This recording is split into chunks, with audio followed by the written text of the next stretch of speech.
So here we are. I just finished this beauty.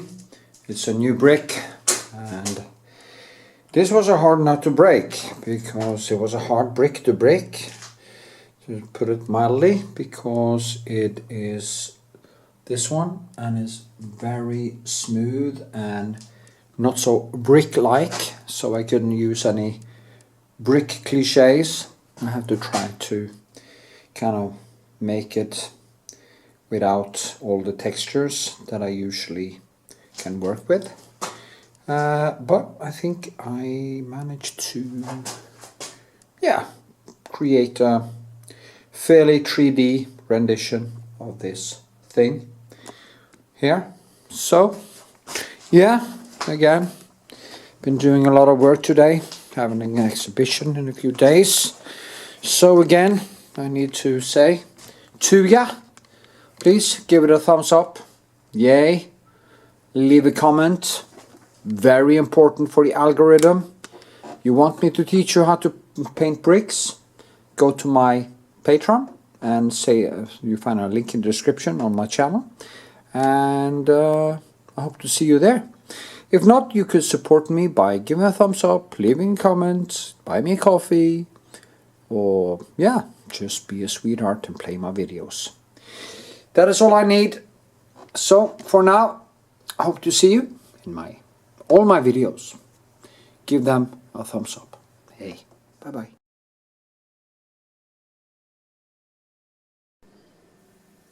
So, starting up a new brick. It's quite cool actually. Kind of broken. I used a lot of time to actually find the right brick this time. I'm going to paint it on a 60.60 centimeter canvas, so it's going to be natural size, which I think it's most easy. I also like to kind of let it stand alone, and you have this shine that comes from into the glass that it sits on, so that's going to give a nice effect. Anyway, this is what I'm doing, so just watch me paint it. Hey.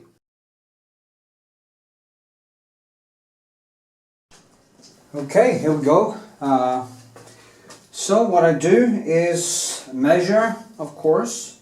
I usually now it's easier to measure because I just measure the size of the brick and I just place it in the golden snit, as it's called, in the here and here approximately. You see if I can get some color. Maybe I should do that again to be sure. I like this.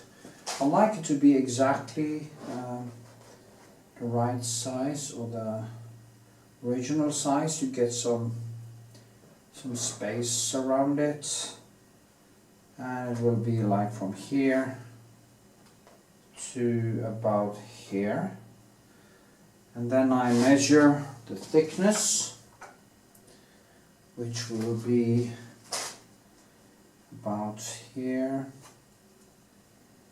maybe, and here.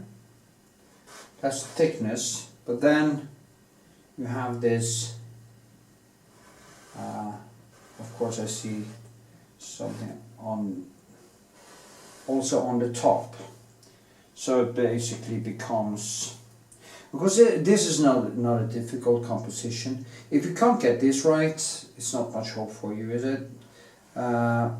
So I just do like this, and I also have to think about the shine, which will come maybe even a little bit longer down, almost down here. So that's what I do.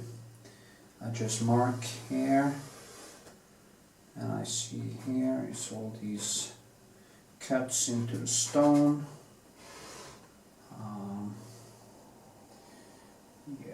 Something something like that, maybe a little bit, tiny bit longer. But anyway, did I get this right? I was actually going to get this, and I measured this, so yeah, you know, maybe I should do it a little bit, tiny bit bigger, or maybe cut it here and then go out here. Anyway, it's very easy for me to adjust these things as I go along. So many things to adjust actually. So what I do now is basically, usually I use the shadows and the background. You see here, there's a line behind here which will disappear. I will make it disappear because it just don't look good. I think it looks better when you don't see what's happening on the sides, kind of focus it. It's almost like you're focusing here, and yeah. Then I can go in with some brighter color. You know, there are people who is doing these grayish sketches and then they add in colors after the fact. I don't do that because I think it's unnecessary. It's easier for me to see the brick when I just go right in. You know, maybe it was a little bit too far out there, so then I just use, I just said anyone should be able to get this right, and then I do it a little bit wrong myself, but that is just, I just have to live with it, you know. Now it's like this, and like this, yes.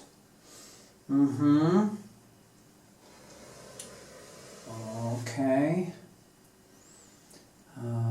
Also, there's a line going down here, and that wood I have in the background, and one of them is going a little bit outside, and I will also paint in this, of course, and try to make it, yeah, make it good, as I say. Let me see, I'm just going to measure this one more time. See if it looks to me a little bit too, yeah, it looked a little bit too slim, you know. So I actually have to go down here to this point that I made. And over here, yeah. Now that is no problem, you know, it's such small adjustments. And so what I do now is actually I start to use a little bit of skavur, almost like I'm drawing, to get first things in. And I can also use the background, of course. I can put in that line underneath, like this, underneath here. Yeah, you know, the way I work is that I just adjust as I go along. I like to keep it, the sketches and stuff very open, and I also like to kind of build from the start. Now in build kind of a sculpture. It's a very hard word for me because I'm Norwegian, so sculpture. It's a strange word anyway. So here, just go in, and yeah. There's a lot of nice colorization in that brick. You have the orange, and you have brighter orange, and you have some bluish, and you have, there's a lot of colors here, but it's very subdued. It's nothing that I tend to exaggerate colors I'm probably more like a colorist, and in classical painting, you know, colors aren't a fucking fly here. Do I taste that good? You know. Oh God.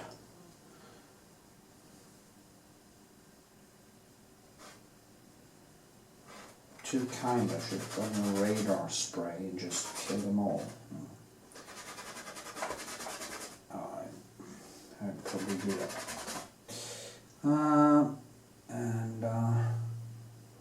Yeah. No, what's that fucking fly? There is. It's so annoying. Come here, you fucker. See? That was a warning. You come back now, I'll kill you. Yeah, well, alright. As I said in many videos before, I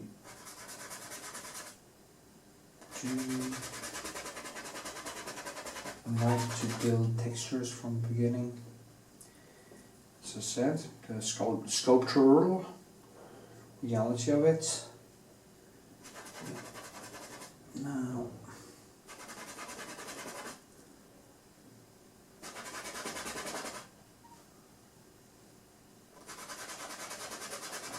so now you see, and here on the end here is very light, and of course the light goes down into the glass here. I also want let me see, if I painted this realistically, totally realistically, the glass would be about here. But I'm just gonna kind of paint it all the way out because it's not supposed to be photorealist. Maybe I should take a photo. I could take a photo of it and then paint one totally photorealist. That could actually be a experiment and see the difference between the painting from a photo and a painting from still life, or nature morte, or whatever it's called. Yeah. And also the shine in the glass also has a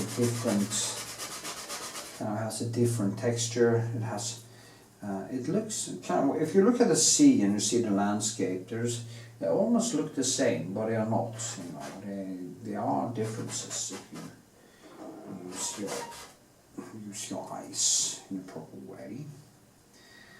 So yeah.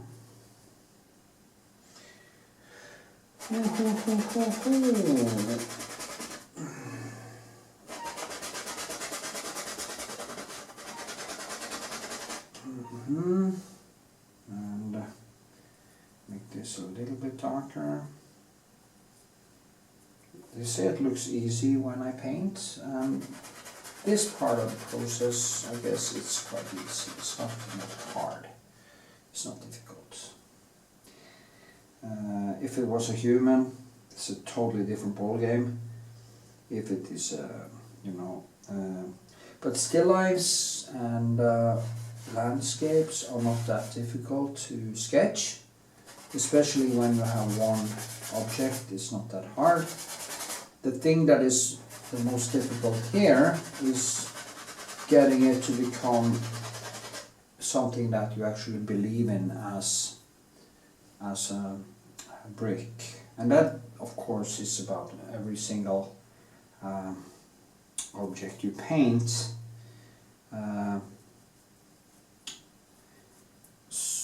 Yeah, that's the most difficult thing when it comes to this. As I say, there's not many different objects here, so it's kind of easier for me to place it right and get it right. Not totally right, but almost at least. Here's that, yeah. And now I can use the background a little bit. As we see here, it's almost like it was the beginning of a charcoal drawing. And you have the shadow. That's always difficult to get the shadow right, because there you have to use some.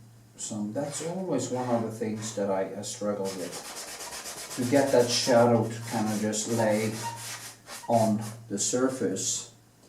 And you have to have textures underneath here. You have something that is under. You can't just paint in a black shadow or something. Of course, people will interpret this as a shadow, but it won't look right. So it's very important to get that right. Now the perspective here is probably that it goes a little bit in here, and it goes a little bit in here actually, because I'm looking at the brick that right away like this, so that line is a tiny bit in here compared to that line. And you have to, that's maybe a little bit difficult, because you have to really understand. Your eyes tend to trick you into believing that it's the opposite way. Maybe it's this way or this way. So you can't really trust your eyes. You have to override your eyes a little bit when it comes to stuff like this. Yeah, maybe I did a little bit too much. Maybe I have to go out there a little bit.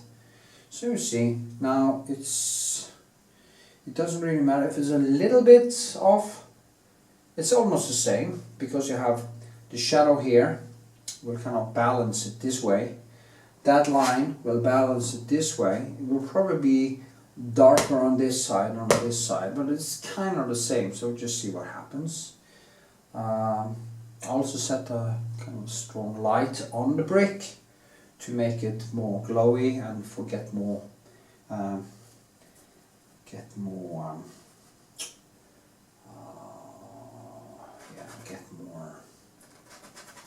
contrasts to work with. I'm a sucker for contrast, you know. I like that classical light from the side thing that you see in Rembrandt's paintings, and you see them in classical portraits. You have this dark side and a bright side. I like to use that.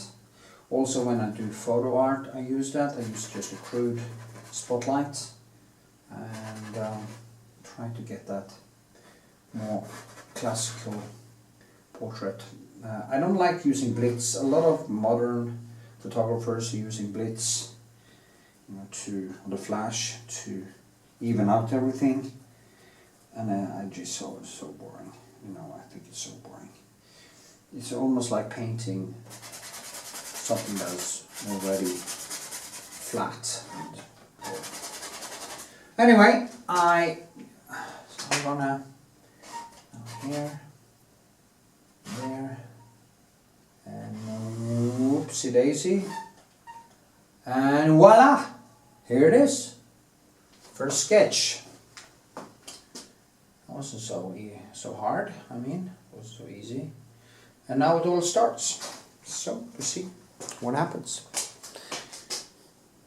Okay, see you. Okay, here we are.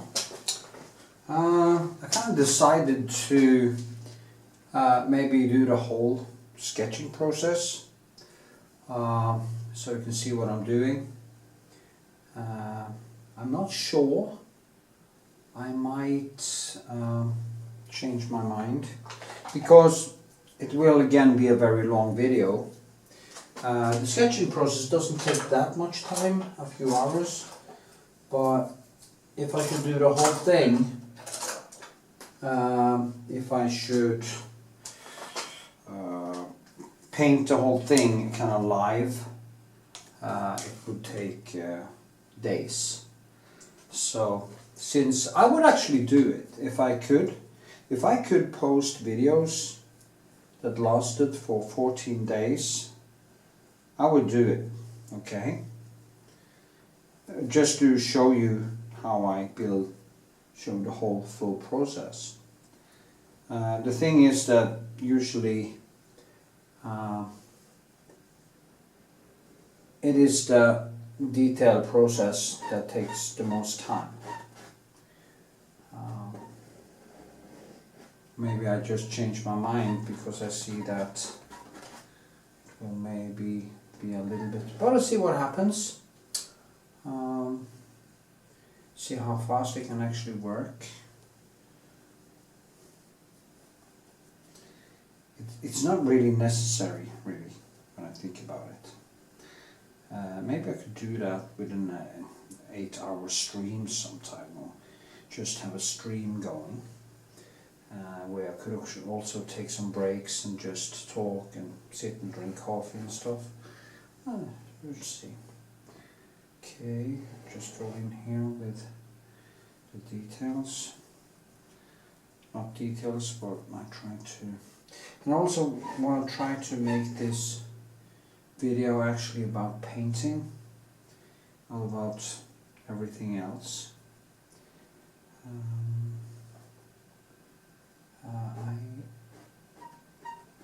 When I mix the light colors here, I basically use mostly the yellows. I have 1, 2, 3, 4. I have orange, and I have cadmium yellow deep, cadmium yellow, and lemon. I look at the lemon as the complementary color, like one of the 3 main colors in nature. But I like to have more than that. I used that when I was young. When I started, I had this. I've always been kind of too much of an idealist. I felt that, and I knew that you could actually, in theory anyway, mix any color with the 3 main primary colors. Is that possible physically to do the same thing as light does? I don't know, maybe. I didn't use any black at all, and I used French ultramarine and alcerine, and cadmium yellow deep to break down the colors into what I perceived as black. When I look at my old paintings, things that I didn't sell, things that I never finished, I can see they kind of lack some color spectre. But also that can be due to my limitations as an artist, or as a painter, because of course it was all the back in the 1990s, and that's, they say it's a long time ago. To me, it doesn't really feel that long ago, because I had some of my most important experiences at that time. If you look away from my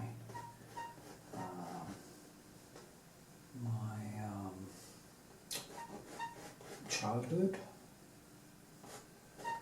so, yeah. I can actually see that this sketching process will be so complex that I don't want to film everything, because it just will become too much. This sketch will take quite a long time, and I realize that now because I see all the details. I don't want to go too.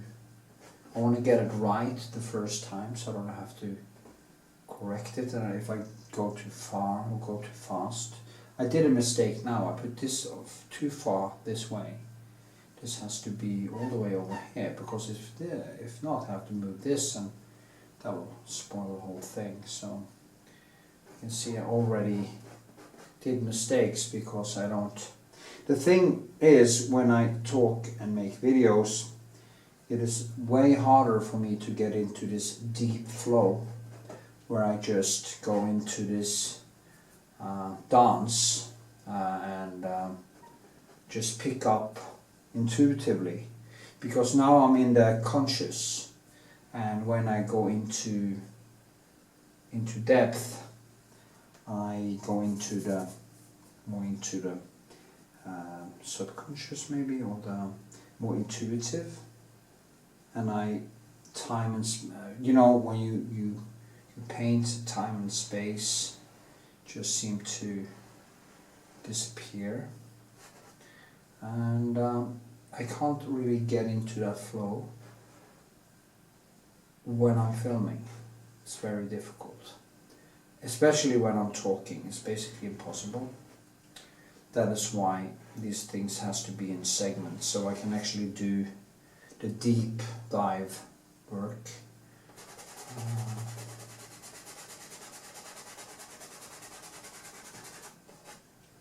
And just stop talking, just listen to music or audiobooks or whatever. Preferably music is the best. I also tend to listen to a lot of, kind of just now I listen to news from the Ukraine war, and that is also quite disturbing, because it just keeps me from the dance in a way. It's a dance, painting is not. You see here now, that's orange, this is blue, and it's kind of greyish, and I think many people would actually paint it like with too much black, too much. They think that is as grey. You know, grey doesn't exist. There is no such thing as grey. What the hell is grey? It isn't this, it isn't that, there's nothing. It can't even exist, because grey is not a colour. Grey is just temperature, or, you know, it's not, it was a grey day. No, there's no such thing as grey day. It is a day in a more subdued bluish spectrum. And that is what this is. It's kind of greenish, bluish. And the light also reacts to the complementary contrast in this. So that is actually what's happening here. And yeah. So don't think that you're gonna make this depth with just black or something like that. That is also why I seldom use ivory black. Maybe I should try it. I think it's too dirty. Or there's something, it is more in the earthy realm, or earthy is more earth-like colors. When you actually say you want a earth color, you mix yellow and blue and you get a greenish. Then you take any of the red, it can be vermilion or cadmium or alsaline or whatever, and you mix in a little bit of that and you get a more earthy color. It's called a tartière. It's a kind of a, if you could actually make you could make a color circle out of it. That's the shadow colors, okay? You can actually mix the shadow colors with 3 colors, but you have to balance. If you want a shadow to something orange, you have to balance it to the blue. If you want the shadow to something blue or something in that spectrum, you need to kind of turn the shadow against the more reddish and orange. Or if it's green, it has to be reddish, and you have kind of the shadow always reflect the background and the main lightest color of the brick or of the object, and they mix together and they create this shadow, who is kind of a perfect mix of the background and the foreground and stuff like that. That's how you get a shadow.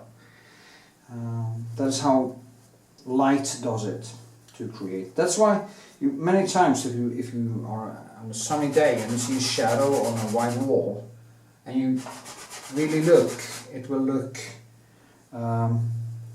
bluish, in a blue spectrum, because the warm sunlight is in the reddish spectrum or in the orange spectrum.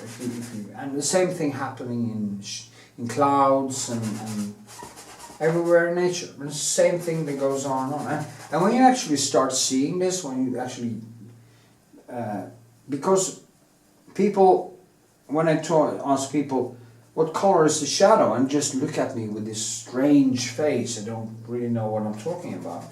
And I ask them to look again. What color is in the shadow? And some can't really see it. They call it gray. Some people have a better evolved color vision, and they can actually see that this is in the blue, or like here. And I did this. I took it up a little bit because it was too dark. Now it's too bright again, so I just go over it like this, and I push it down again with some more blue, a little bit of blue black also, because I want it to become even deeper. So, but now it actually starts to, and as I work now, I will work back and forth to get it to feel like there is something in the shadow, or underneath actually. There's also, I saw it now actually, this line that goes down. It has these kind of white kanter, as it's called in Norway. You know, it's like, and you can see these going also through here into, so you get that effect, and here you have it from there, it goes through here. So actually I'm adding in kind of many different objects in that way. So it's not just a brick, it's also this one, this, and you have this, and you have, so it's many things that creates, in my view, a very beautiful, dynamic, beautiful composition. Actually, I've sold a lot of these bricks. I love painting bricks. It is like driftwood. They represents time, and all the time they have spent getting all these textures is manifested into the stone or object. It's like I saw they sold kind of kunst, and they had taken from the sea and they boil it. Or they take craniums from animals and they boil them, and it's just white and it's lost every character. What you want, if you want to paint a cranium or something like that, you would actually like to have a cranium that has been in the earth or in dirt or been rotting outside in nature. Actually, I have my dogs. I should paint this now actually. I had a dog called Timian. I still miss him. He died in, I think it was in 2000, was it 2000? Maybe 7 or something. I don't remember totally. Or was it 2005? My daughter was 10, I think. Anyway, I still miss him. It's like, it was one of the worst days in my life, and I remember the whole thing. But I buried him. Yeah, I buried him in the woods. Actually, there was of course a vet who gave him the syringe, took him out. It's really sad also actually. But then I buried him in the woods, and I buried him back up a couple of years later. Sadly, some animal has taken one of his legs, leg bones. But I have everything, you know, and despite from that leg, I have the whole dog in a box. And I think it's time to make a painting of my beautiful dog Timian. I still have his necklace with his name on, and I could lay that in front of me with Timian, this necklace, or this, what do you call it? Yeah. So, yeah, maybe I should do that next. It's like this. It's quite a big dog actually. Beautiful, smart, really smart dog. So, yeah. That would be fun. fun, but yeah, I don't know where I'm starting. Yeah, it was about the textures and stuff. You see, when he was in the ground and rotting, all the animals ate his flesh and stuff like that. And it's a very interesting cranium. Maybe I should show it to you in the next segment. Yeah, I'm going to do that. I'm going to show you his cranium in the next segment, so you can actually see him. I also have a bear cranium, and I have a lot of other animal craniums or skulls, so I should actually start making a huge series. I also have my freezer full of, I have a pig's head even, and sheep, and both with and without horns and hair. So yeah, I have a lot of stuff. Okay, so you see how this now is coming, starting to evolve. I'll take a little break, and then I will keep painting. Yay!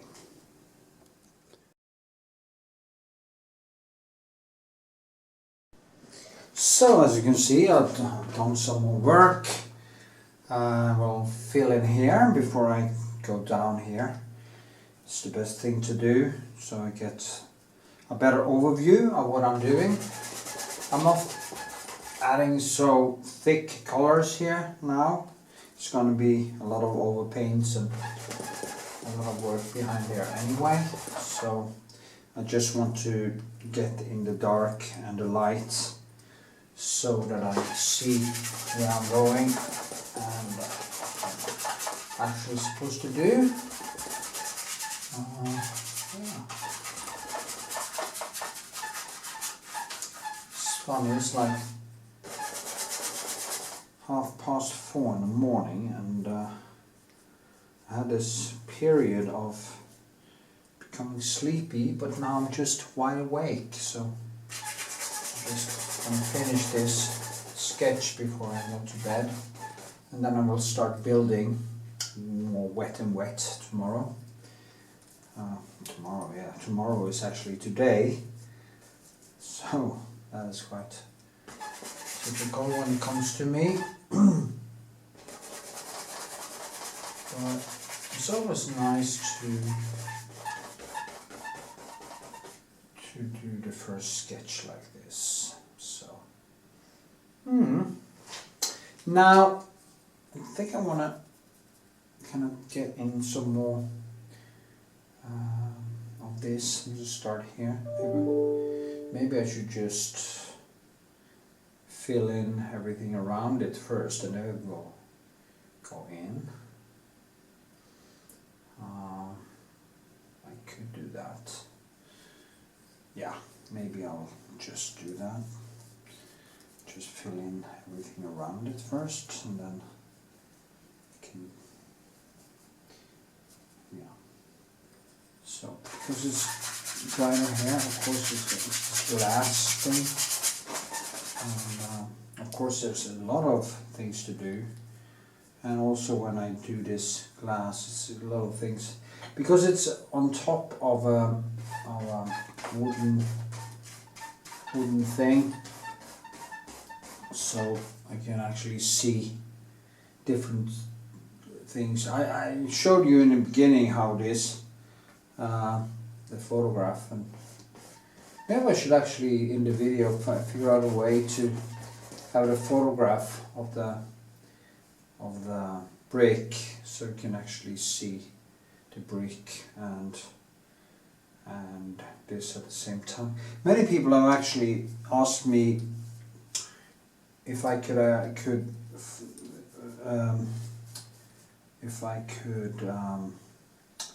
film the palette at the same time when I'm painting. But that is very difficult. I don't even know how I should do that. I would have had to have two cameras, one on the palette and one on here, and you have to synchronize those two things. So it's a hell of a job to do that. I'm not that skilled as a video content maker either. I just kind of film these videos and I just put them together. And I haven't got that much of a following either, so it has to, for me it's more like, there are some people who likes my videos, and that is nice to know that some people actually get something out of them. I enjoy that. Also I like to document my own work. I mean, I always say, what if the great masters could have had a video camera or actually photograph their processes, all we could have learned from them. Now, I don't compare myself to, I say, oh, you are not as good as Rembrandt. There was some guy who said that, and that is fine, I know. I actually know. I know. I have never said that I am as good as Rembrandt. I will probably never ever become as good as Rembrandt. And there are many reasons for that. One of them is that Rembrandt had a classical education. And that is very important if you're going to. Also, I started very late. I started in drawing school when I was basically 21, 1989. 89, I was born in 68. So what is that? 89. I said it was 90. No, 89. Yeah, 89. That is 80, 70. See, yeah, 21 basically. 21, 22, 21. Something like that.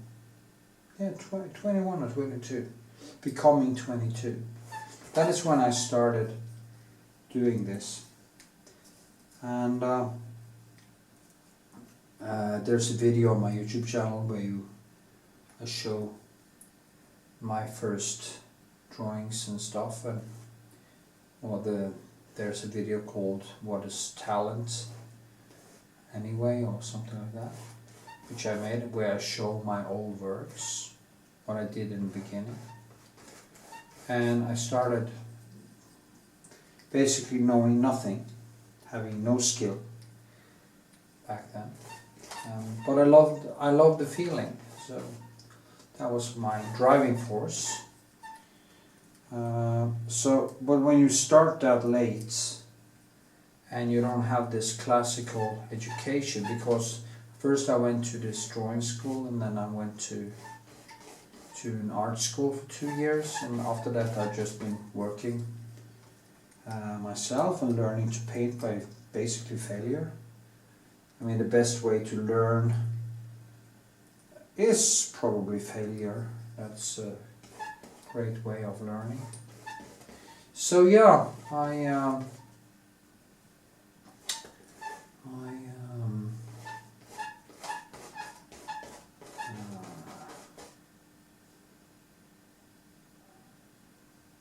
where were I? So when I refer to the great masters as an objective standard, I mean it in a way to say, well, if you're going to compete in a high level, if you want to get good in sports, if you're going to become a good cyclist, and you can say whatever you want about Armstrong and stuff. He used steroids and stuff, and so did basically everybody else. He had cancer 2 times or something like that, and so he was a good cycler. So of course he cheated, but you know, he was good. And if you're going to learn something from the best, if it can be anything, you know, martial arts or cycling or painting or acting or whatever. If you're going to learn from someone, you have to learn from the best. okay, you don't go to people who are mediocre. Like, you don't learn from this, what's his name again, the guy with the curls on YouTube, this artist who painted these horrific landscapes. Anyway, you don't learn from him. If you want to learn landscape painting, you go and look at Turner, okay? H. William Turner. That's where you go to learn to paint landscapes, okay? And you just look at his surfaces, how he used to paint, and try to empathize with his process. Try to understand why he put these brushwork where he did.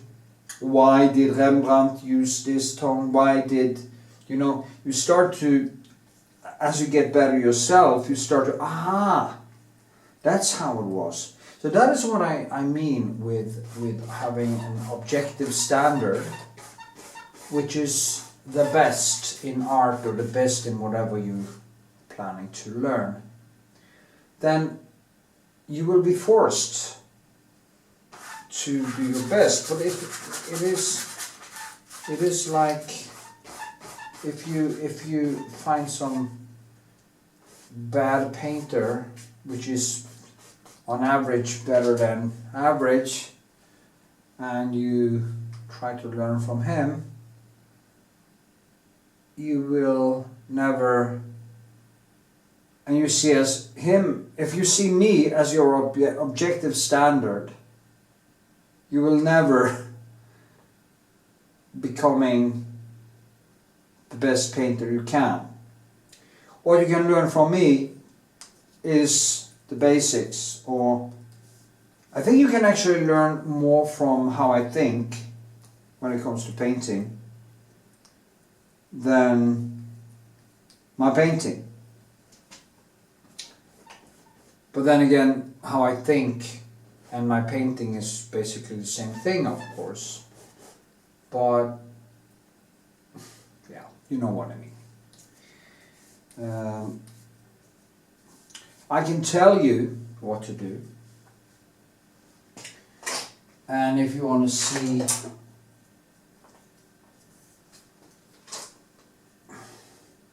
the best manifestations of what I'm doing, you go to Rembrandt, or you go to, as I said, Turner, or you go to Vermeer, or something like that.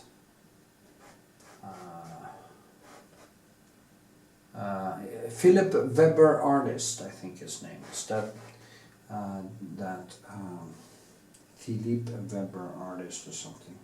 It is that guy who is a photorealist, which I think is a great painter. And I had this stupid discussion with a former gallerist of mine who said, "Oh, well, if you should paint like that, why don't take a photograph?" Well, that is missing the point, darling. This guy is so focused that the thing that impresses me the most with him is actually that he's able to spend so much time with these small pencils. He's just hyper focused day after day after day after day. And when you paint paintings like this guy, you can't possibly get done many artworks during your lifetime. I have no idea how many you can actually paint during and how much time he uses, but the point is that it's like me, it's limited because I spend quite a lot of time on every object, so it has a limitation. But if you go into this extreme photorealism, and this is extreme because it's just amazing skill on a level, yeah, it's mind-boggling, okay? It's convincing, to put it that way.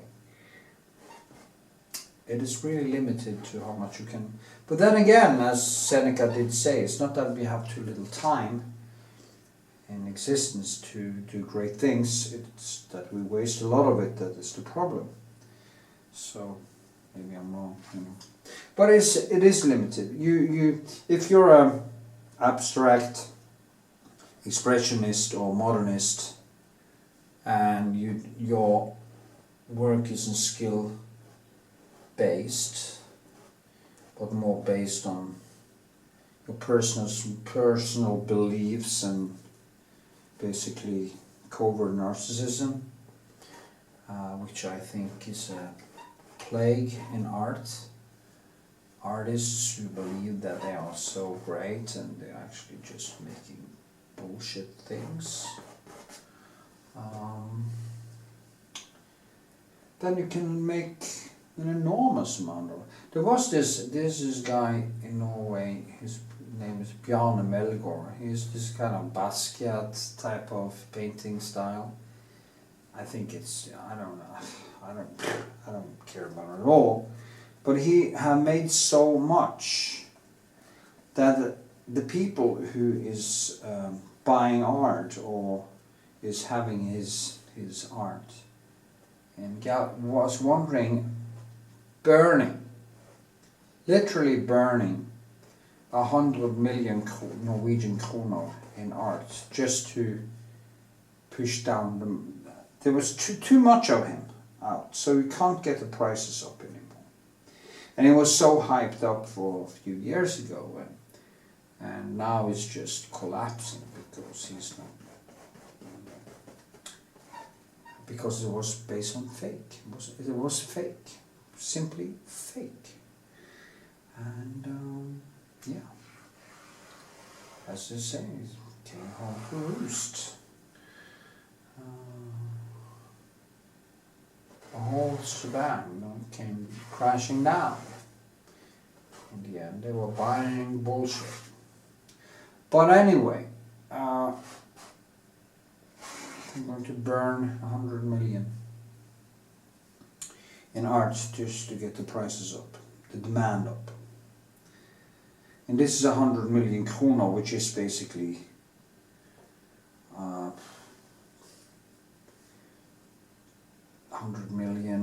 basically $10 million of art that we're going to burn. They didn't do it, I think, but says a lot. But when you're a figurative artist and you do work that takes time, there will never be 100 million kroner in art. There will never be too many Knut Vikshåland paintings, and there will never be too many Rembrandt paintings. Or so you see the same thing with Edvard Munch in Norway. You see the same thing with Picasso and these people who are just mass producing. That was actually what he did.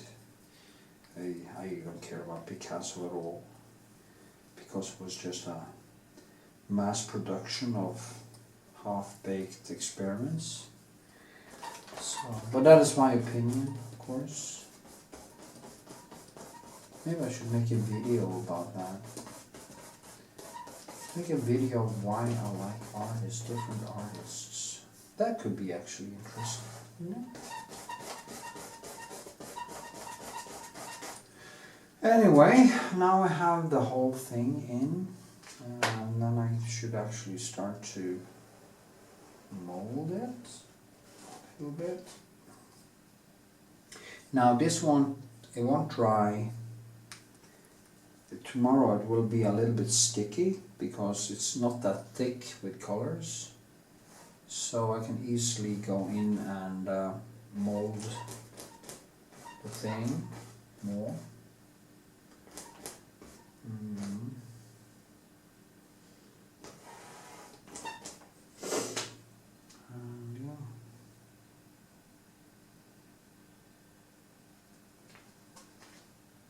yeah. do like this because there's this line upon line. See this line I put in there? Maybe I have to go in here. But then if I move the perspective, it doesn't really matter much now anyway, so of course, yeah. So I think with this I should just maybe rest my case now because it's getting very early in the morning. First sketch. It's not really the first sketch, it has to dry a little bit before, not dry, I mean, I have to put in some more colors, some places, and get more textures and stuff, but yeah.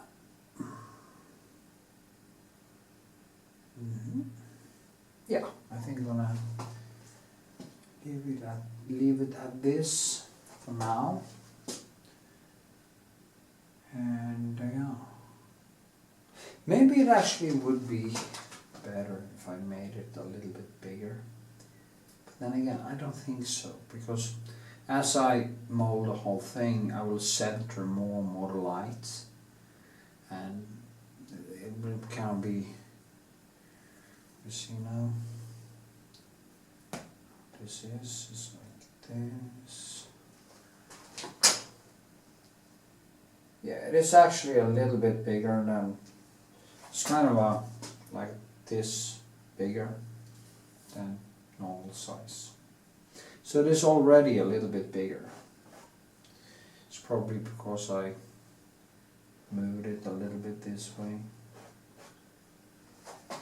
Stuff, yeah. Anyway.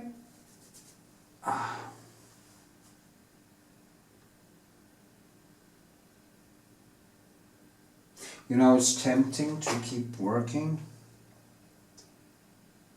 because now I'm in this good flow. But it is, as I say, it's better for me to let it now dry until tomorrow. Just going to put in a little bit more contrast. See there.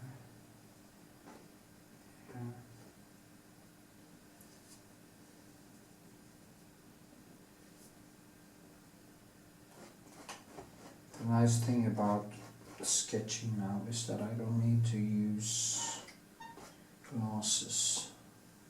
That is my hypothesis about Rembrandt, that the reason his painting became so blurry and painted was, one of the reasons was of course he loved textures and stuff, but that he couldn't see, that his eyesight started to fail him, and that his glasses, if he had glasses, wasn't that good.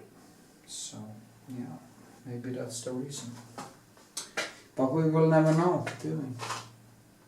It would be typical for a man in the last years, is because I had perfect vision until at least the middle of my 40s, so late 40s.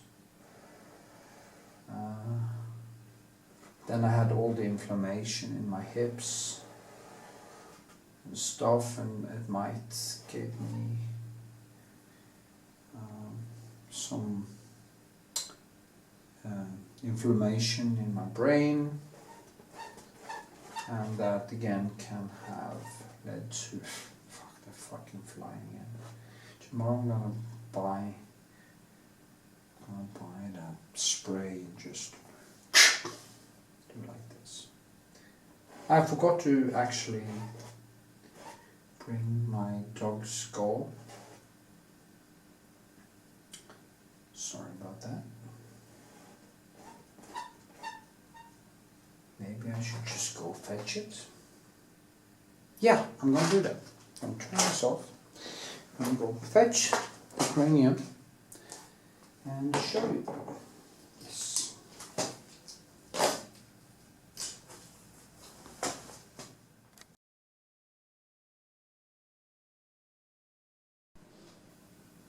Yeah. So, I promised you to show you my dog. And this was Timian. I actually feel horrible about his teeth because he had broken off teeth in fights and stuff, and he should have been at the dentist probably. So, but I didn't think about it back then. Anyway, this is how it looks when it's been in the ground and laying on the side like this. Yeah, it actually was laying on that side. And all the maggots ate everything, and this is how it looks, you know, when it's in nature. I look on top, it will probably be wider, but I think this is a very nice texture to paint. There's a lot of stuff that is happening in it. It's kind of strange to see it. I had this dog for almost 14 years, and I still miss him. Anyway, I will start doing a drawing of this and then paint it soon, because it needs to be done. It's been now 2005, 10. It's basically over 20, almost 20 years ago. So, and it's blink of an eye. It's weird, actually. Pretty weird. Anyway, see you in the next segment.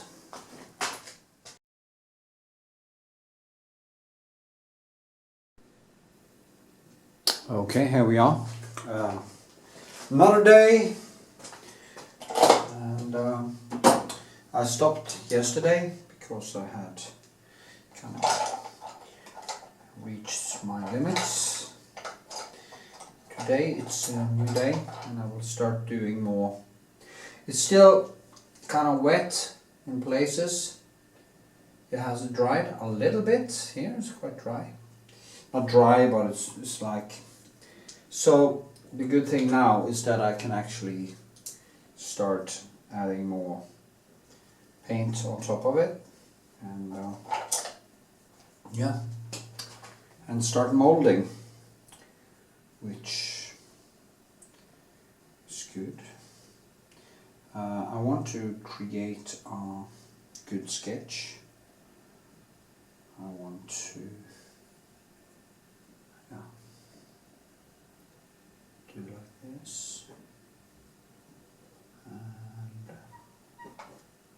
give it more shape.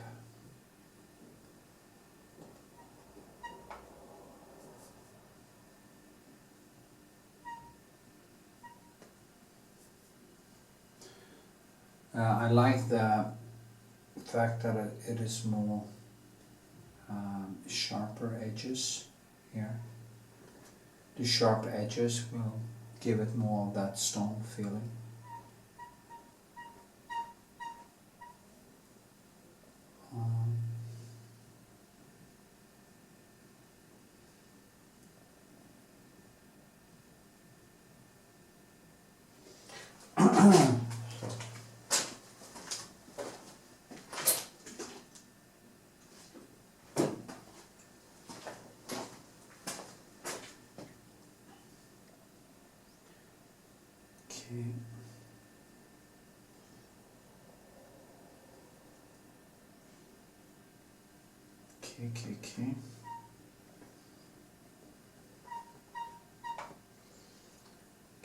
Okay.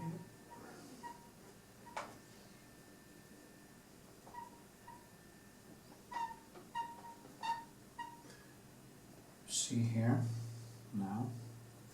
I try to work this way and try to keep it, because this brick here is actually on the front here. It's quite even. It's not so lumpy as many of the bricks are. I will try to keep that sharpness in it. That's an annoying sound. Almost like a, you know, when you have a screeching bed and you are exercising with your girlfriend and you hear that sound. It's so annoying. Yeah, What?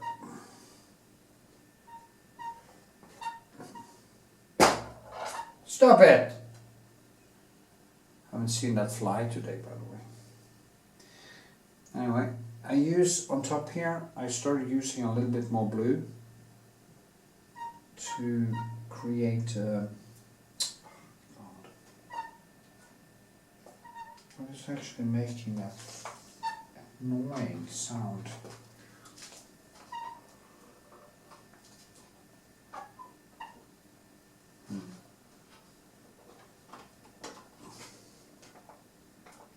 Okay, it was just a little bit loose. On top here, there will be more bluish, and that will also, of course, bring out the orange better. It's very important to squint. You use your eyes and do like this to actually see better. So I do.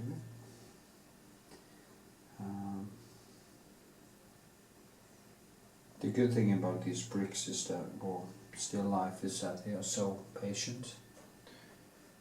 You don't have to, and you don't have to pay them.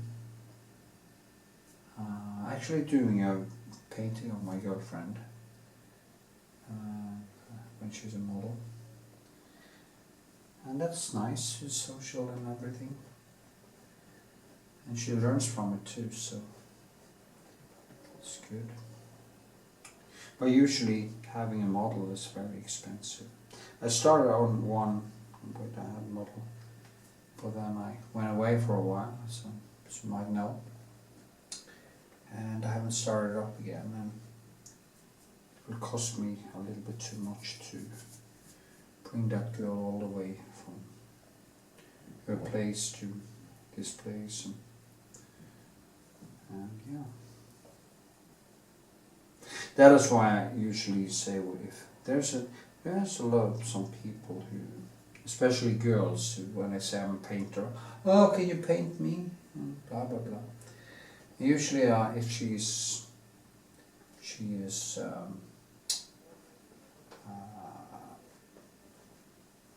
pretty enough or special enough or whatever, usually pretty enough to be sold to anyone. It's like when people buy a painting of a person they don't know, they usually want it to be a very beautiful girl or man or whatever, and which reminds me that I should take contact with that guy who I met this guy in a party that I want to take some art photos of. But they have to have something special if I'm gonna have them as a model to paint my own stuff. It's the same as a brick. I don't pick any brick. I used actually I have a lot of bricks, but I used a couple of hours actually to just decide which brick I was going to take. If I go to the store and I'm gonna paint an onion or an apple, it's not just any apple. It's always the apple. The apple that I think have some special shape or some special color, or maybe both, that is picked. And same thing with models. But if you of course pay for it and you order a portrait, I can paint anyone. So to me it's about to paint anyway, so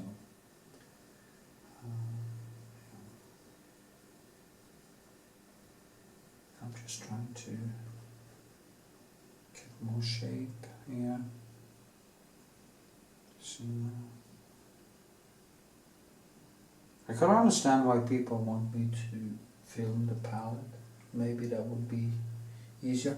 But I think you have to find your own way there anyway. You have to figure out how how you want to, how your temperament is. It has to also to do with temperament. I've seen people liking to have their colors precise, so they do like this and this. Some people like that. I like to have the palette in my hand. You can actually film. I'm gonna film a couple of segments here when I paint and explain how I use the palette in the brick painting. Maybe I should make a standalone video about that. How to use the palette. Yeah, maybe I'll do that. How to use the palette. Then just a short segment of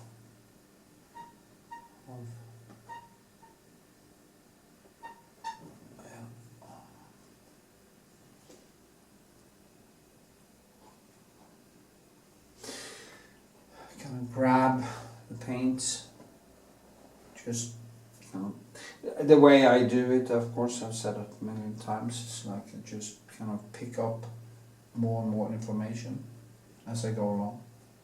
I just pick up, I look, I pick up information, I place the information on the canvas, then I go back and I pick up more information, and as it progresses, I'm starting to see, okay, I put in here too much there, and I just keep molding it back and forth until I basically get the information right.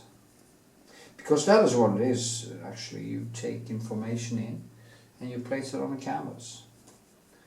It's weird, actually, you think about it like that, because you're kind of picking up a kind of a 3D, looking at a 3D shape, pick up the information from the 3D shape, and you kind of repeat it or copy it over into a two-dimensional canvas, which is actually a little bit three-dimensional because of the textures and stuff like that. And that is why I like, when I build, I'm not trying to create a very introvert version of it. I just pick up the information, and the information for me is 3D. So what I'm trying to do here is the same thing that I see there. I want this to look like that when I'm done with it. I want this to be as 3D as that, or as close as I can. And then you have to use some tricks. In the book you have to get the background right, you have to get all the nuances right, you have to build the textures. Basically you have to build, when I'm building the front here, I'm trying to build it. After a while I try to build it more and more with the texture that I actually take into my eyes. That's where the brushwork comes in. You give it, now right here it's very kind of lumpy, or there's kind of a structure, and I try to repeat this structure over time, and in the end, when I pick up more and more information, it will become more and more like that, what I see. That's of course logical. If I actually made a sculpture, it would even be more obvious, because then you're actually also making a 3D version of what you see, which makes it even more amazing. It also tells the story of how amazing the human brain is, and how amazing we are as a species to be able to do these things, and taking such pleasure from actually doing these things, which I do. I take a lot of pleasure from the work I do. It is basically one of the few things that calms me down and gives my life some inherent meaning, or not inherent of course, but some type of purpose, at least. Not necessarily meaning, but purpose. It gives my life purpose. That is actually a better word. It gives my life purpose. giving your life purpose. And purpose is experienced as being meaningful. If you so I guess it's not about finding meaning, it is finding purpose. So yeah.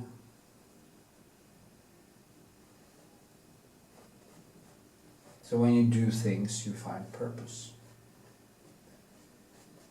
Maybe people are looking for the wrong thing. They're looking for a meaning. Meaning of life. What's the purpose of life? Yeah. So, find your purpose. It's like Richard Dawkins say. I think it was Richard Dawkins. The why question is just a silly question. It is a how question you have to ask. How did it happen? How did the universe evolve? How did I come to being? How? That's the right question, because why? Why did I come into the world? Because there's a universe. And in that universe, my parents had sex. And every ancestor, all the way back to the beginning of time, or the beginning of life on the planet. I would go as far as to say it's the beginning of the universe, because that is where it all started with chemistry and or the formation of the elements and planets and me. So yeah. So what's the purpose of that? There was no purpose of that, because the universe doesn't have a purpose, it just is.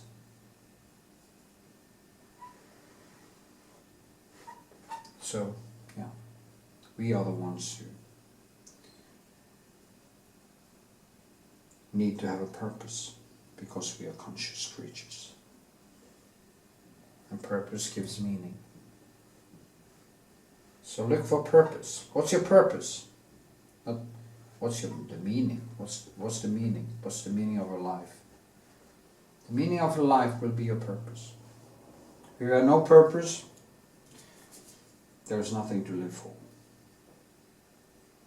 If your purpose is to sit in front of the TV and watch sports or porn or whatever until you die, that is why you become depressed, because you are passively doing nothing, just taking things in, and you are creating no purpose. Yeah, that's probably because we have such a toxic world, because people have a hard time finding purpose.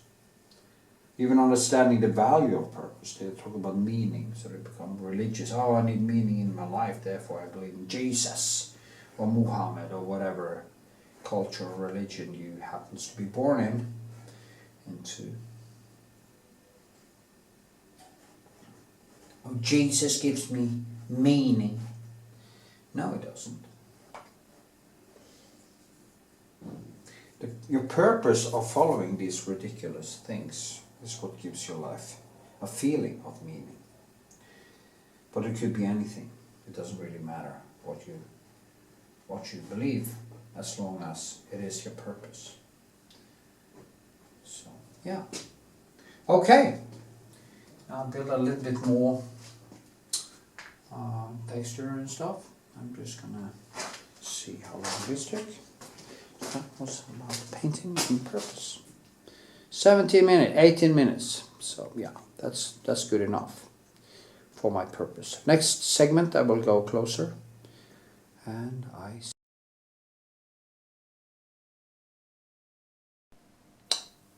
So I've been working with the surroundings for a while, and now I'm gonna go back to doing some more details in this brick. Zoom in a little bit. Put on my glasses. Since I have been wet, this is kind of wet now, so I'm gonna kind of, I just did some of it, but yeah, but I'm gonna make it a little bit wet here, so that I kind of bring the background and this together, just start to make it kind of disappear a little bit. But of course I'm a long way from done with this, so I'm just gonna start slowly building more textures and stuff. Yeah.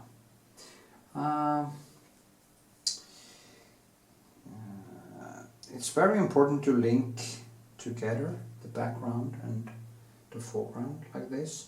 Also, of course, this in the foreground is way more in the face than this behind here.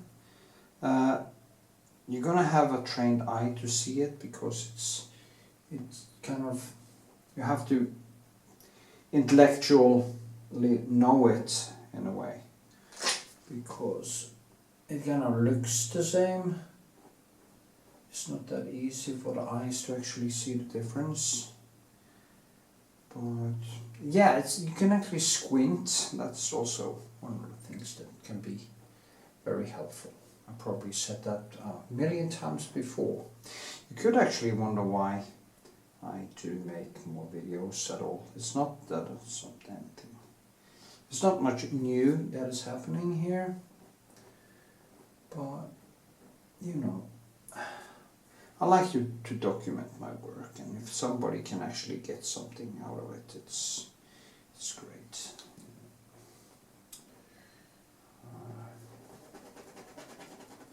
Getting monetized today is really hard anyway, so yeah. Anyway, I'm just gonna,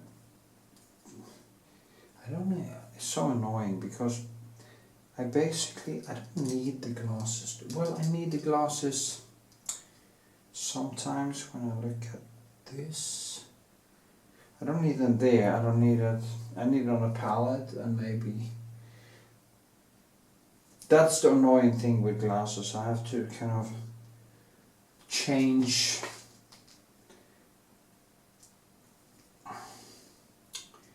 the distance, or I'm long-sighted, so it's easier for me to see these things when I'm longer away. Maybe do like this, then I see clearly. Go here, I see it kind of not so clear. So that's quite annoying. Now I'm also gonna work kind of, I'm gonna work a lot with many different directions and stuff. Let it dry, then glaze again, let it dry again, and just keep on kind of adding and adding, so that I can get that the texture of a brick, which is like stony texture. Or, yeah, well, it's not stone actually, it's actually a stone that is made. But you know, you get this kind of crispy, stony surface, and I have to find a way to repeat that. Also, do a lot of detail work with it. Let me see now. Yeah. I'm looking forward to go deep into this, because it is a very interesting, it's one of the more interesting bricks because of the damage in it. And there's a lot of different colors. You have blue, you have greenish, you have so many different colors. Then again, it all kind of seems to be linked together. There's no huge contrasts here. even the lighting I put on it is not that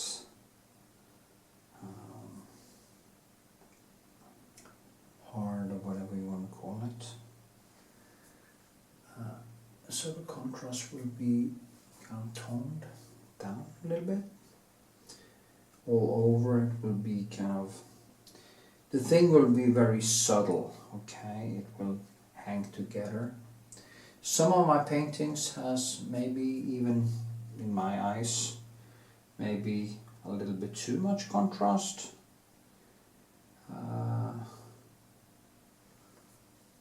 But this will be more subdued, as it's called. But I will, of course, try to. The fine thing is that on the corner here, on that side, is more in the white, so that actually, so there will be very light part right there that will be a little bit sharp when it's done. So that will give it that sculptural thing that I'm always after. So now I will just build texture so that I have something to work on top of as I go along.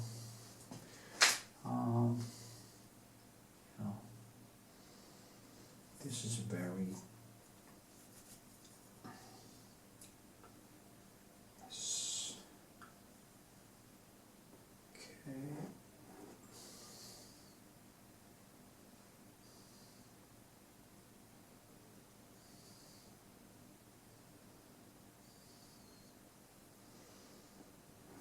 so, and here, yeah, and there's this one, and this one goes, of course, into the, so a lot of stuff happening here, so this will actually look very much like it's underneath the glass in the end. I actually like to put objects on the glass because you get this reflection, the same kind of reflection you get when you see a landscape on water, you know, reflected in water. It's kind of the same effect. And I always love that effect, so I actually like to use it when I do still lifes too, because it's almost like having two objects in the painting. And there's many objects in this painting. You have these things, as I said, there's the difference in color and hue. It's not much actually, it's just glides together. It's almost the same as a squint on it, it kind of looks the same. Then this comes and it's kind of subdued. So that is what I will work with here. I have it quite subdued, as I said a little while ago. I painted a brick last year, and I sold it very easily. It's easy to sell these. I think they resonate to people. It's almost like, yeah, a brick, yeah, I understand that. There's almost some poetry to it, and that is basically also why I paint it. Anyway, but the one I did last year was more explosive in the colors, and that is why I chose this object this time, because I wanted to do something a little bit different, a little bit more subdued, and yeah, it's gonna be great actually. I love this. You know, painting is such a lovely thing to do. So yeah. That was too much. There's this little light coming in there. Yeah, crack there. But anyway, yeah. And here too, you have this different colors here and things happening. I was quite dirty before I started, so I actually washed it. Usually I wouldn't do that because but this was very full of sand and kind of, you know, the pus from brick walls and stuff. And I watched that and it became really beautiful because I wasn't really sure which one I was going to use. That too, pick your objects, pick only objects that you like. And make sure that you get the composition fairly right the first time, so you don't actually struggle with if you miss the mark when you sketch, you're just going to spend a lot of time correcting stuff instead of actually building textures.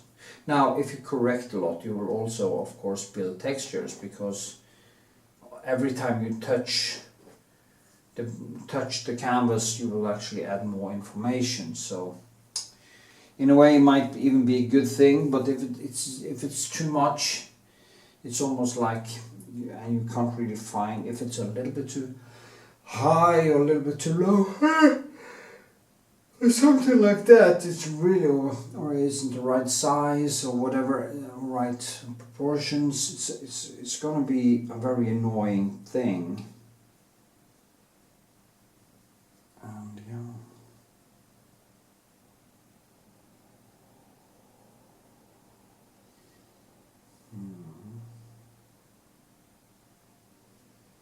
And you have to choose a center. You have to choose what is the most important thing.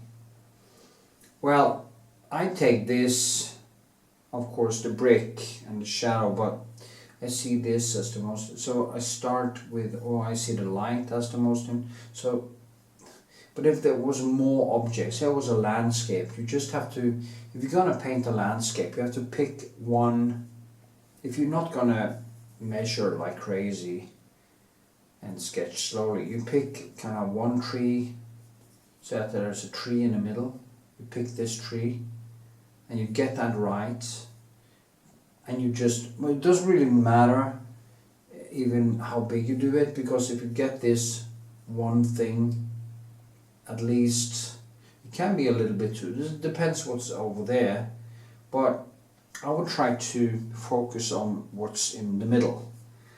And if that is an object, I would actually turn my, so that I find that object, I want to have some of the main starting point.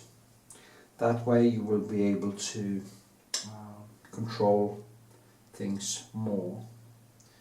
My girlfriend was quite funny because she started to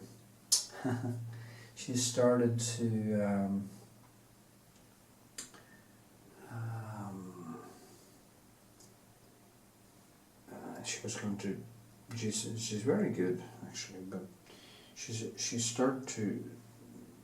has this strange way of seeing things, and she kind of started almost like if you painted was going to paint a human being or something, you start with legs or with the toes and then you build up, and it has to do with how her mind works. I'm not gonna out her in any way, but it's quite, so I have to tell her to,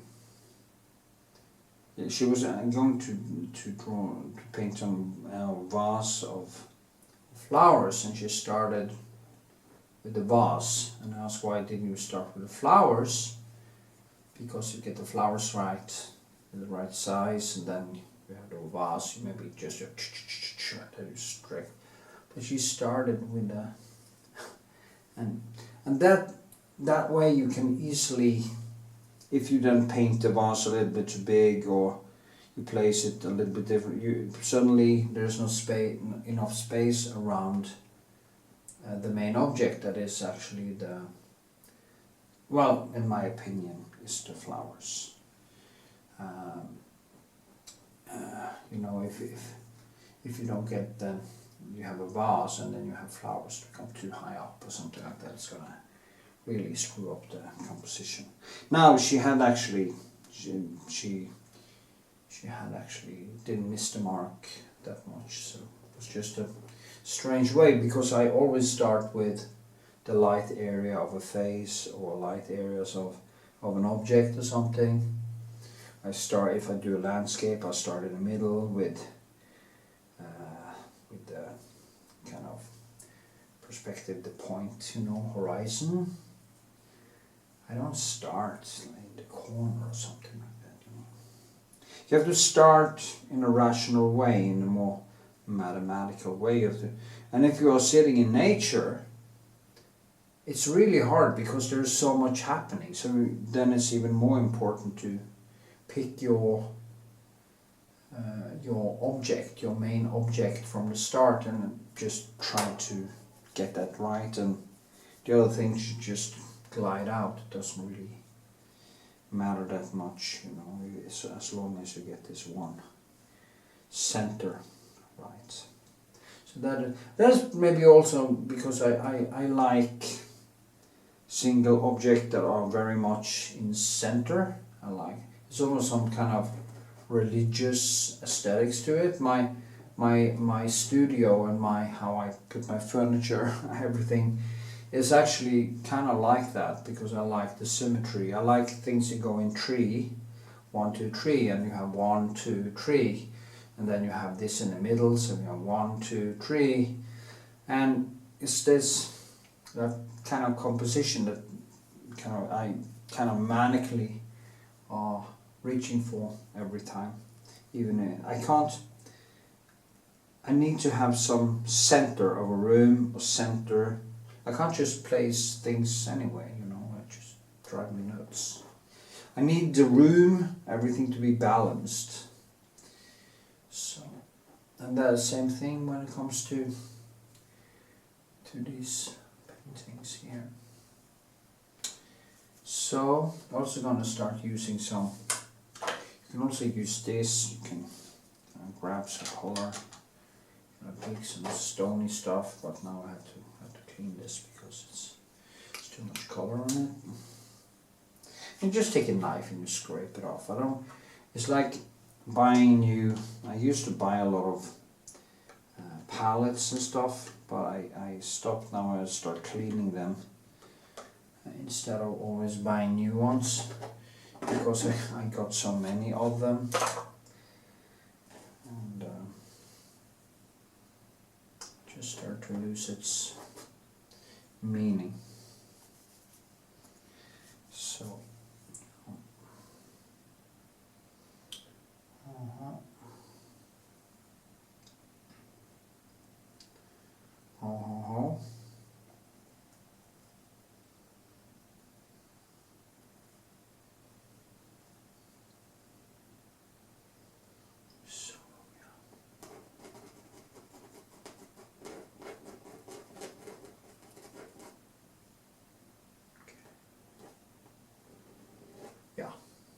I think that is enough for this segment. I'm just going to keep on working, and I see you next time when I've gotten a little bit further. It's 18 minutes now, so it should be almost 19 actually.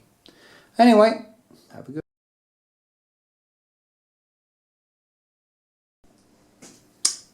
Okay, here we are. Working with a little bit more detail. I'm trying to work around it. As you can see, it's problem now is that it's quite it hasn't dried all together, but it's not dry enough for me to be able to put on the Retouching Varnish, but I will do my best. So my best to paint.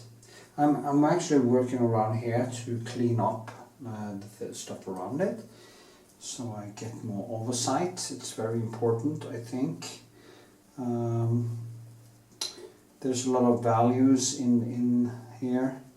It's very, as I said before, it's very toned down, and since it's kind of glass here, it isn't that much texture in what is laying on, so most of the texture will of course then be in the brick.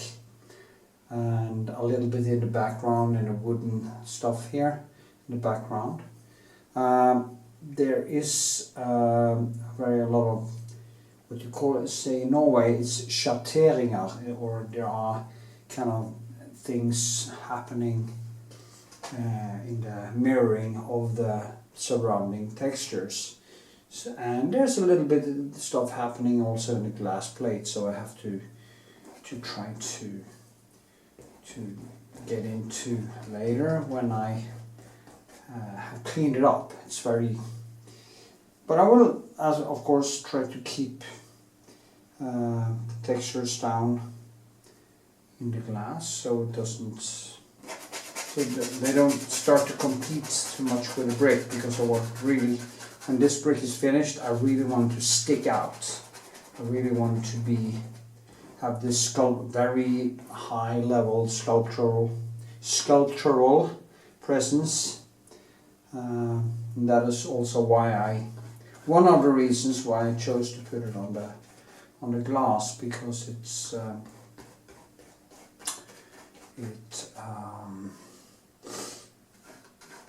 because of the contrast, of course. But it's going to be difficult because there's a lot of stuff happening that is not that easy to see. But then again, difficulties are one of my main driving forces in what I do. So yeah.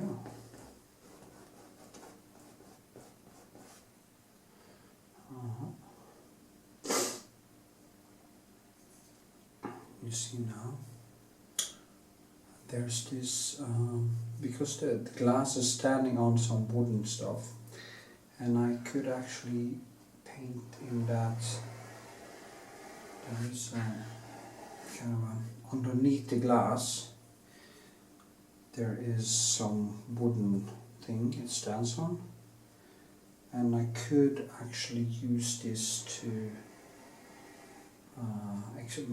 more explain, and it comes right into conflict actually with, it depends where I stand, but I tend to come into conflict with the shine here, so it almost merges together, and that can be a nice effect actually if I get it right. I kind of wish that it was, when I stand here, it kind of goes into one another, so it comes a conflict there. But I think it's a conflict worth having, because they kind of melt together, and you get more of that glass feeling. There's many ways to, I don't know if there are many ways, but there are ways to paint glass, and you kind of have to use shine to make it believable. Also going to tone down in the background here.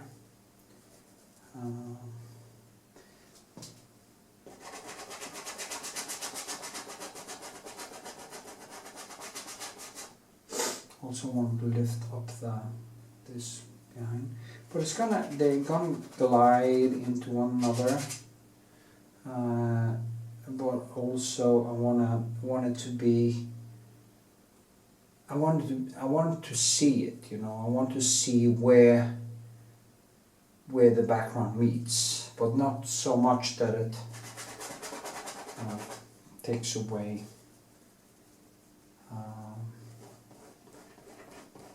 Steals any attention from the brick.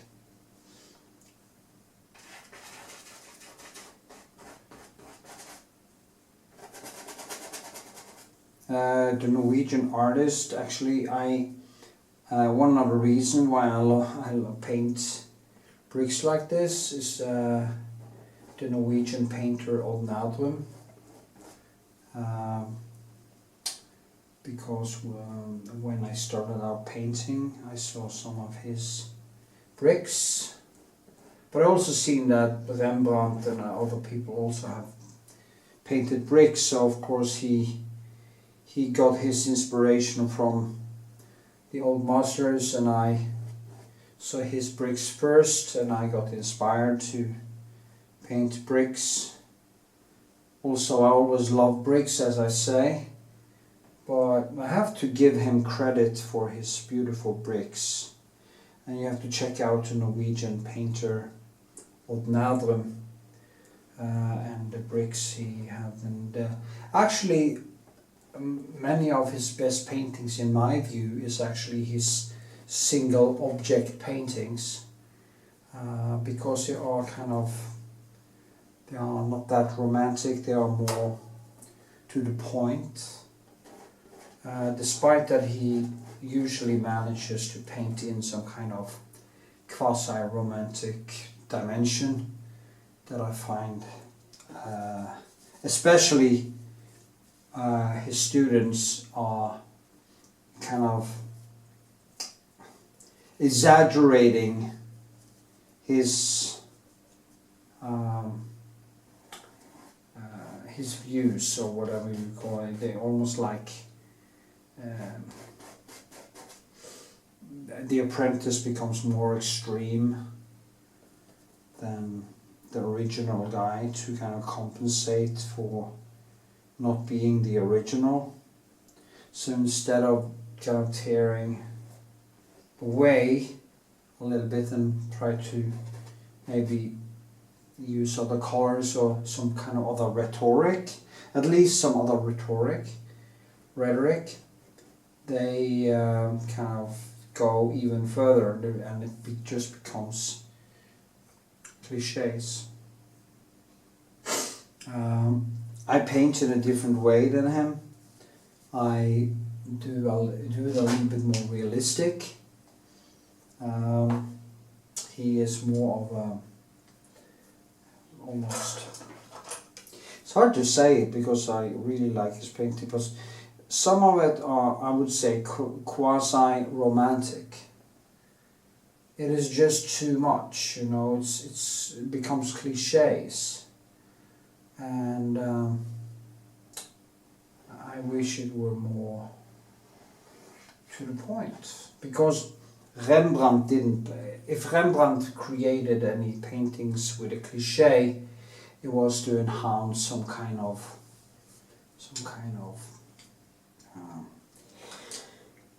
story or something. But when he does it, it's kind of, I think it's a little bit we will say no, it's a little bit forced.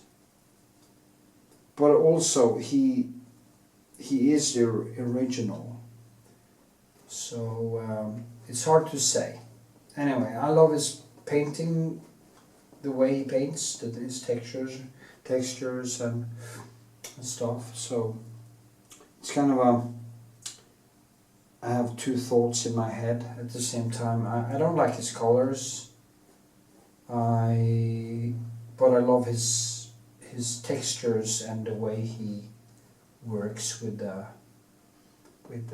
brush and textures and stuff, because he's really brilliant, and you can learn a lot, because he managed to dissolve it in a very good way, a way that only a person with a lot of skill can actually do.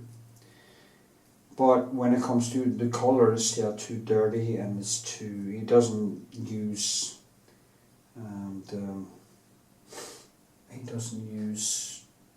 the laws of nature in his paintings.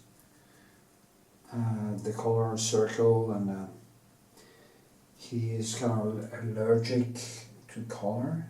For some reason, he has this idea that the color is the enemy of art. I don't know if that is because of impressionism or expression, abstract, you know, what the modernists did to art. But to say that, and he said, I met him a few times in the beginning of the 90s in his studio, because I had a friend who's actually dead now. Just died of a heart attack, actually. It's called the Stig. It's a sad thing, actually. You know,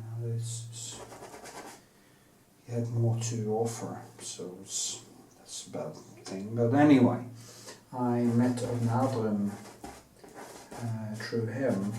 Now, actually, the first time I went with a friend of mine from art school, then he became a student of this guy, of this painter of Knut.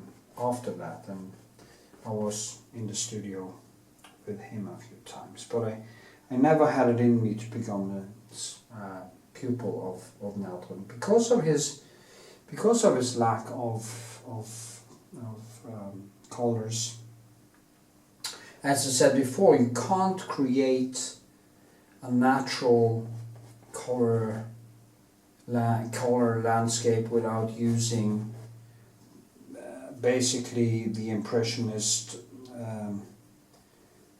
color circle or Goethe's color circle, because you have to have clean colors to create like clouds and all the things that happens in a motif. Even here, where all the colors seems quite subdued, they aren't really subdued. They're just on a different level. They're just on a more toned down level. They're still clean, but I have to make it work. I have to dirty them up a little bit in a way, or create some grey. Because it's hard to see exactly what colors it is, and it fluctuates all the time also, so it can be quite annoying actually. Also, as I said, a challenge. Now, so that is one of the reasons why I'm painting bricks of Knut. Some people will say, "Oh, you're stealing." He said, "No, he stole." As an author called Anna Vikshåland did say, that everybody steals from everyone. You know, he said, how was it said?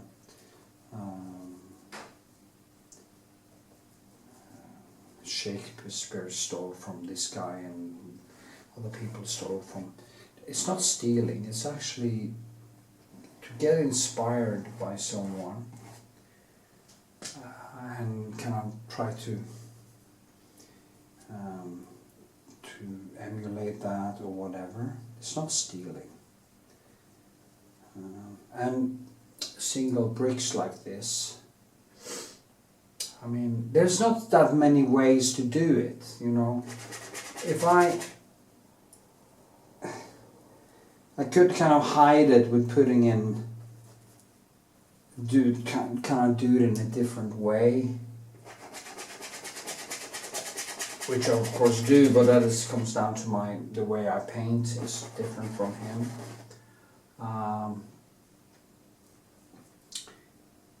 But there's not so many ways to put a brick or an onion or an apple somewhere and paint it. There are not that many ways to do it. There's not so many options, okay? So for me, I'm content with people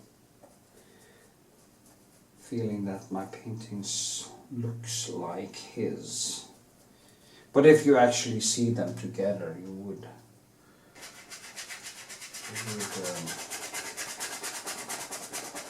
see the difference. It's very different.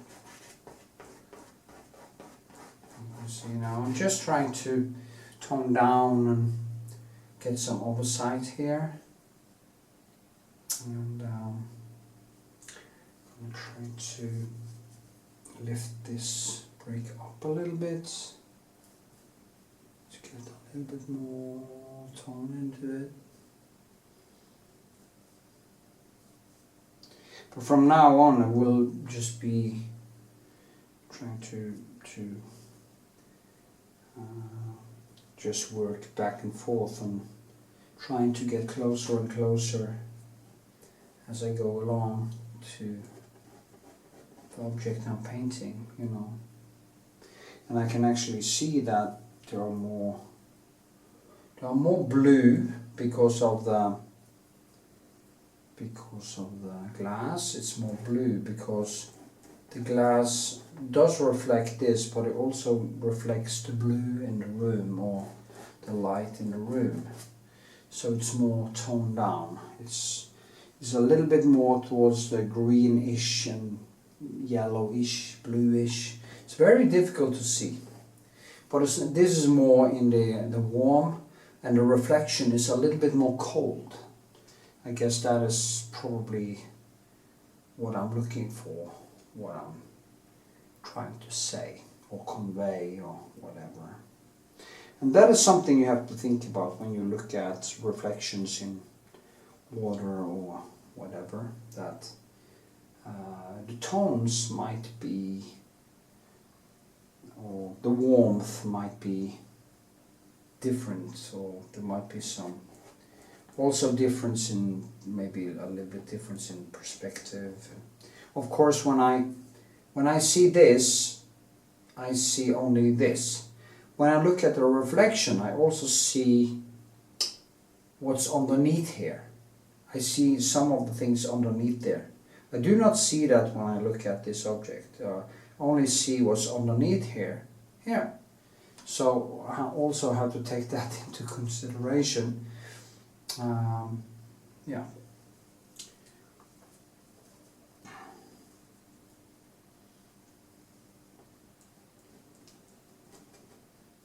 And yeah, just bang on, just keep banging on.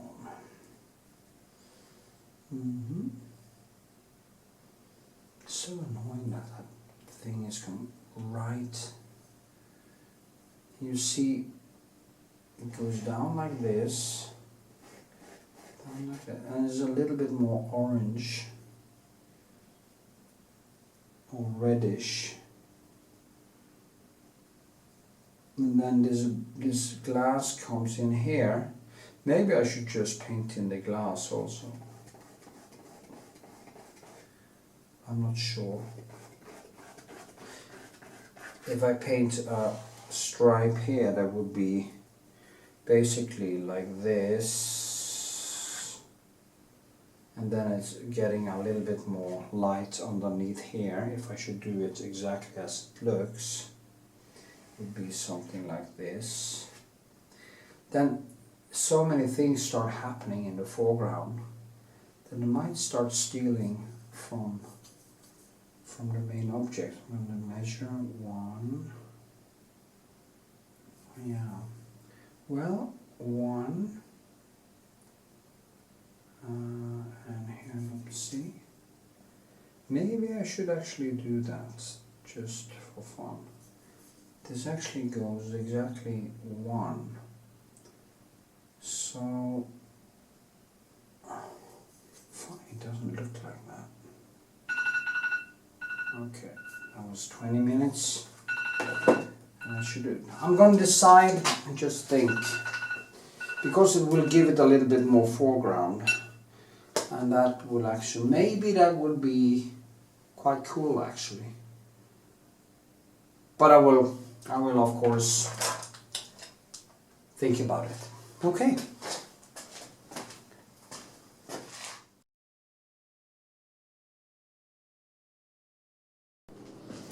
Okay, another day, another layer, and I will now put on the Retouching Varnish, and do some, as you can see, I use the Retouching Varnish to get the colors and the depth back for the next layer. It also is a prep for a glaze I will put on it, as you probably see. If you've seen my videos before, you probably know what I'm talking about. And well, I will let this dry for a little while and see, kind of dissolves a little bit here now. This is turpentine. So in it, or terp as it's called, and if things aren't totally dry, especially if you are in the end of the last layers, you have to be careful. Then you have to wait much longer to put it on, or if you're gonna, it doesn't really matter if you're gonna use this type of varnish like retouche varnish, which I prefer because it's thinner, or if it's the finish varnish, which is thicker, which actually lock the whole painting in, so you can't really put on more paint afterwards. That's of course what I've heard, but I don't know. The reason why I do this is basically to prep it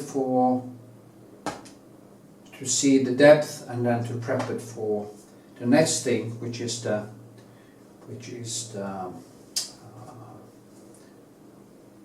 glaze. I'm gonna let this dry for a while, and then I'm gonna put on the glaze, and then the glaze kind of just goes into the retouche varnish and gets stuck. But I'm gonna explain that next segment. Yay! What I then use is a little bit of French ultramarine blue, French ultramarine blue, and my alsarin. Mix them together to create this kind of more violet bluish. And I use 70% of turp and 30% linseed oil, and I just kind of go over the whole thing like this. What happens now is, as I said many times before, that the oil and as you can see now, it kind of becomes a layer of this bluish oily thing over the brick and over the whole thing, and the retouche varnish is actually holding on, or it's the glaze now is being pulled in to the retouche varnish, which is just a little bit dry. It's it becomes kind of a sticky surface.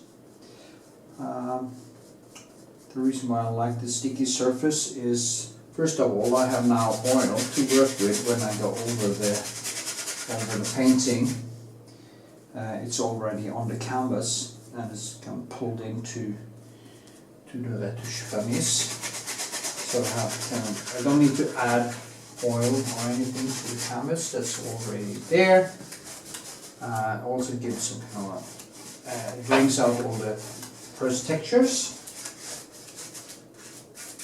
because of the color kind of is absorbed into all the cracks and brushwork on the canvas that is already dried.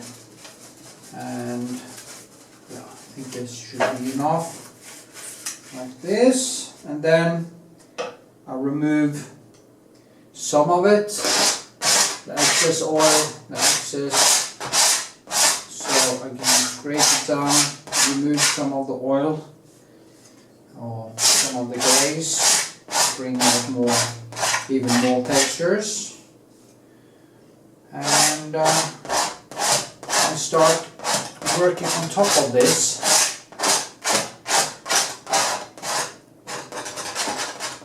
Yeah, that's what I do.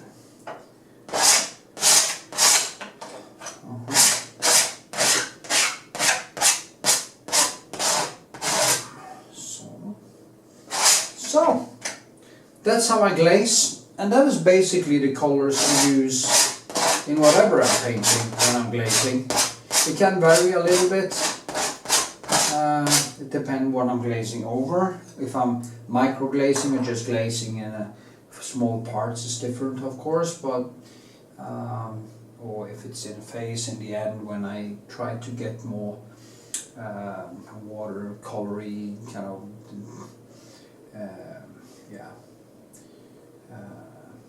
kind of softening up the painting. But this is just more crude. I go right in and just add. And now I can actually start bringing out details. It also works like shadows, and I almost work like a darkening of the canvas again. And I want to start working on the light areas. I can scrape away like this, and I can start adding. First, I can scrape it like this and actually get back some of the light areas. But also start adding more detail. So that's the retouch varnish and glaze process I do. And I do it over and over again for a few times during the painting process until it's done. Okay, see you in the next segment.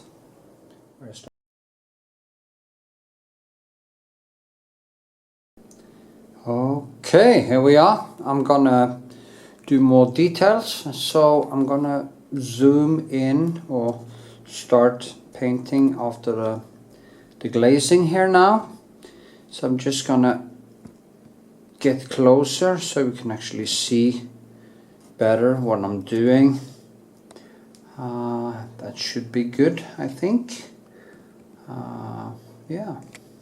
So I'm gonna start pulling out the light areas. I had some very good pencils here somewhere. Find them. So there they are. I'm gonna start with some new pencils. This is just one of them. So I can put in some detail. I really should take better care of my pencils. It's one of the things that I'm not good at actually, and I kind of forget to wash them properly and stuff, so that can be a problem sometimes. Yeah, so I'm going to take a step back. I can actually see without my glasses. Now I'm just gonna pick a spot. Now, as you saw in the last segment, there is oils in it from before. I'm gonna start with this spot and just enhance it a little bit. What I will do from now on is actually building texture and building all the things that is happening in it or has happened to it, as I usually say. As you can see now, I'm painting over the glaze, and the good thing now, I can actually feel how sticky it is. It's a very nice feeling. That is what happens when I use that glaze. Now I can actually get more deeper into the stone feeling, or brick feeling. It's maybe some of the most amazing work I actually do. Really love this. See, it's quite annoying because actually I don't think I need glasses right now. I'm taking something called Toushing. It is a drug that actually is shown to, not a drug of course, it's more it's amino acid you find in fish and meat and stuff, Toushing, and it's supposed to be able to do some good things with the eyes and actually the aging process. So people who have used it for a while has gotten better eyesight, and sometimes my eyesight is actually quite perfect, but today it isn't that good because I haven't been sleeping much for a couple of days. I tried actually to get a better schedule, but I just managed to screw up my sleep, so I have to take it slow. I'm trying to get up in the morning and start painting so I get more done. But anyway, what I use now when I paint is more in this reddish brown.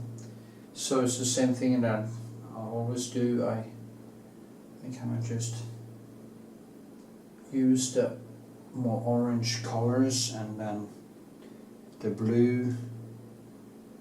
And this thing is actually quite warm. The whole thing is quite warm. So, but it's also blue here, and there's a lot of stuff happening in it. So yeah, it's so annoying because I stand here. This distance, my eyesight is good. So it's just a couple of centimeters. I have to stand here. And now I actually see things clearly because I'm becoming long-sighted, just as my father. Here I use some blue again. There's and I took that. That is also a problem. I have a tendency, always had this tendency, if I see some bright color, I tend to put more white into it.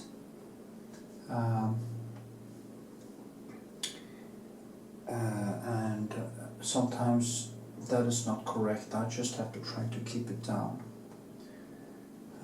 Yeah. It's kind of, gray doesn't exist, but there is a lot of, there is some undefined, let's call it undefined colors in this. So, and some huge shadows underneath there. What I use in the shadows here, because it's such a, it is such a warm painting, I'm using black and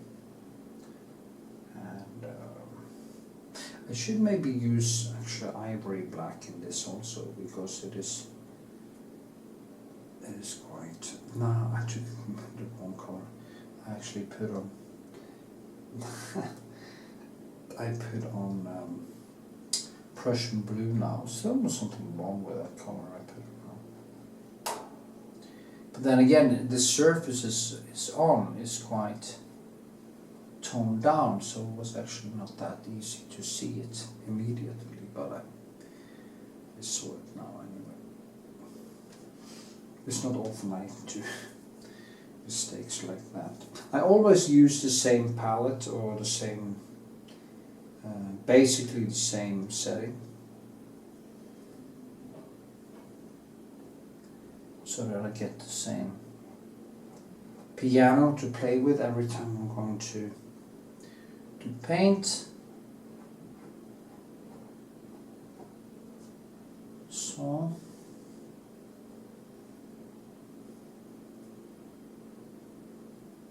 sleep is so important. I should actually get at least 8 hours a night, and I usually don't get that much. I get like 6, 7, and over time you're just feeling your dopamine falls apart, and that is not good. You need your dopamine to do creative work. Is very important if you don't have enough dopamine. Anyway, I'm gonna talk more about painting in this. I was thinking about, maybe I should just shut up.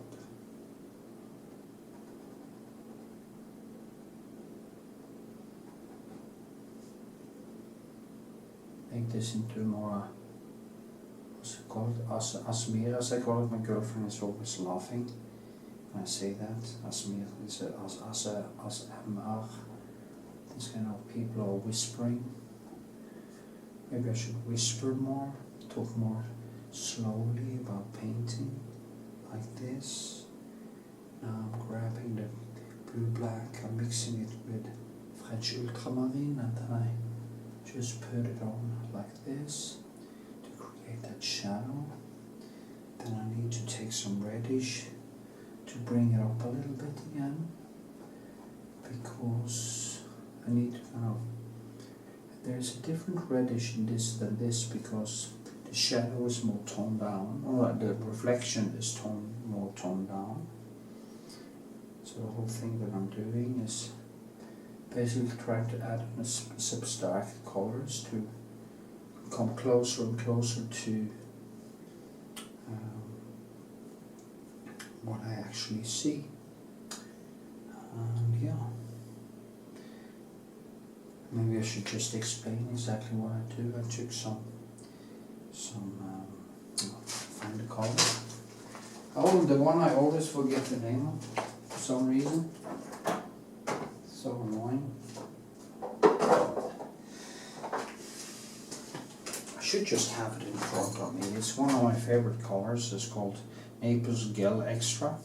It's kind of a greenish, yellowish color. I use it for skin tone. I use it for so many things, because it kind of, no matter what color I put into it, it tones that color down, and it makes it much easier for me to reach the tones that I want to.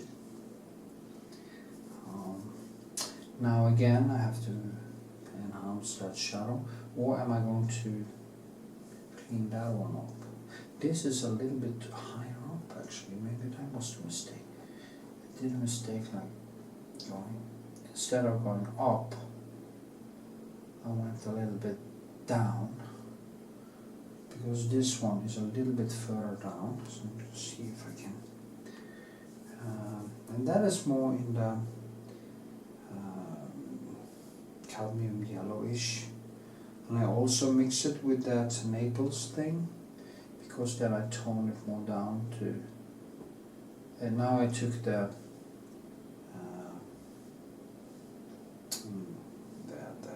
yellow, which I just said, and I mix it with the Naples, and then I get this more yellowish tone, like this, and I will have some orange, cadmium orange as it's called, and then I pull it a little bit back up again, and I will add a little bit of white. I use titanite, not zinc but titan. Zinc is too runny, I don't like the consistency of that one, is too thin. I like the more clay-like white, because I'm probably a closet sculptor, as it's called. Maybe that is what I should start doing. And this is actually a painting course, so I should actually tell you what I'm actually doing instead of talking about everything else. Now I bring it up again with some more cadmium orange, because I'm going to paint on top of the brick, and as you can see, there are more light on top of the brick. I also see it here. People have asked me if I could also film the object that I'm painting, but I don't manage, and the palette, so I would have had to have three different cameras pointing at different, and you know, if I had a huge channel and I earned a lot of money, I would just do the basically filming, and I would have given it to told people what they were going to make, and I would have had other people putting my videos, people who actually know how to do it, but it is so time consuming making all these videos. Just the amount of data I have, the amount of it's just absurd. So no, I can't afford that, and it's too much work, and I'm not earning any money on this. right now, except from a little bit on PATRON. But of course, if people start to donate a little bit, I'm going to add a link called Buy Me a Coffee, and who knows, maybe somebody wants to, yeah, buy me a coffee. That would be nice.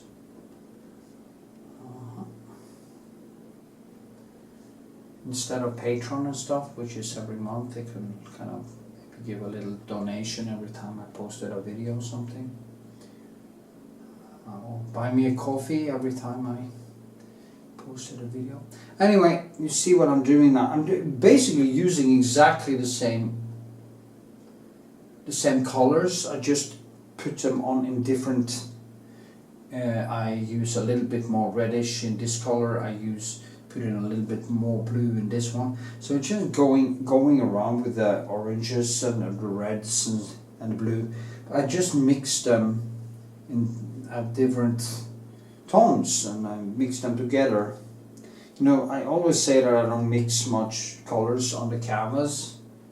No, I mean on the palette. And in a way I do, as you see now, I'm just stroking it, and also see the direction I'm going in. I'm going in a direction. I would maybe do like this here, down, like, so I try to figure out what kind of direction I should paint something in to get it to kind of get the textures and stuff in the direction of the different things that is happening in the brick. The same thing if you paint a face, you have to figure out, do I go down here, go like this way, do I like this or this way? You know, it's the same thing with a brick. You just have to bang on and see the different directions all the time. This brick looked extremely interesting when I started out, but I can see now that it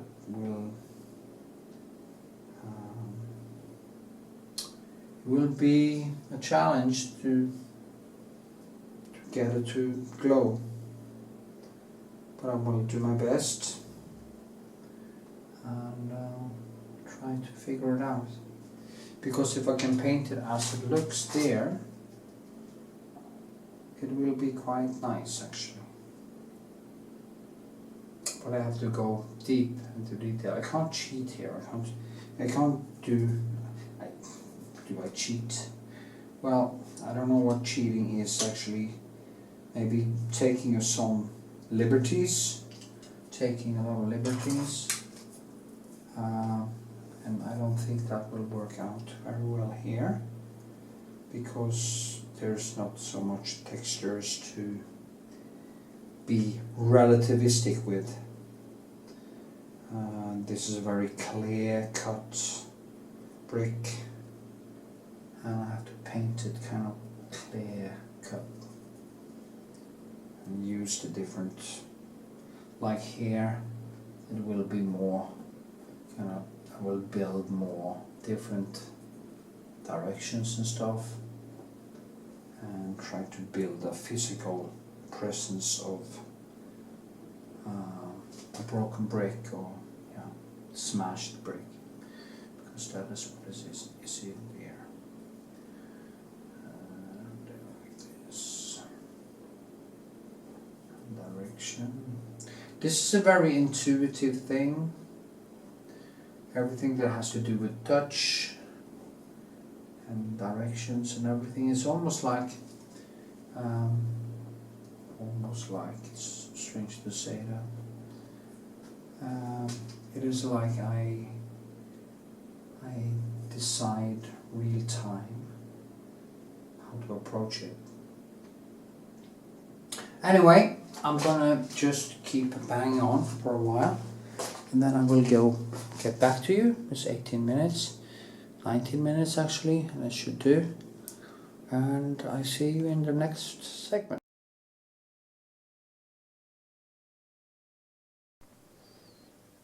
So here we are. I've been working a little bit around, or for a few hours, just adding more light in the brick. Been working a little bit around it. You know, I can't film every single hour because it will be a very week-long video or something like that. And sadly, I would actually do that. I said that before. I would have loved to make videos that lasted for 14 days or something like that. But it's not allowed on YouTube. You have to stay within 12 hours. Anyway, so what I'm doing now is basically I'm trying to link together the colors of the brick and of course what's beneath here. There are many things that I have to think about. You know, there's always when you paint the reflection, you actually see it a little bit different. I can actually see the underneath thing in the reflection because it also reflects what's underneath. And there are tricks like that we'll go deeper into. Also, this I have to go like this to create kind of that swing underneath. But these are things that the 3D effects that I will keep on working on as I go along. What I'm going to do now is just use my Naples Gel Extra, as it's called, and I basically use the same colors as in the brick, just that I'm going to get this light in, and as you can see here, I want this to become alive because it's a very harmonic, as I said before, it's a very harmonic still life. This it's not some colors who's kind of screaming coming out of it in any way. It's just a nice flow of nuances, and that is what I have to do. That's what I have to paint. Also, it's on glass, so I have to get this glass feeling.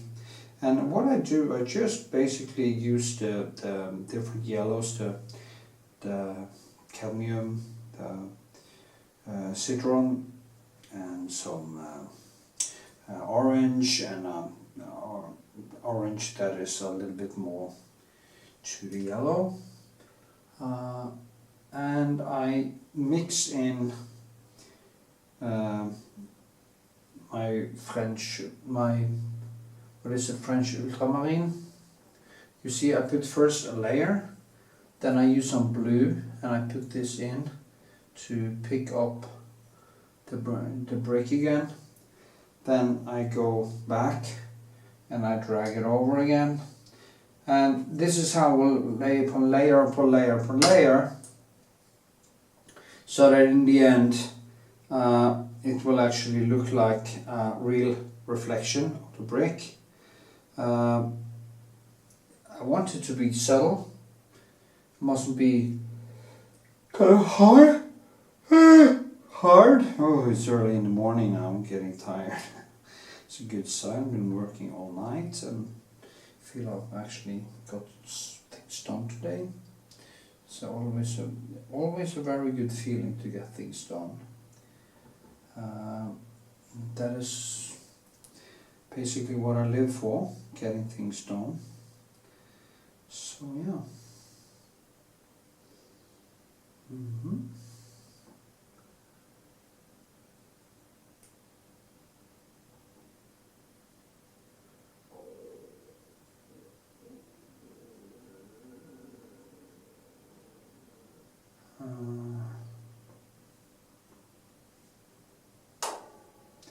So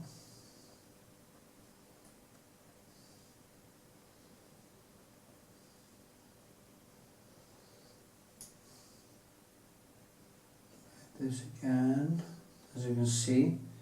In this way I will basically come closer and closer to something that actually feels very natural in the end. So I don't like when things are getting too, shall we say, drawn. I don't really need these glasses right now. I'm actually taking a supplement called taurine, and it is supposed to help with the eyesight, and I simply think that it actually helps. In rats it has actually gotten their vision back, and it's kind of a fountain of youth in a way. So check it out, it's called taurine. It used to be found in fish and eggs and meat naturally, but as we age, of course, the body is producing less and less of it, or can pick up less and less of it. So it's very good to take in a supplement form, and I think it has actually helped on my eyesight already. Been using it for a few weeks, but I mean, processes like that, you have to change get new, of course, new cells in your body or in the eyes and stuff like that, so it takes time. Anyway, it's horrific to work with glasses actually, because it's like a distraction. Also, I noticed when I'm not using glasses, I tend to let more of the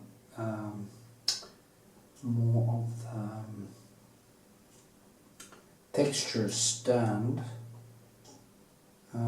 so my paintings get even more impressionist when I don't use my glasses. But for detail, of course, I will need them later.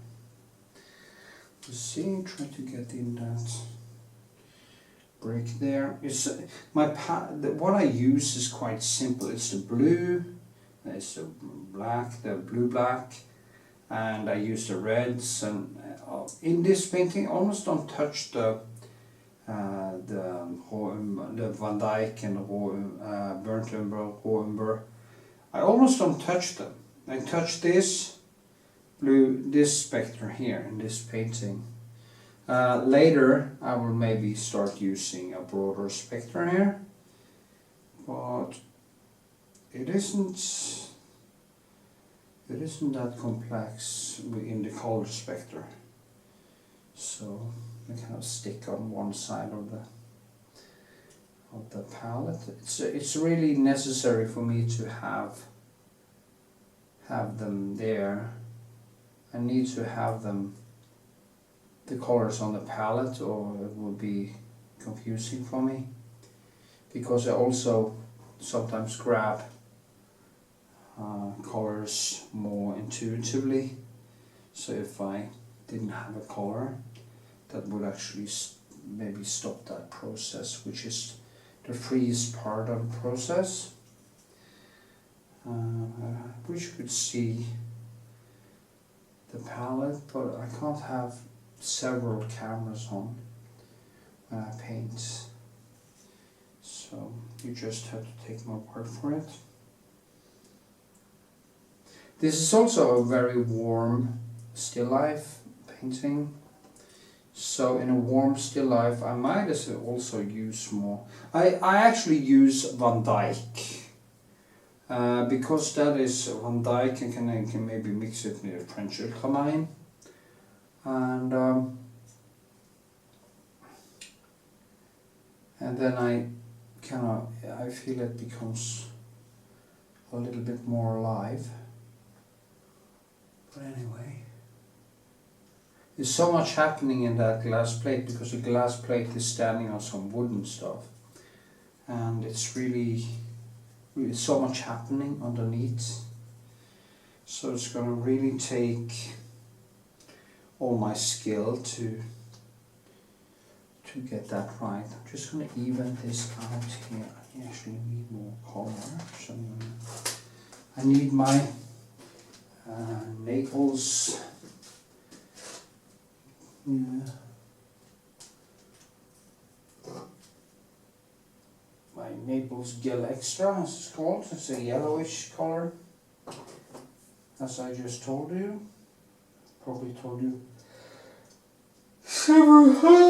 several times in this video, but that's how I am.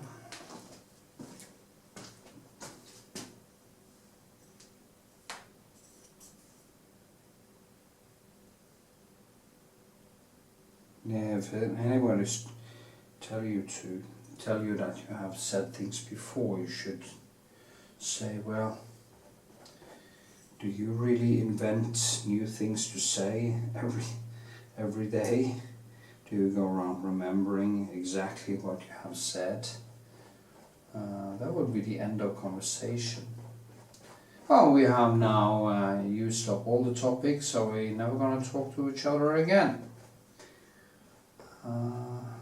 Maybe some couples who actually thinks like that. It's like a good movie. If you see it over and over again, that might actually become better when you see new things.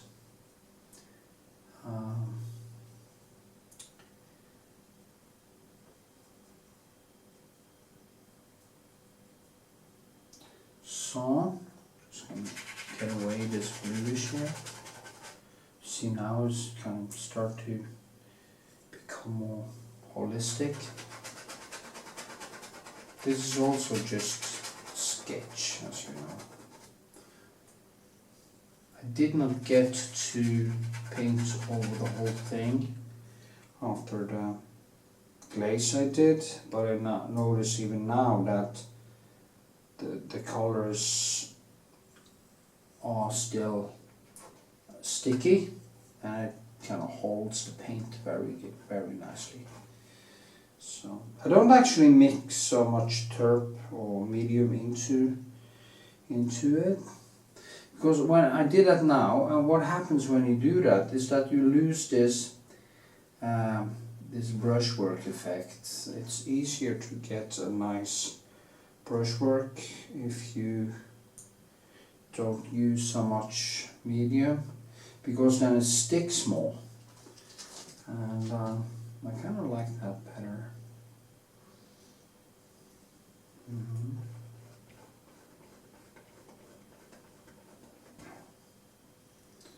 So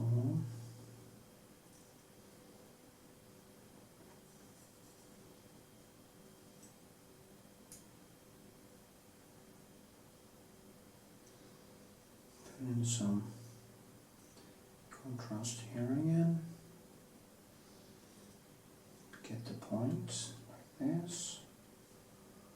Now you see it's kind of coming alive a little bit, and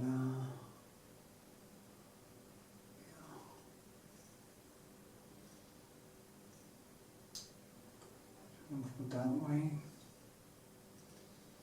and this one that way.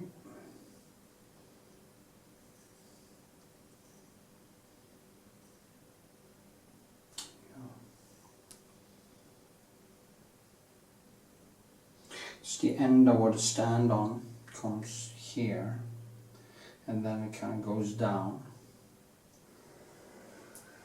and becomes kind of darker right underneath there. So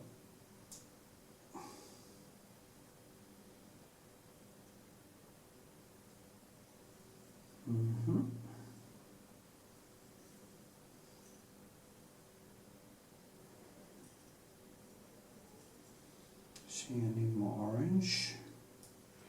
I mixed the orange now with the blue, and what happens then is that I get this more broken yellow, which leans over to more greenish.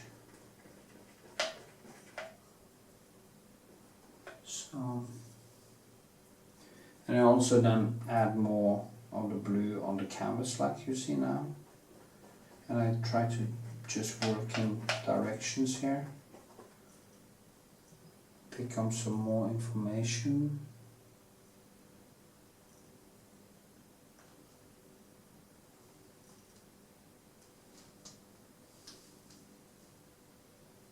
So yeah. It's bluer behind there. Touch of medium just for the behind here. I should have to keep the textures more down, and that is also a few of the tricks of my sleeve that I will build more here, and I will keep this in a very subtle way more down. Yeah.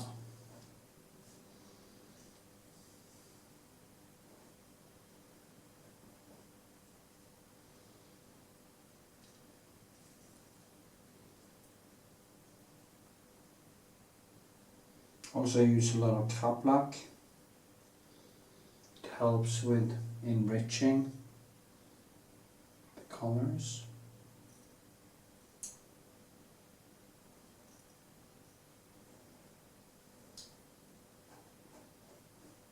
You must never use black on its own, because that is not how nature works. So always have some blue, some pure colors in them.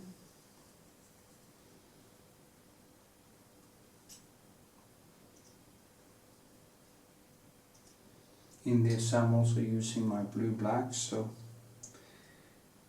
from Winsor Newton. All my colors except from that color are old holland.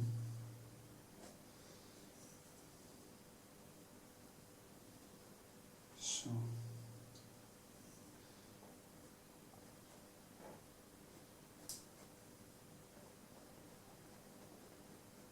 it's kind of to get this to melt together. And I will start building more details in the background. I don't know if I'm 100% pleased with this, but I will see what happens in the future. I will at least fight that good fight, and if I feel that I can't bring this together a good way, I might just paint over the whole thing. But I mean, it looks quite good now, and if I get the perspective right and I get the perspective of the stone right, I think it's gonna become quite nice in the end. But I'm very tired now, because I also didn't sleep so much last night actually. So maybe I should just stop now, and I will do more on this tomorrow. Now it's also quite wet, so it will stay that way. It will maybe dry a little bit, but it will still be sticky and easy to work with. So just see what time it is now. Yeah, it's actually 19 minutes, so yeah, okay. See you in the next segment.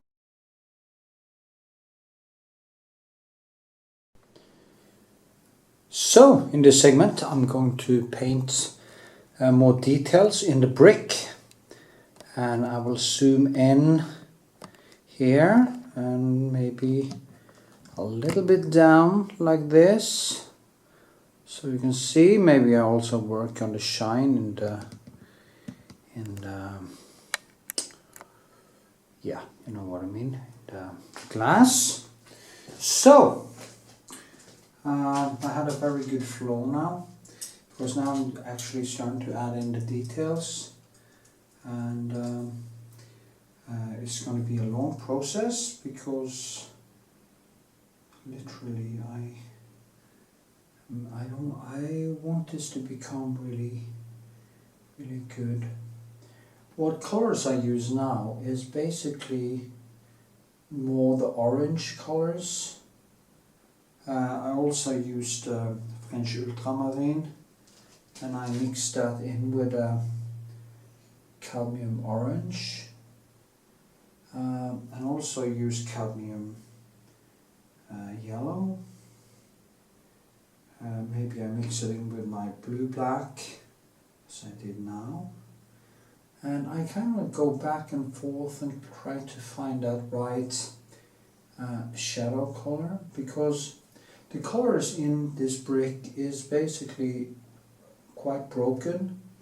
As I said before in this video, the nuances in this is very close together, and I have to figure out a way to make it vivid or make it be very 3D without me going crazy with too much color, because I have a tendency, and that is one bad thing that I say about my own paintings, which I actually think is correct, that I tend to overdo the colors. Now, to a certain point, that gives my paintings a certain, shall we say, it gives them a certain kind of personality, because they are not perfect compared to a more classical skilled painter, a painter who has maybe gone to an art school or gone to and learned very classical painting. There are actually academies that still do that. I know there's one in Firenze where a friend of mine, or a guy I know, went, and he's very good. And so they kind of tend to keep it more down, they keep it more inside, like they used to do in the like 1700s, 1600s.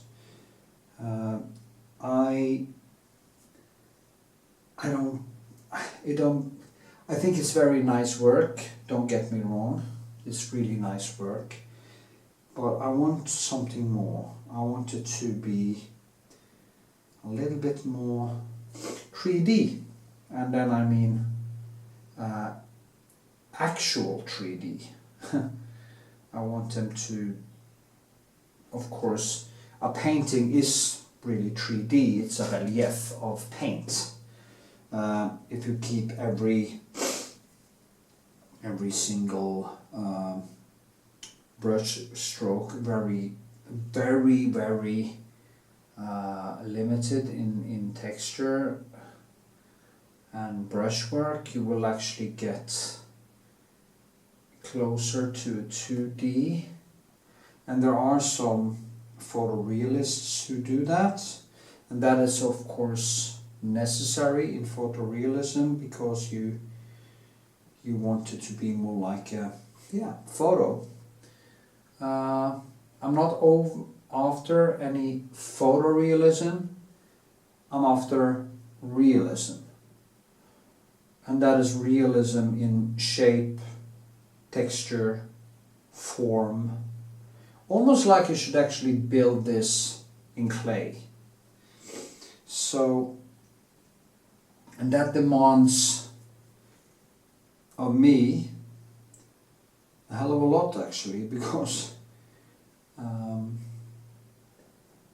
it's not that easy to control. Also, as I said, I'm not classically schooled, so I don't really have a shall we say, I don't have a recipe. Of course I have my recipe, but I don't have the classical recipe. I never studied it, never did. I just looked at textures, and I kind of started to understand the brushwork, the importance of the brushwork, the importance of keeping kind of brushwork behind here. They have to be low. It's very difficult to build the shape in this, so I just kept it down. Keep it down over here. Maybe I should actually post this as a standalone lecture. And then when I go here, I will actually try to build more physical space. I will add more color, thicker textures. The way to do that actually is more like you know when a pianist plays the piano? You can't play the piano or play good music with the same pressure on the tangents, or whatever you call it in English. In Norway we call it tangenter. Tangenter, or you know, the things you press.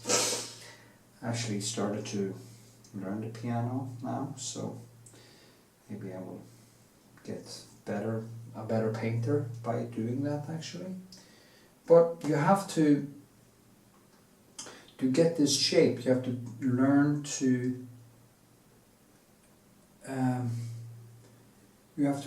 to see how much pressure you should put on the paint.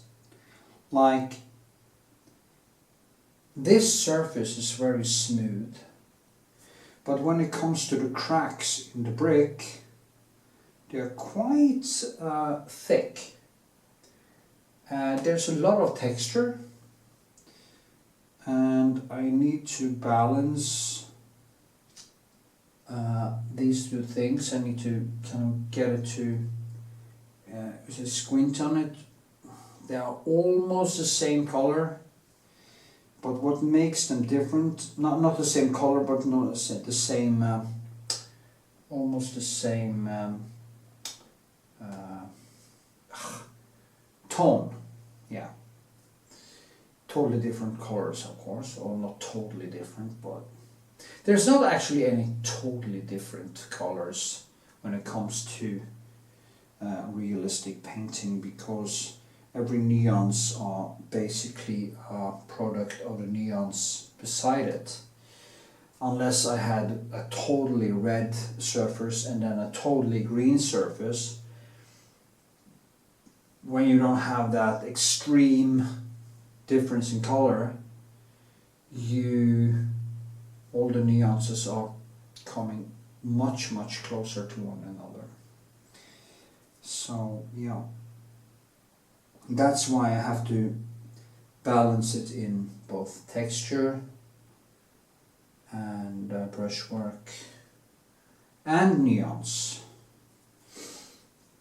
Also, direction is very important. When you paint, you have to think in directions.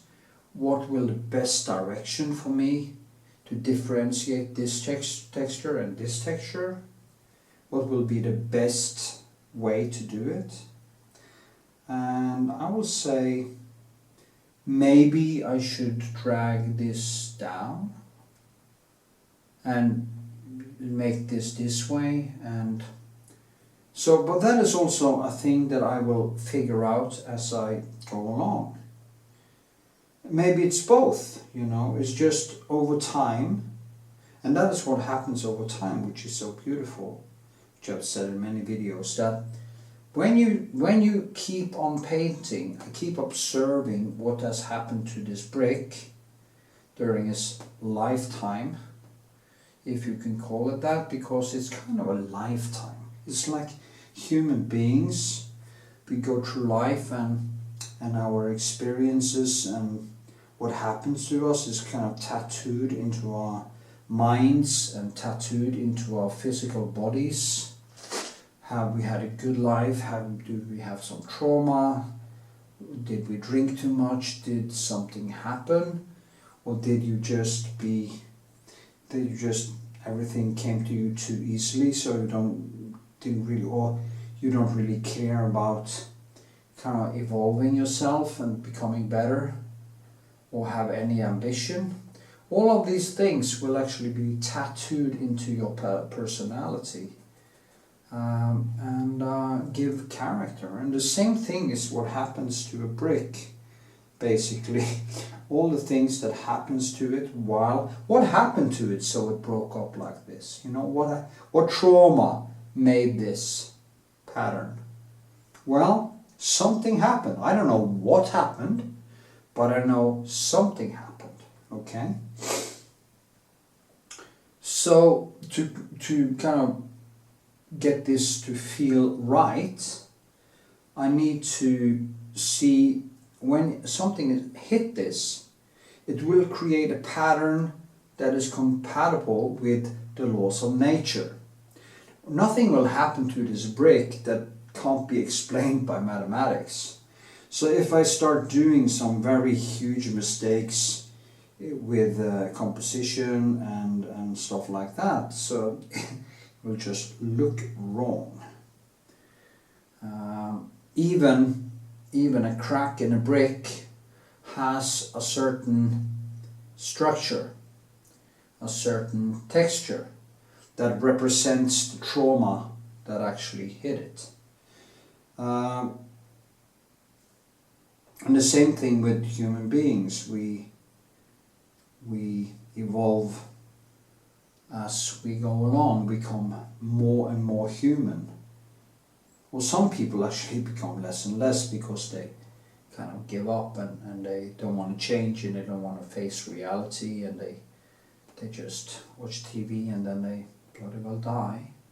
Now I'm going into existentialism again, but that is basically why I paint bricks in the first place, because they remind me of life. It's like driftwood, it's like broken trees, it's like growing trees, it's like flowers, it's like human beings. You can see how you can sense basically or see the beauty of the laws of nature, and how also every experience shapes people's personality. You can guarantee if you meet some asshole somewhere, they have had trauma in their life. Somebody treated them like shit. And that is why they are how they are. So in a way we should basically forgive them, because they didn't become like this by their own hand. It was maybe a father, maybe it was sexual abuse, maybe it can be many things, but it's usually trauma. Nobody just turned into an asshole for no reason. As this brick didn't get that thing here for no reason. Anyway, I keep always ranting about these thoughts I have about life. I'm actually in the process of starting writing some books and stuff, and starting off my human condition exhibition or series, where I will go deep into the most horrific themes of human nature. And I will also, of course, paint and write about the most beautiful things. So maybe that is, you know, the reason why do I paint a brick? Because it represents existence, it represents the process, it represents the law of thermodynamics, how everything just dissolves, and yeah, that is my fascination with objects. And it's not any object. I always choose my object for some reason. There is not, I just don't find a brick and I pick it up and I paint it. It's like I don't just paint anyone, unless they of course pay me a lot of money. Everybody needs to live, me too, but then I also try to, and most people, at least a person who wants a painting of themselves or something, are usually a little bit interesting because they appreciate art and painting and stuff like that. So usually a higher bar for being more human. I'm not saying that stupid people are not human, or superficial people are not human. They are exactly as human as anyone else. They haven't tapped into what being human is. And that is deep introspection.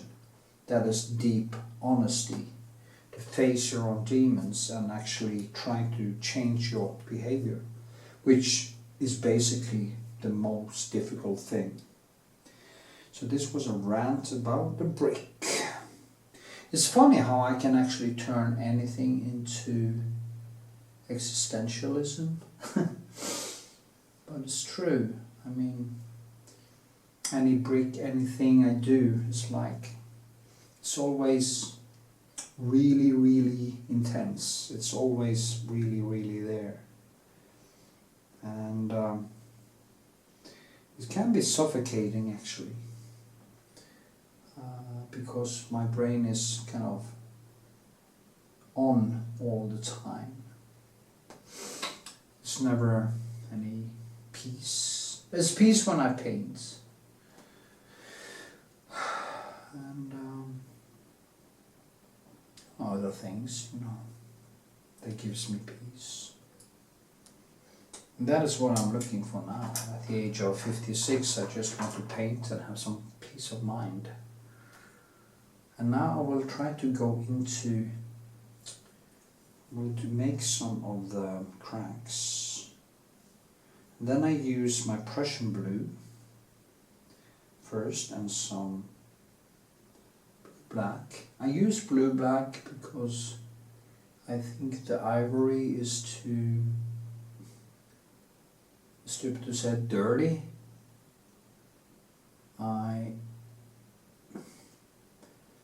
Now this is just drawing them in here, and I can actually already see that I've done some mistakes. This one is supposed to be longer that way. The distance between there and there is longer, and it's darker. First I just draw them in, and then I start molding what's around them, so it doesn't look like I have painted them, kind of just painted them. Oh, here's a cut, here's a cut. No, you have to first paint it in, and then you have to kind of make it into a crack. Not just draw the crack on it, just make it into an actual crack in the painting, in the paint. And that's how you get sculptural realism, like this. You see, I'm starting to paint around it, and I will do that several times. I will go deeper and deeper into detail as I go along. I think I want to post this segment as a standalone, and also will be a part of the whole process, of course. Process video, but I think people, you know, sometimes I feel sorry for people to come to my channel and they think they're gonna learn about painting, and I keep ranting about politics and life and existence and stuff. But there's a reason, and the reason is there's a link between textures and life, brushwork and life. And that was exactly 20 minutes. So I see you in the next segment, and hopefully I will see you, or you will see me, in the full tutorial or process video when it's finished. Thanks for watching. Give a thumbs up, leave a comment, and do all those things. Thank you.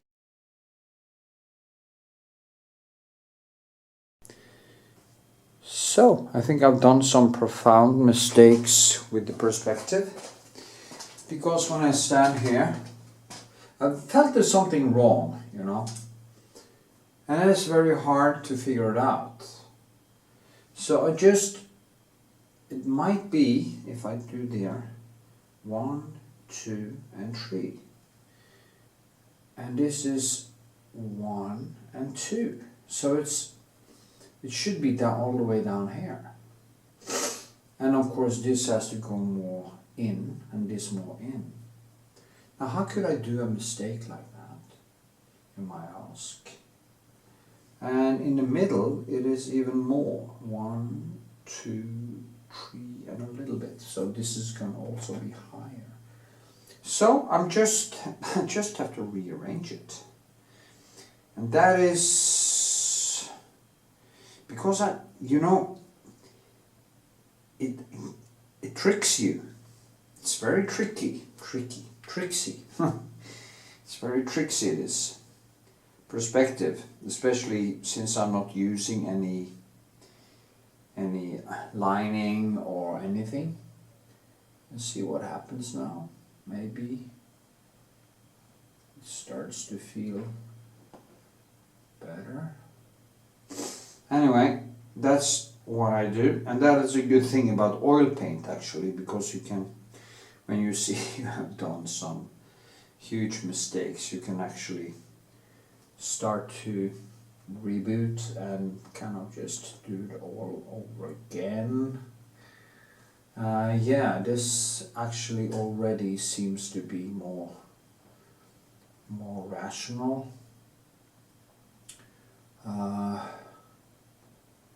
Yeah, and of course this doesn't go, this goes actually in like this. You might ask, how could I do so many horrific mistakes? It's ridiculous. Now it's actually start to fall into place here. It's good for you actually. These are the things you really has to. You can't always trust your intuition or your eyes, because it is what should we say? It is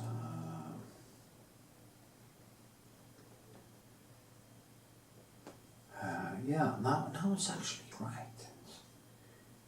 This is way better. Let me see now. This is 1, 2. Let me see. 1, 2, and a little bit. Because sometimes I've been doing like this, and then it seems like it is better. Now, this is still 1, 2, and 3. Yeah. Now the shape here is a little bit different because it goes a little bit more up here. But then again, then I might have to take it down here instead of lifting that up, but that is stuff that I will figure out. So annoying. You have no idea how annoying. I've been struggling, and when the problem when you do mistakes like that is that you can't really move on. You can't really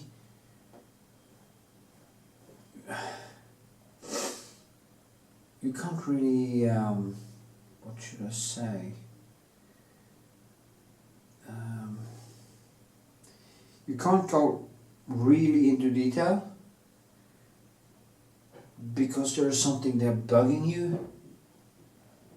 You just feel something's wrong and it keeps bugging you. What happens now actually is that the brick maybe seems a little bit too long. That also might be because when I do that mistake, and maybe I start to kind of, because it comes too big that way, I start to make it too big that way. But you know, I think it can be saved. And you have this because it goes more up here. I'll try to. I think this learns you, the viewer, a lesson don't be too confident. And I always say that to people, spend time sketching. Not necessary, not go as far, I don't think you need to use any, it's going to be a little bit higher up. Now it starts to fall into place, yes. Let me see now. Yeah, now it actually starts to feel like it's actually, I'm not seeing two sides at the same time. It's not cubism.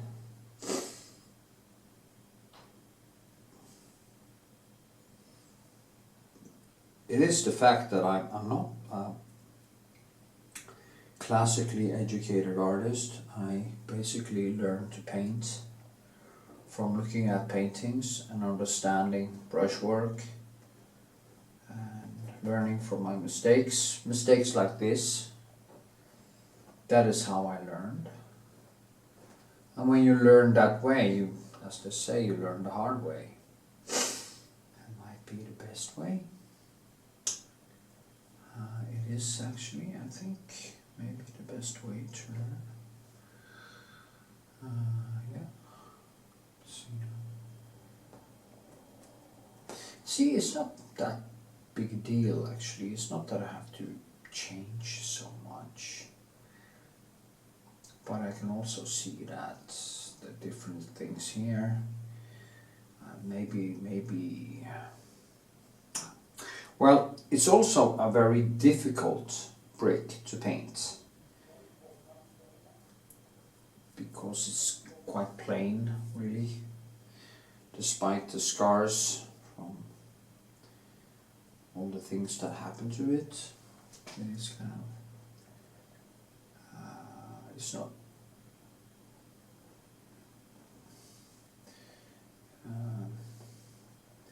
it's more,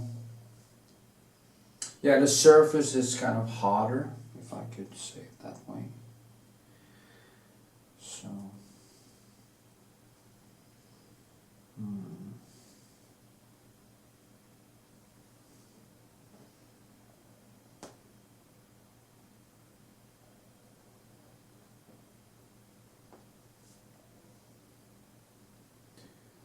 and there are some stills. Yeah, I have to.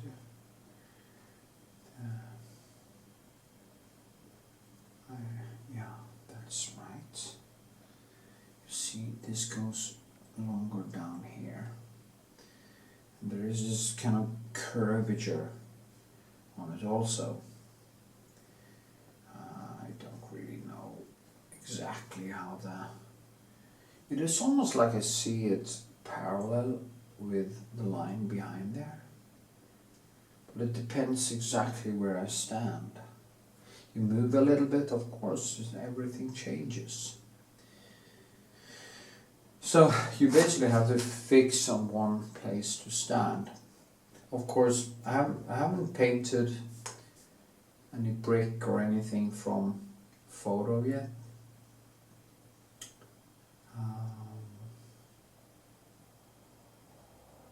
Maybe I should try that, because then you get the fixed perspective and you don't move around, so you don't basically create your own conflicts. But then again, that is one of the reasons why I actually paint so much objects, is the pure training, the exercise of seeing shapes.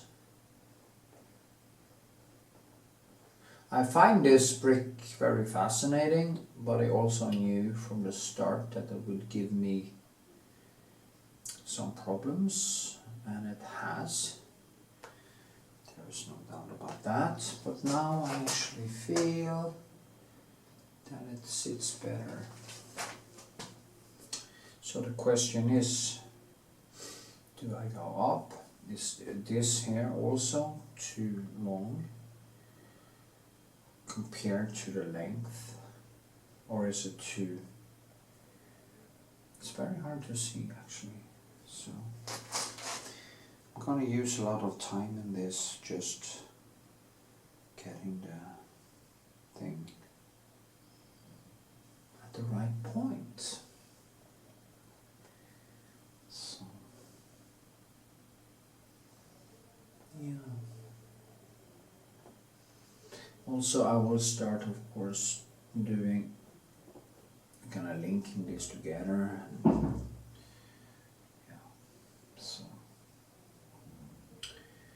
maybe it's gonna be shorter, but I'm not sure. So there's many things happening. This one is a little bit higher actually than over here, so I might take this up a bit, and then I have to take the shadow up.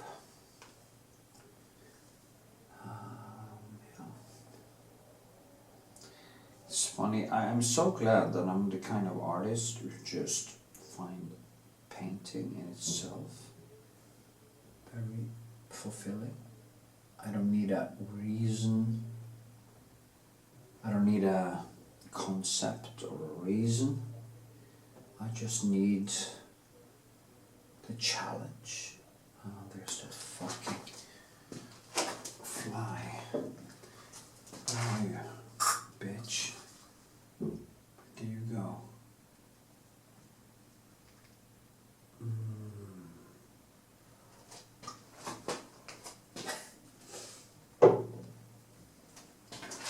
So annoying. It sits on me when I'm going to sleep and I can't really. It's such a big place, you know. It's so much real estate to hide in. I kind of feel sorry for it also, you know. It's just a fly, it didn't ask to become a fly, did it? No more than I asked to become a human being, be born at all. So okay, but I'm not going to go into existentialism again. Anyway, so yeah, I think this is also going to be higher up. Now I have to figure out all the small things that happens in this brick. How long is this? Yeah, there's a lot to figure out.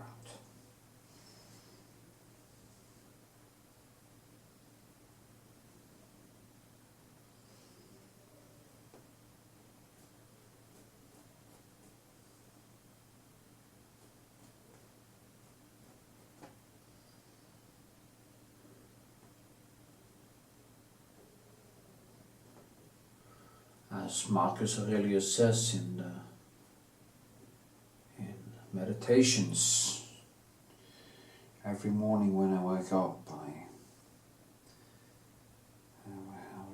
he's so glad to be alive, to feel, to love, to create, to do all the things. I don't remember it totally by heart, but when I rise in the morning, he says,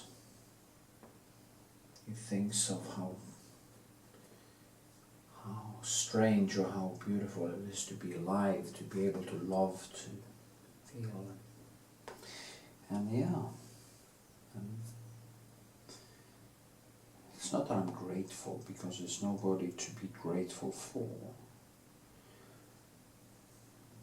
Nobody kind of, well, my parents made me. I'm grateful for their efforts to not create me actually, because that was actually their choice, but at least to take care of me. So yeah.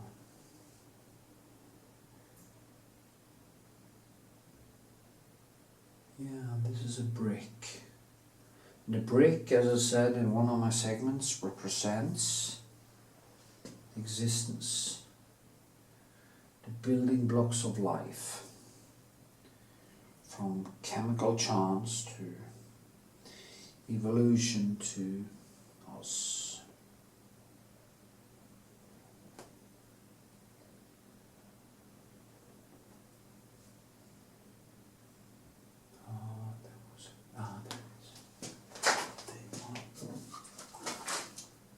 Wait. Come on. Okay. Just go radar. Anyway. Yeah, this also goes higher up. Starting to fall into place now. Said that many times by now.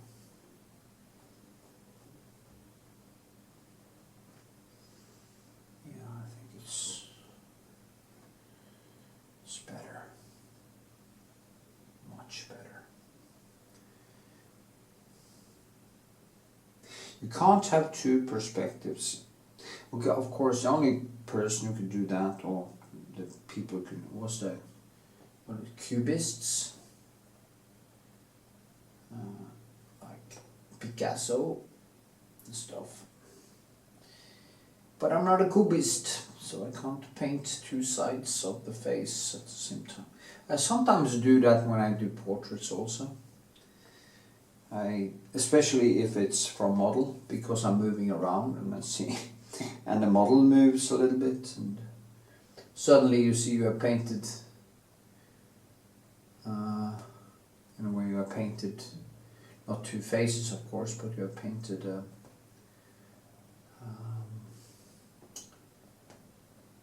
two sides, you know, two different angles. Perspective on this side goes this way and this one goes that way. It's so silly. You can actually feel that it's wrong. This is not right.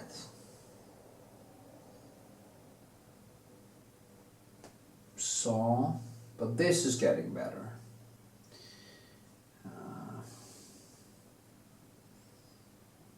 Now I solved this because I was talking to my girlfriend and I asked her, this can't be right, you know, something's wrong here.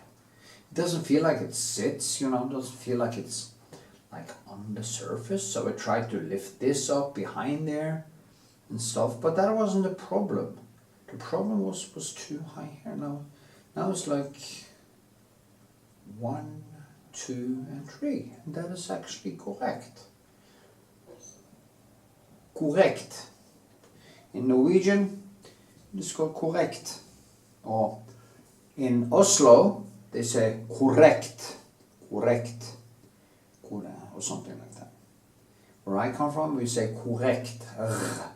We use the R, very different, because we have a lot of, like in America, I have a lot of dialects. Probably have that in all other countries too. I just don't know because I'm not from there. So it wasn't that much either, actually. It wasn't that much down. Maybe a little bit more. Maybe this is going to go higher. But anyway, now I actually know where to go.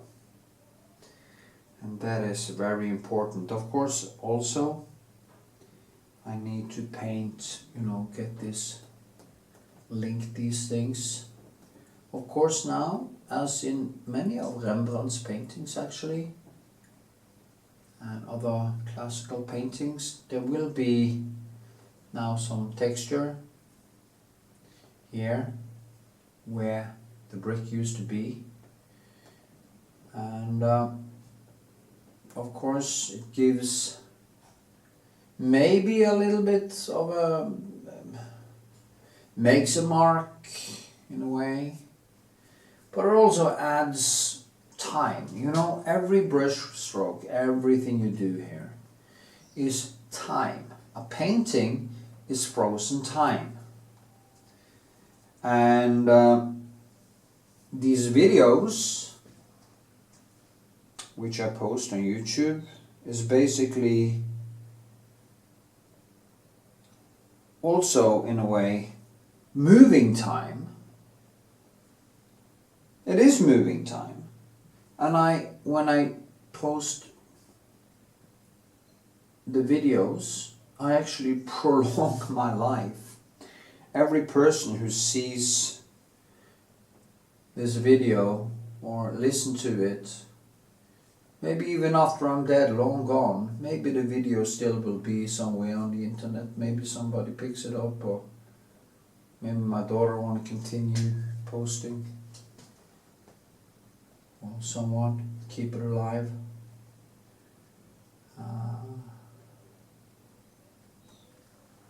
Maybe when I'm in 40 years or something, there will be an incredible amount of videos on my YouTube channel, and maybe somebody actually think it's a good idea to preserve it. Yeah, okay, so this is what I did now, fixing a problem, and I will keep fixing it until it falls into place again. Okay, yeah, it looks better actually on the you can see it. I think you can see it. Hopefully you can see it. Anyway.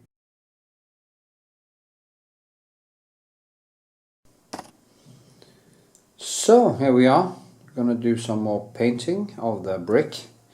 I'm gonna zoom in a little bit and maybe turn it a little bit down like this, so you can see the shine like this. The shine of the brick, of course. The problem is, of course, that very often there comes shine from the, you know, I have fluorescent lights, and they are typically sending out a lot of noise, a lot of light noise, which makes it a little bit hard for me to just throw away some pencils just around here, taking up space. So the problem is, as I say, that I get a lot of shine, and it's disturbing for me when I paint, but I guess I just have to live with it. And as a problem, I remember my old studio that I moved from in 2015 was higher roof, so I got a better spread of the light, and I kind of missed that. So yeah, it's very hard to know how to get the right lighting actually, so I just have to do my best.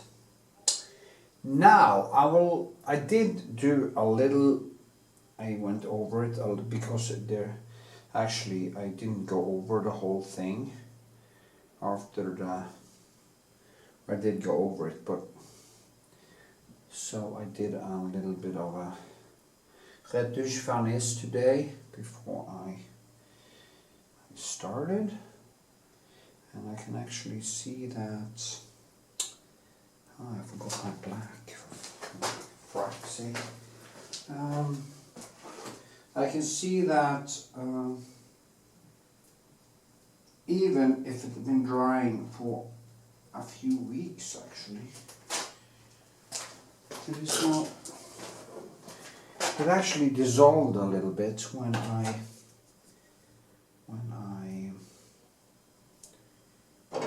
did the glaze, no, not glaze, but Retouching Varnish.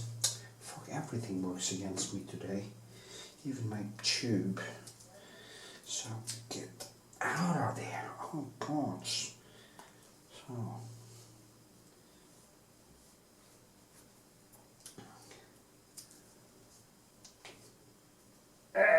come on! And this is blue black. This is one of my favorite colors, and it's usually I use, as you know, I use old Holland, but I use the blue black from Winsor Newton. I think it is colder than the ivory black, so, and it's kind of bluish in a way. So I think it works very well to tone my colors, but you know, what I notice is that ivory black is more earthy and probably has its own purpose, I guess, for people who like that. The problem is also in this brick, as I've been saying many times, the nuances is strange with my eyes. Sometimes they're just fine, sometimes you can't almost see anything. Now they suddenly became fine. Yeah. That's aging, I guess.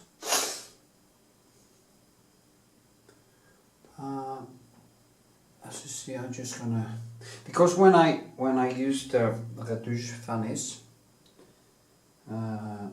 it dissolved a little bit. So now it's kind of the whole thing became a little bit foggy. But that's good, you know, because it's like it's going to be easier for me to kind of tone it down. I tend to make everything more vivid than in reality. That is the way I see colors. I see colors more vividly, probably, than they are.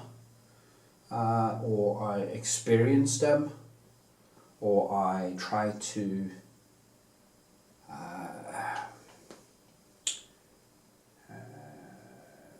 I'm not sure really, because when I look at, sometimes when I go to the classic, look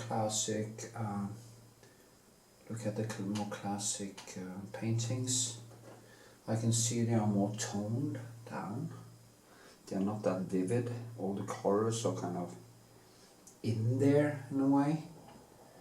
But I tend to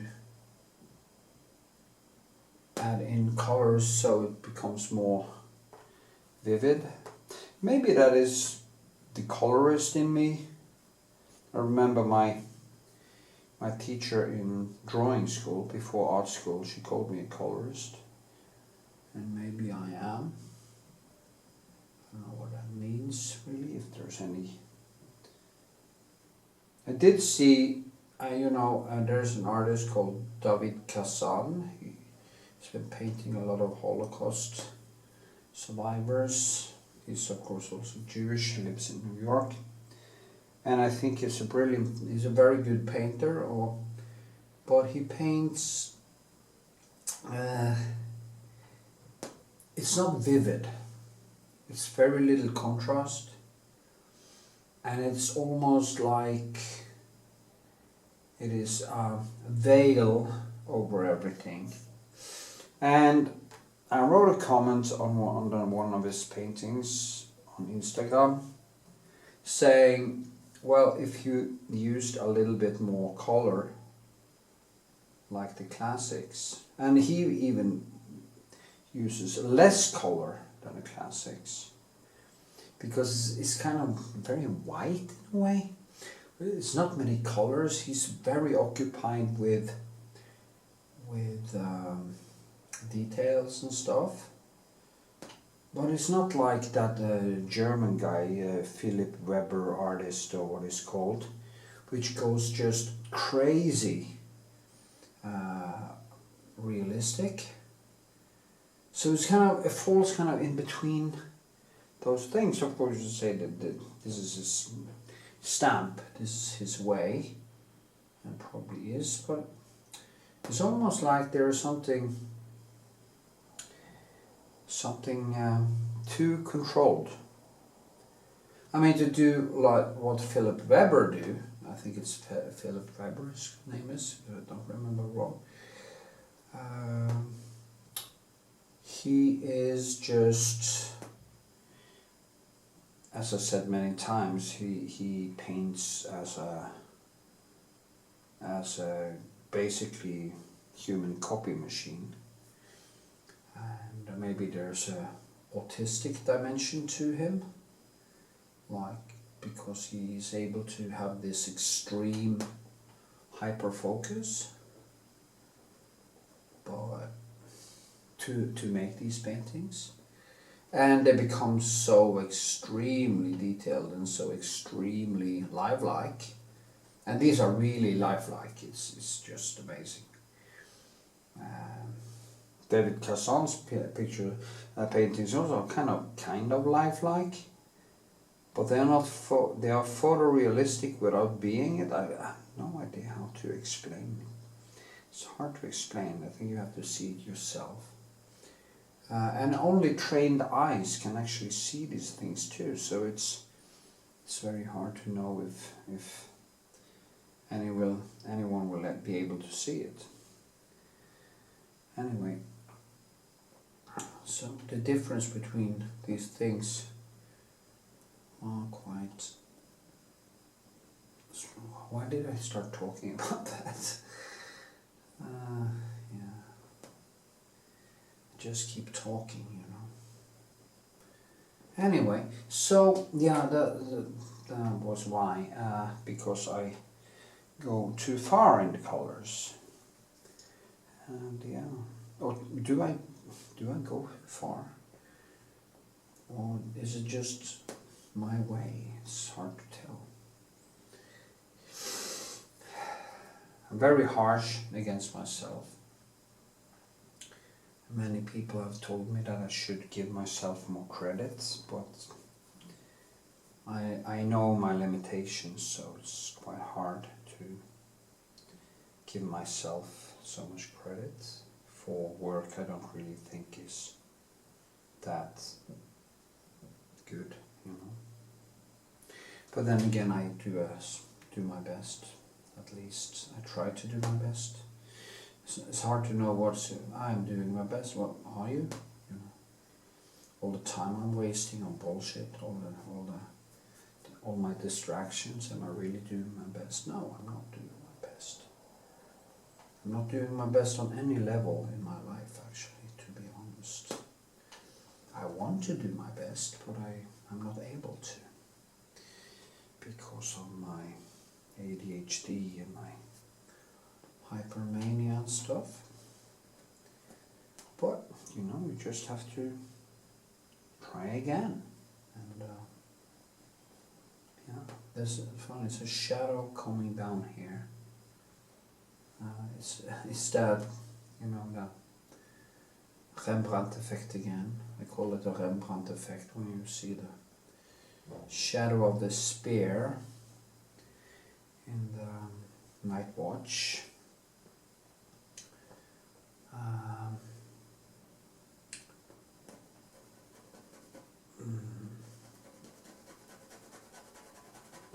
I will go deep into detail here now, so hopefully it will get better. Make it more contrast, more detail, and slowly, gonna go really deep, because I have to go really deep here.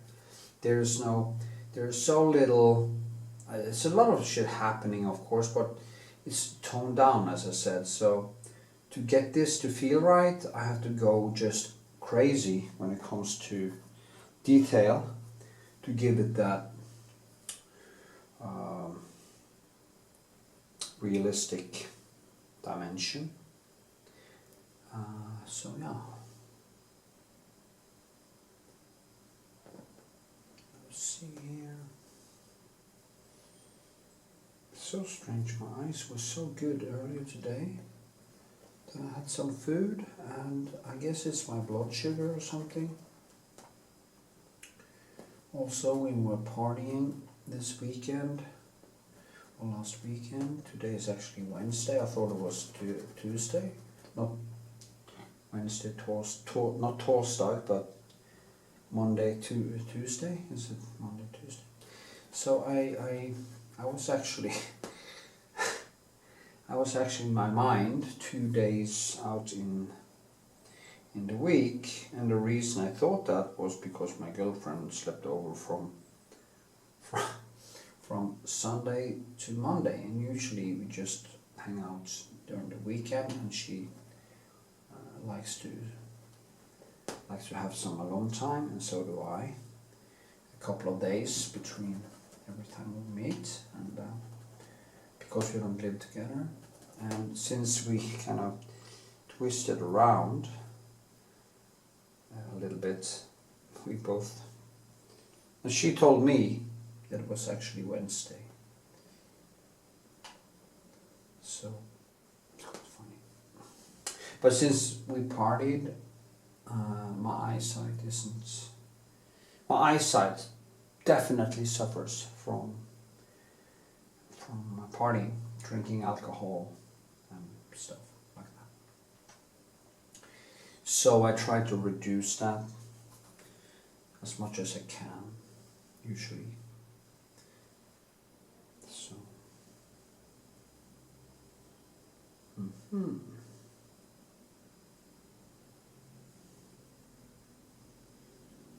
So.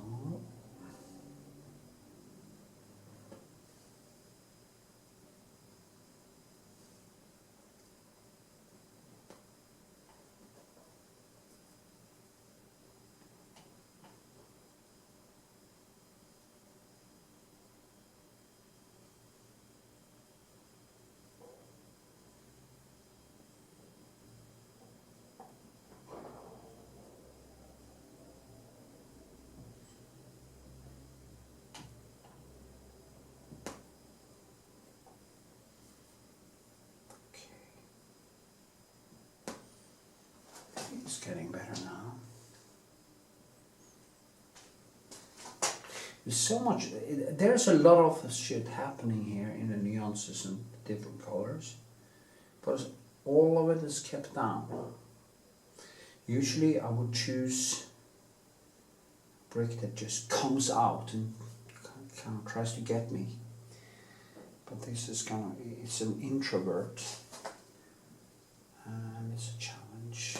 I have no idea how many times I've said this in the video, but yeah. I think I want to start having a timer when I make videos, because I tend to make my videos a little bit too long. Or maybe I should make all my long tutorials 10 hours. It can actually be a concept. Or maybe 8 hours is good, because that's how long it takes people to sleep. So just put it on while they sleep to help me with my view time. I don't know. Shit. Okay. See what I can do here. Here. No, that was wrong. I do mix a little bit of color. When I go in deeper into, I said I usually mix things on the canvas, and that is true. But I also mix on the canvas, on the palette sometimes, because especially when I go deeper into detail. But I don't, as you see here, it became too dark, so I can't really know how it will look on the painting, what I mix on the palette. That is why I kind of mix also colors on the canvas. Try to get this shit right. Right.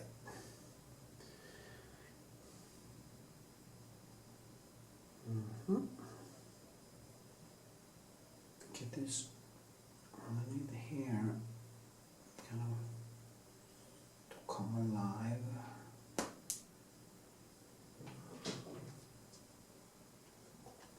It's darker under there, more contrast.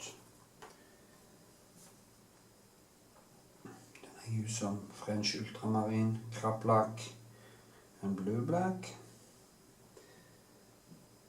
basically blue with more that I tone down, or violets, or complementary color to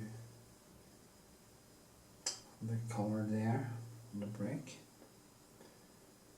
So, and then I can just adjust it with putting in other colors.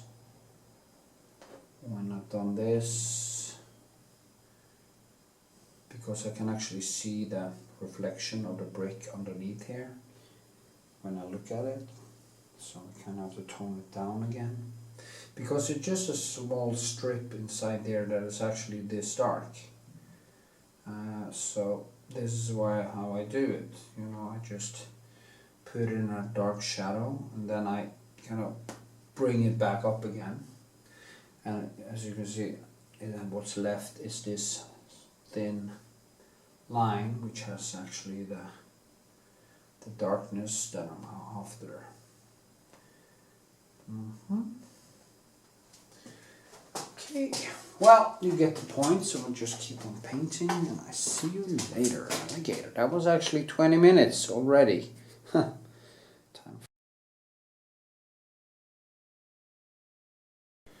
Okay. I'm gonna put on some Retouching Varnish here, and I'm gonna start working basically with the last layer of this.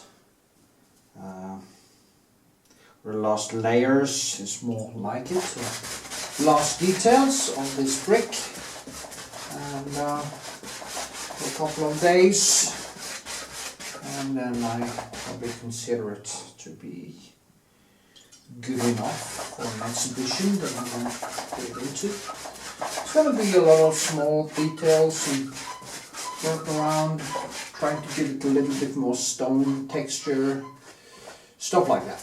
You know, it's kind of a thing. Put on the glaze, just gonna let it dry for a little while, and then I come back here, and I see actually it dissolved a little bit, so that wasn't so cool. But yeah, that's just what happens sometimes. When you put on the Retouching Varnish, it can actually dissolve if it hasn't dried a lot, so it can actually get that effect. But it doesn't matter because I'm going to paint over it anyway. So, yeah. I'm just going to let it, as I say, dry a little bit, and then I'll be... So, here we are. It's been drying for a while. Now I'm going to put on the glaze. Just not too thick, not too much, but kind of enough. Let's see what happens to get some colors into it, and I'm trying to go over this. What happens is that, of course, a lot of the white disappears here, but I get more texture and stuff. So just see what happens. This now, it now melts into the Retouching Varnish, and it gives me something more to work on. I'm not going to go necessarily over the whole thing here because it is necessary. The most important thing or place was there, so that is basically what I'm going to do. Yeah, that's good. Starting to become better.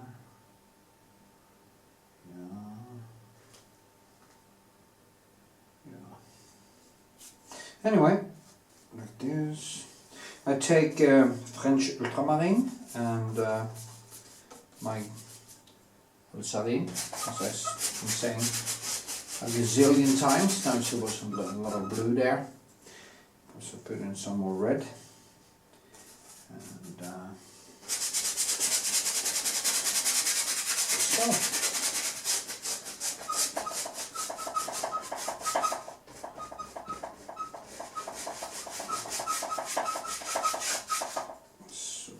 So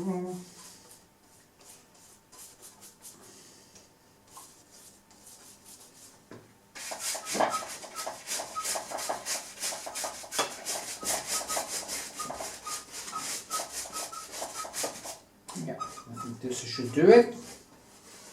And then I'm gonna do what I usually do and scrape it down a little bit. Now I actually had it a little bit higher, so you see there's some texture after the corrections. That is quite annoying, but that's what it is, so to live with it.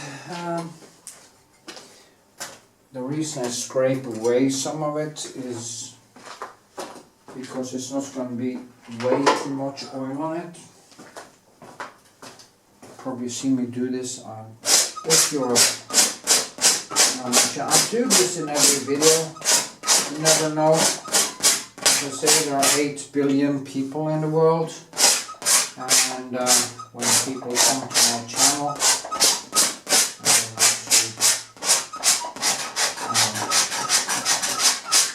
learn, it's kind of easier for me to have put this, do this in every video and make every video on over to a course in itself. At least it's the way I do it. Actually, I've observed that other artists, I haven't seen that before, but other artists out there, figurative, have started to use this Rå tone I use on my paintings, or it can be anything. It can be, of course, Van Dyck, it can be Rå, it can be anything actually, any color you want to tone down the canvas from the white to the deeper. But you know, maybe they picked it up from me, I don't know. So I'm just going to go fetch my palette, and I'm going to start. So there we are. I kind of twisted it and pulled it a little bit higher up. Now I'm going to use my smaller palette to do some more detailed work. Really don't need my glasses today for some reason. Some days I have better vision. That's good. That's a good sign. Yeah. And I will darken it a little bit behind there. And also maybe I'm going to do a little bit of scratching to it here. A little bit more. Now the glaze has now merged with the brick and then creates, shall we say, kind of creates more stony feel to it. That's what I'm after, so it's a good thing. That is one of the reasons I actually use glaze, because I wanted to kind of merge.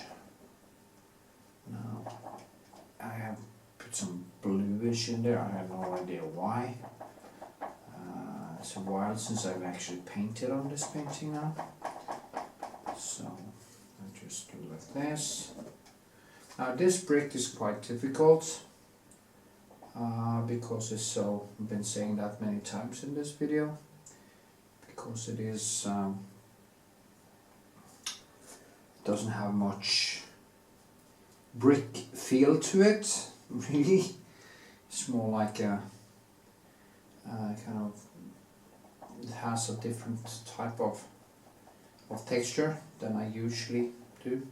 I thought it was a very good idea to make this brick, but sometimes I actually start to regret my choices, because it leaves me with more difficulty than I actually bargained for.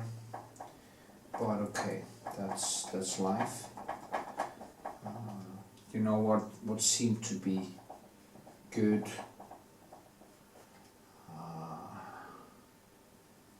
as subject don't necessarily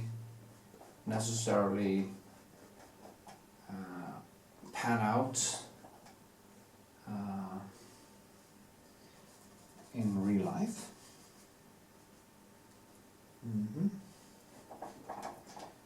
But that's how it is. Now I'm just going to tone it down.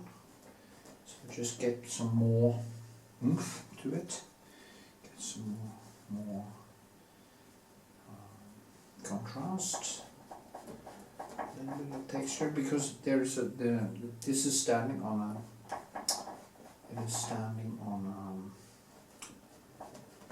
glass plate, so it reflects everything. There is a line behind here where the glass meets the wood in the background. Actually, this is some old wood I found. It's probably mahogany or something, very old type of, very hard actually. It's almost impossible to it's a huge wooden things, you know, this broad. And I made actually got my framer to make some mirror frames of it and stuff like that. But it's very hard, and it has this kind of Van Dyke type of tone. I toned it a little bit too bright. I want to tone it down so I can get some more contrast into it. I think I'm a sucker for contrast in paintings. I like the contrast between the light and the dark. It's very important to me. So, yeah. And,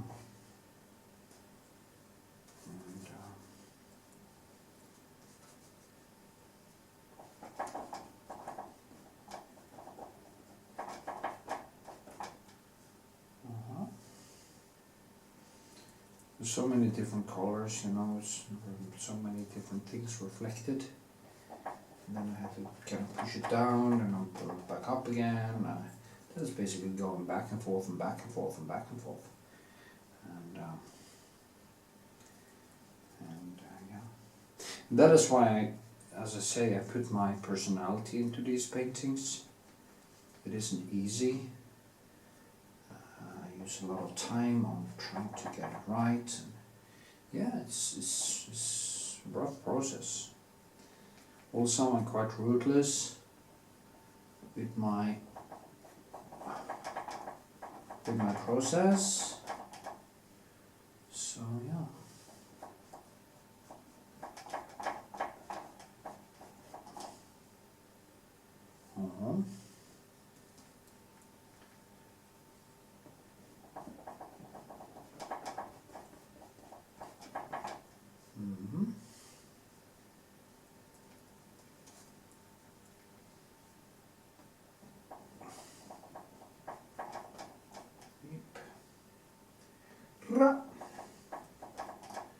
So now it's actually starting to get better. Also have this here and scrape this a little bit. Now I can actually start to go into it by scraping like this and maybe making some textures by doing that, and I will tone this around it more deeply, and then I will pull out more and more light. Actually, it's I'm kind of cheating a little bit. I'm exaggerating the dark and yeah, to get more of that brick feeling that I want. Yes, it's nice. And I also misunderstood this as brighter.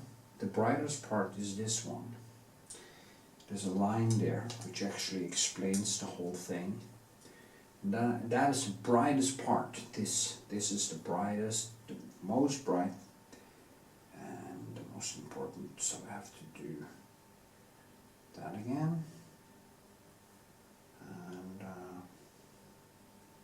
like this.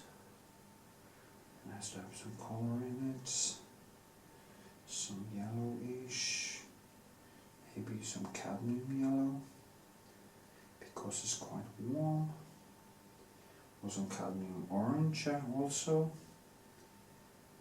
I'll mix in different colors actually. And also I make that texture, so it's physical. It's kind of, it's one of the few places in this brick I actually see some real, that we can actually build that Rembrandtish type of feel to it. So yeah, and it's fine because when I squint, this is much brighter than there, so I'm kind of onto it. It's very subtle. It's not that this bright, not this bright, no. And yeah,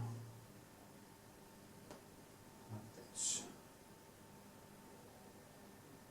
I like that my paintings or the objects comes out on the thing. So yeah.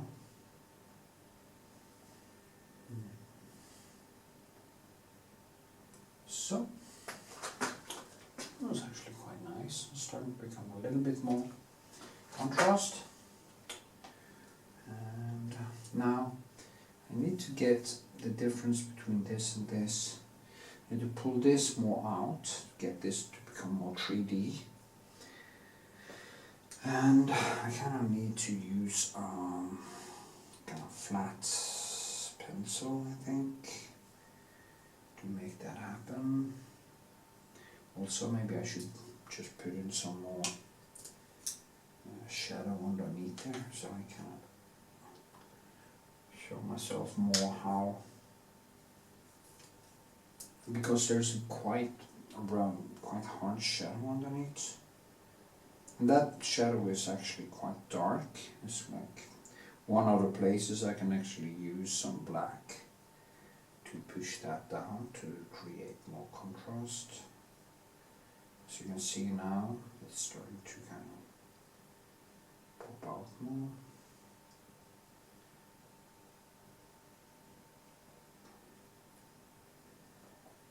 Yeah, now it's kind of starting to.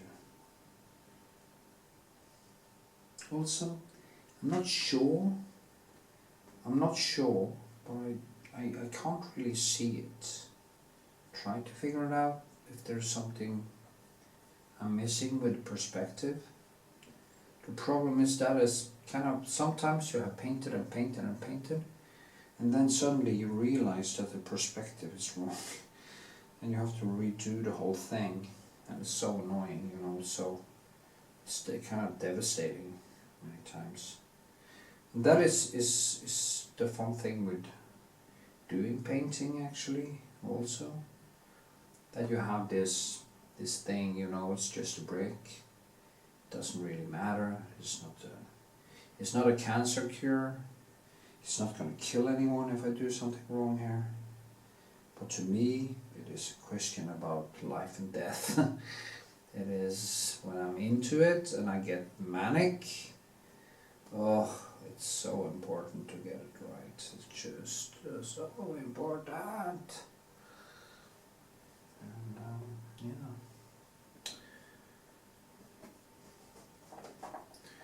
I guess it's this thing that you feel, if you can't get it right, you feel like a failure.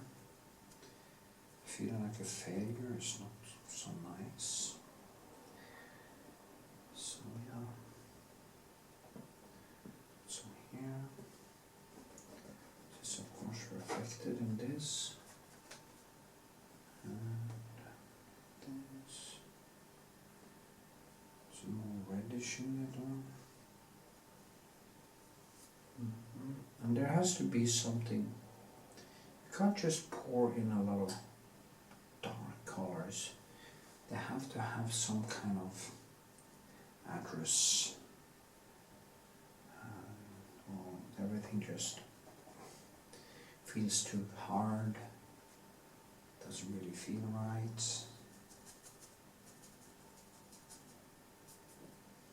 So yeah. Tone this down. I'm going to bring it back up again. That's the way to do that. This one. No, I forgot this one. I have to go further out there. You get the point.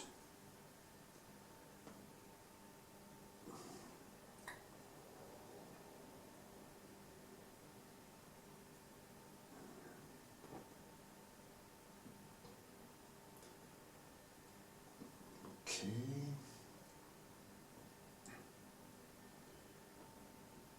This. Yeah, that's better. Now this is way more toned down. It's also a different hue. And that is so important. And to see all these things, as I said.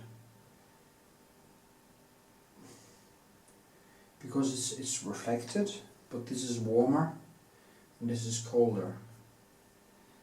So, actually a friend of mine told me that he thought I was good with these warm and cold contrasts.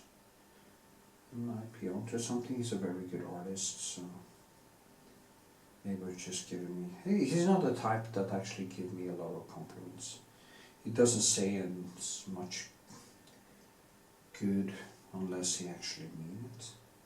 And that is of course the kind of people you want to have as friends.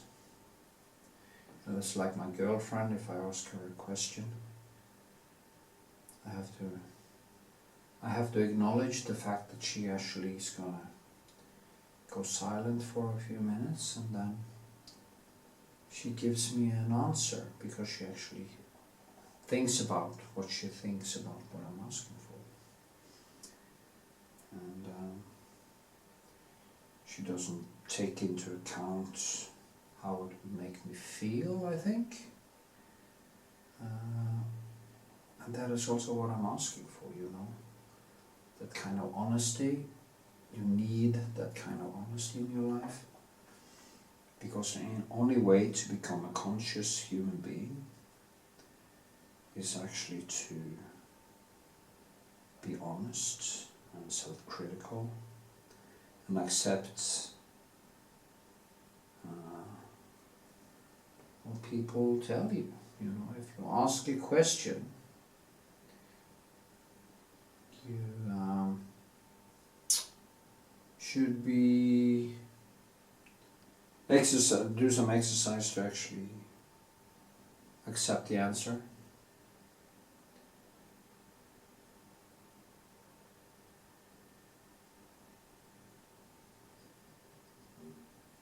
Yeah.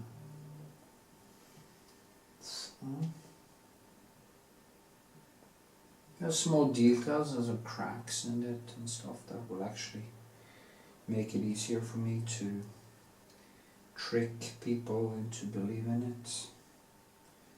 So, but they come when most other things are kind of solved.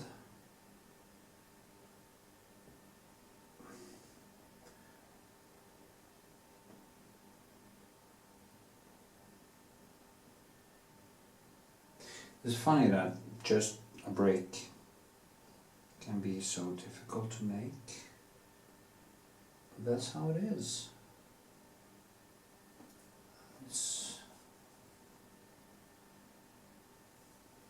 If you mean it, it's difficult. If you don't care, if it's only a vanity project, it's never going to challenge you.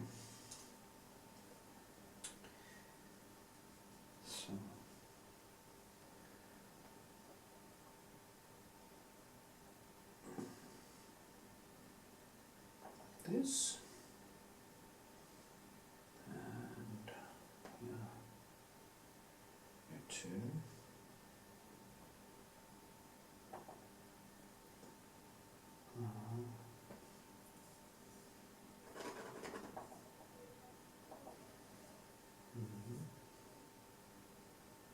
So many things, you know. Like this one goes down, continues through, it goes all the way, actually goes there, like this. Such an important detail. Same with this one.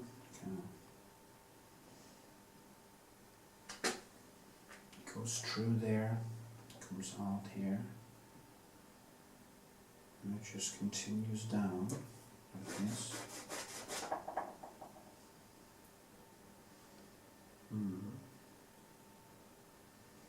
Different color, but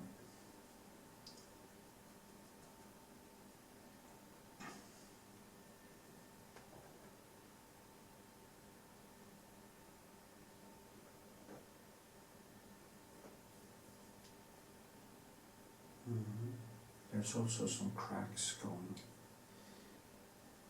all over there.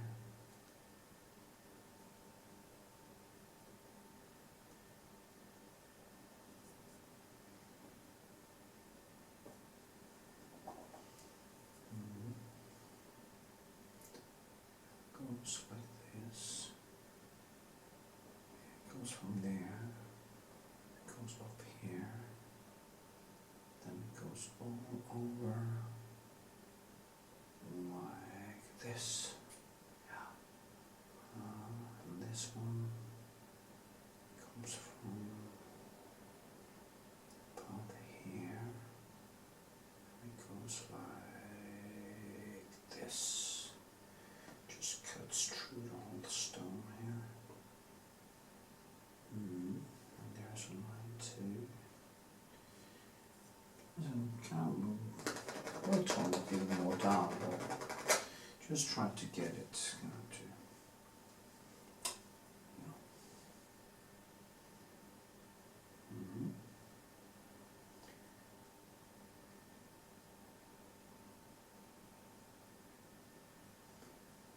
Yes. Well, I can't film everything, sadly. I wish I could make videos that were like 10 weeks long. A world record in long video. Because then I could actually gorge myself and just make courses.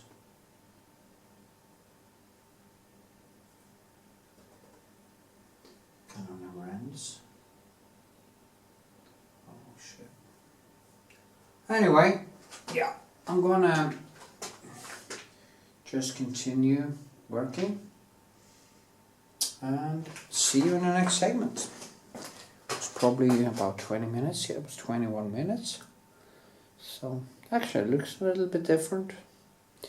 Next segment I will do it a little bit closer, so we'll see what I'm doing. Okay. So, as I promised, I am going to show you a little bit closer what I'm doing. Just had to find the right pencil. It's always a problem here. I have problems with seeing exactly the right hues and stuff. If it is the right perspective. It kind of fluctuates where I stand. Closer is different. So it's a lot of stuff going on here. Yeah. So just need to also, I have to keep down, as I said before, keep this break down. There's a difference between the hues here, but then again I'll also bring it up a little bit. but without taking over. And this is the problem with painting like this. You never really know when it is too much, too little. It's really hard actually to know. So we just have to do it again and again and get better. I think that's the best way to do it, I think.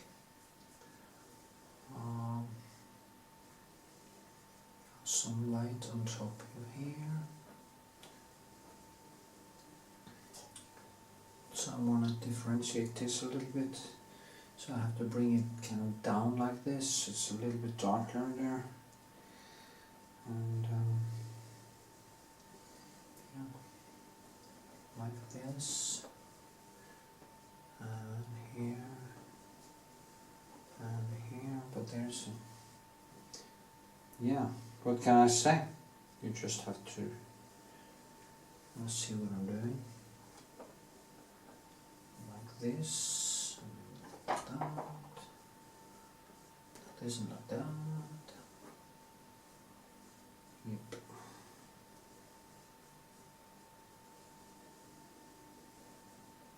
So,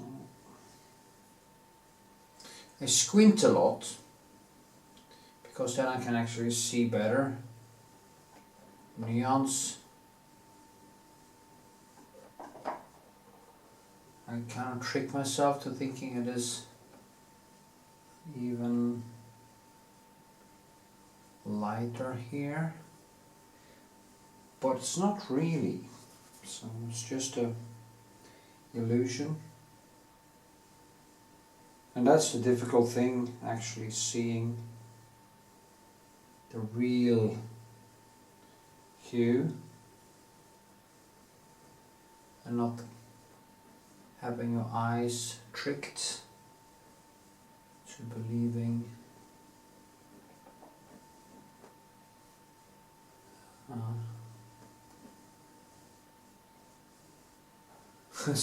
so difficult. I have no idea. And this brick is really difficult to paint. I regret it so much. But I think it's getting better now. Kind of getting the hang of it.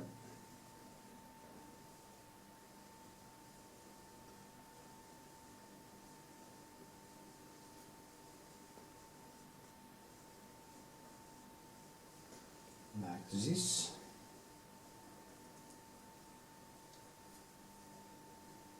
And like this.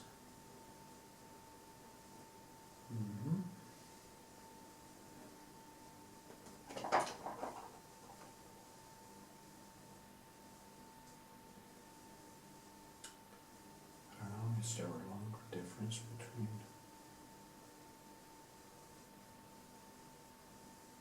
Oh. Huh.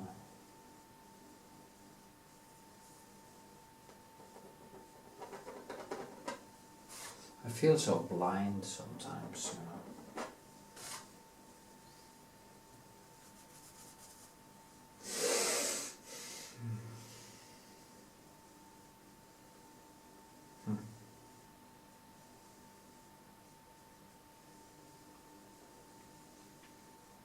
Okay, there's some blue in it, and some reddish-ish. There's a lot of ishes here. Ish.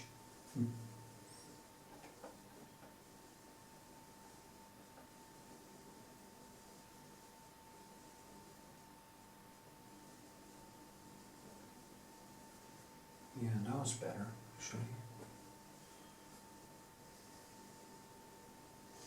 I have to kind of mix together colors that I don't usually use. I have to kind of dirty them up a little bit. It's not typical me to dirty colors up. But here it actually is necessary. And yeah, there's light. It is the sum of all the touches who in the end gives it that lively look, that 3D look. So yeah, you just have to bang on until I'm pleased with it.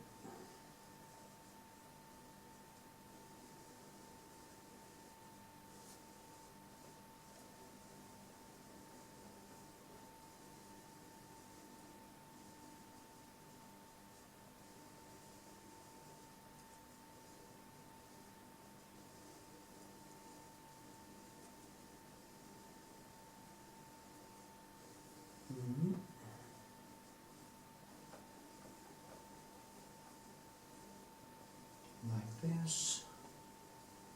See, I'm working kind of to cross over. I'm working kind of back and forth, and trying to get a natural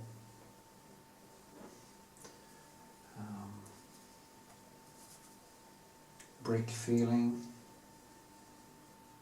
I'm trying to build a brick in paint, basically. That's what I'm doing. So yeah.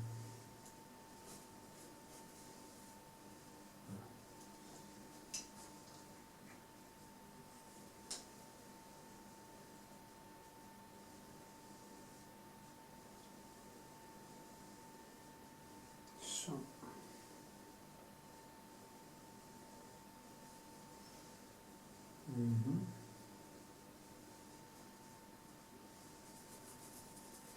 And that is more bluish actually in that shadow, because there's some light, some things getting thrown from the, so it becomes a little bit more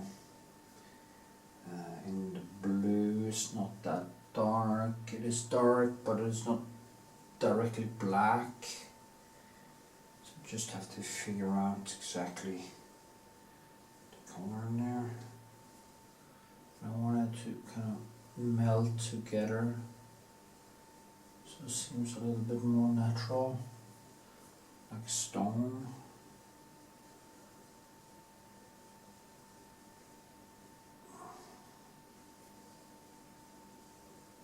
Like this.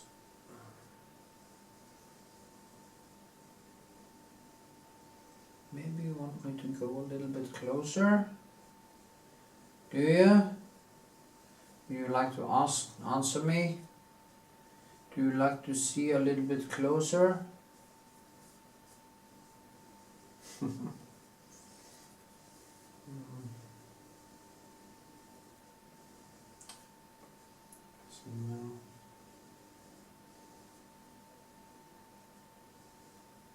So what I'm doing is basically taking some blue and then I just mix it on the canvas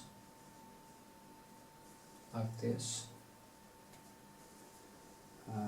because you know, orange, blue, complementary colors.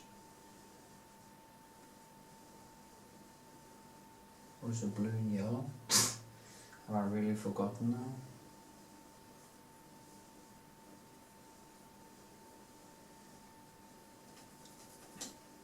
I need the hardness of the brick, but the softness of reality. It's like everything is just soft.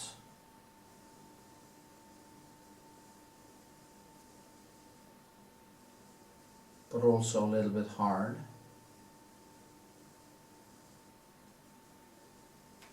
Almost like a penis. Just kidding.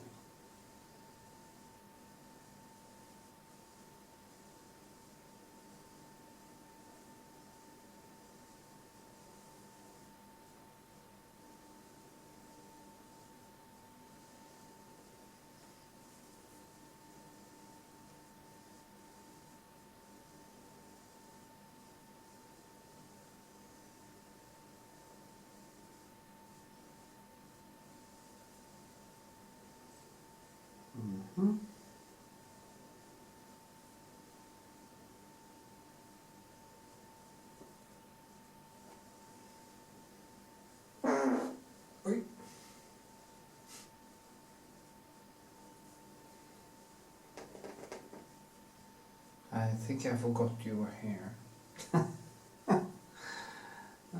For a second there, I just didn't realize I was filming. So this is probably the first time you've heard an artist fart a little bit on painting tutorial.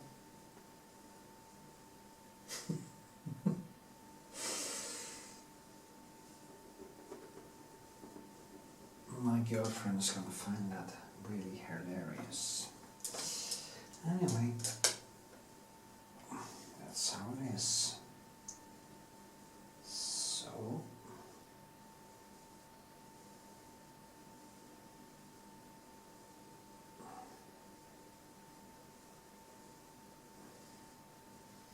and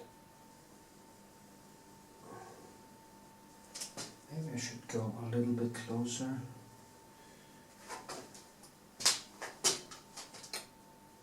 Yeah, I'm going to.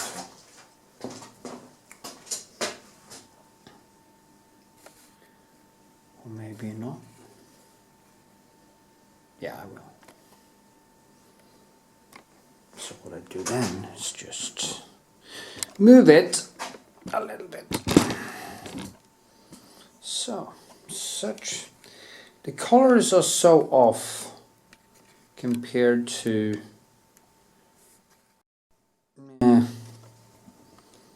I'm not getting a good read of the colors, sadly. I guess I just have to live with that too. Now I'm getting tired actually.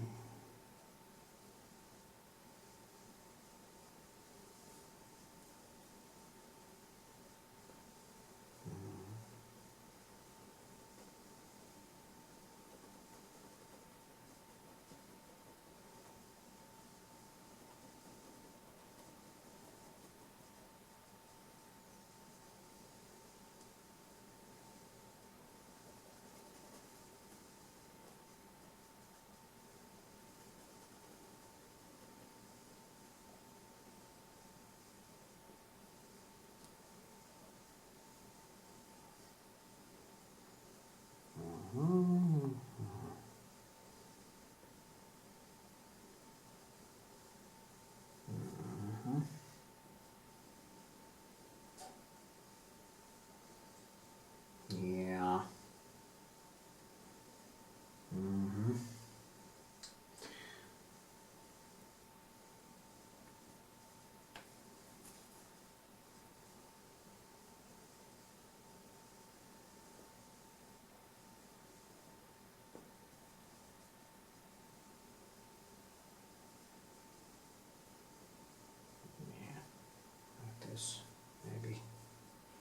Maybe.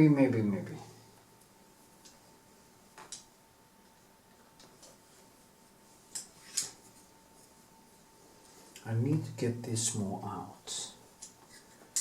So I think I need to put in some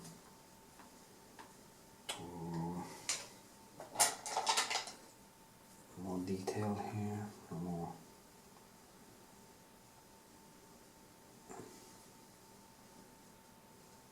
Like this.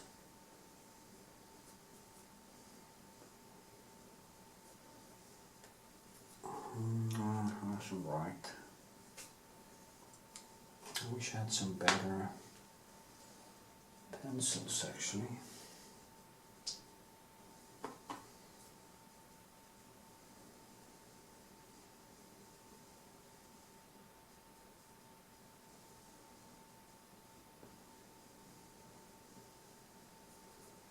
This, and then I'm trying to create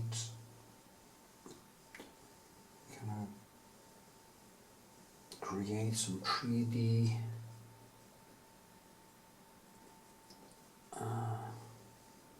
from 2D, and it's really difficult. Talking a lot about what is difficult right now. I think I'm out of enthusiasm for the whole creating video stuff, since so few people actually seem to like them.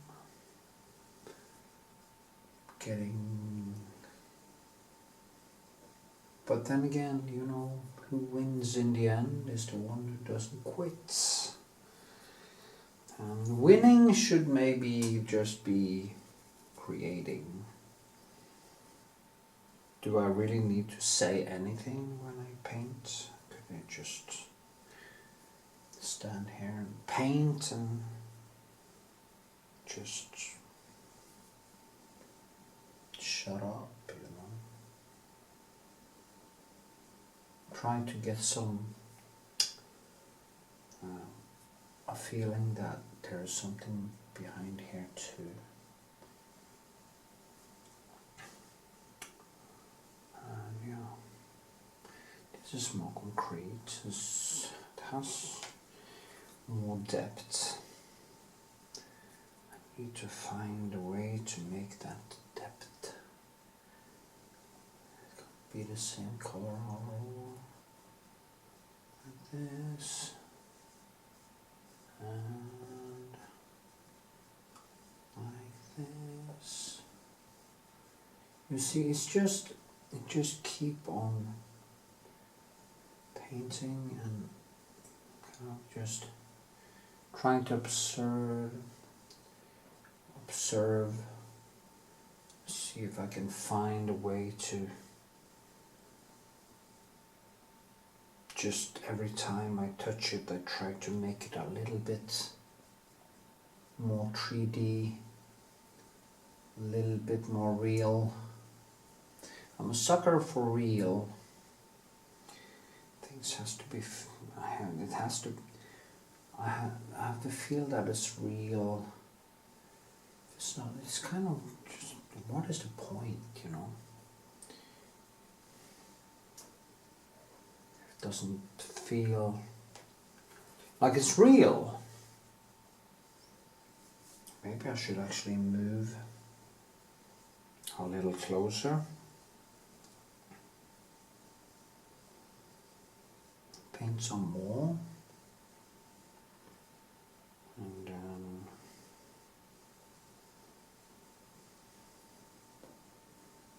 oh God, this was actually good enough and I was screwed. And now actually at this point it's important the kind of directions I use. So everything is like, there is so little things that kind of screw it up and such. Small things that makes it better. It's really frustrating to get this to become more real.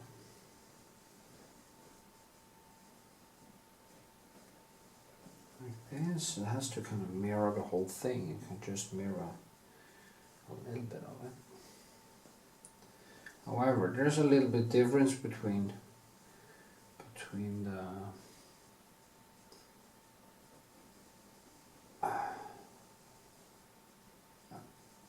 whatever.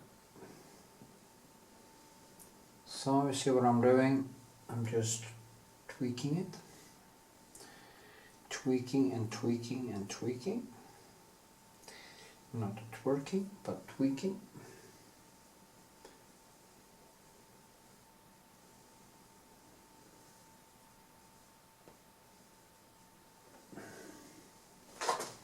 You see now, we're kind of getting something, I think. Way too much light on top here. Actually yesterday I toned it down with some bluish and it worked so much better. And today I screwed it up by bringing it back up again. That was a stupid choice. Ugh. I'll push it down again.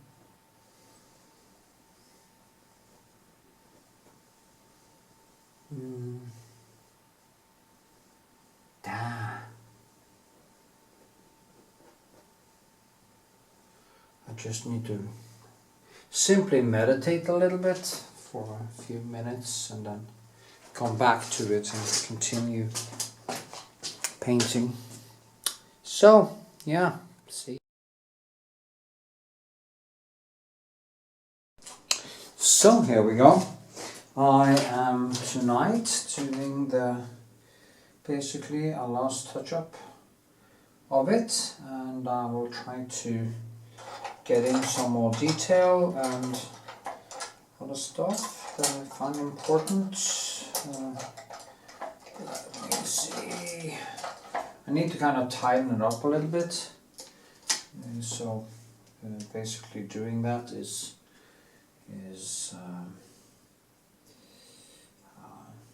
getting in more stone feeling. A little bit of details like these things here, and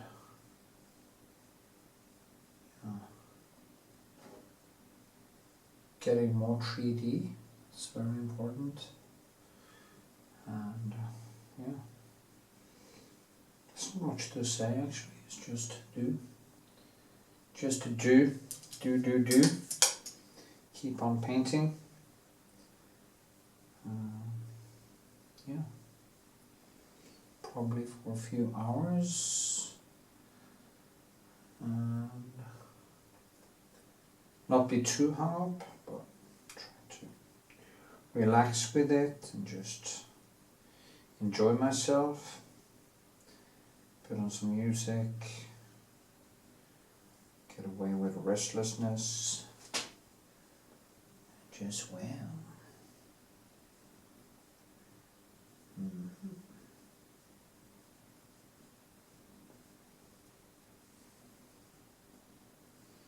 It is basically like a never-ending story, this too, because it's better for me to actually see it in this light here, because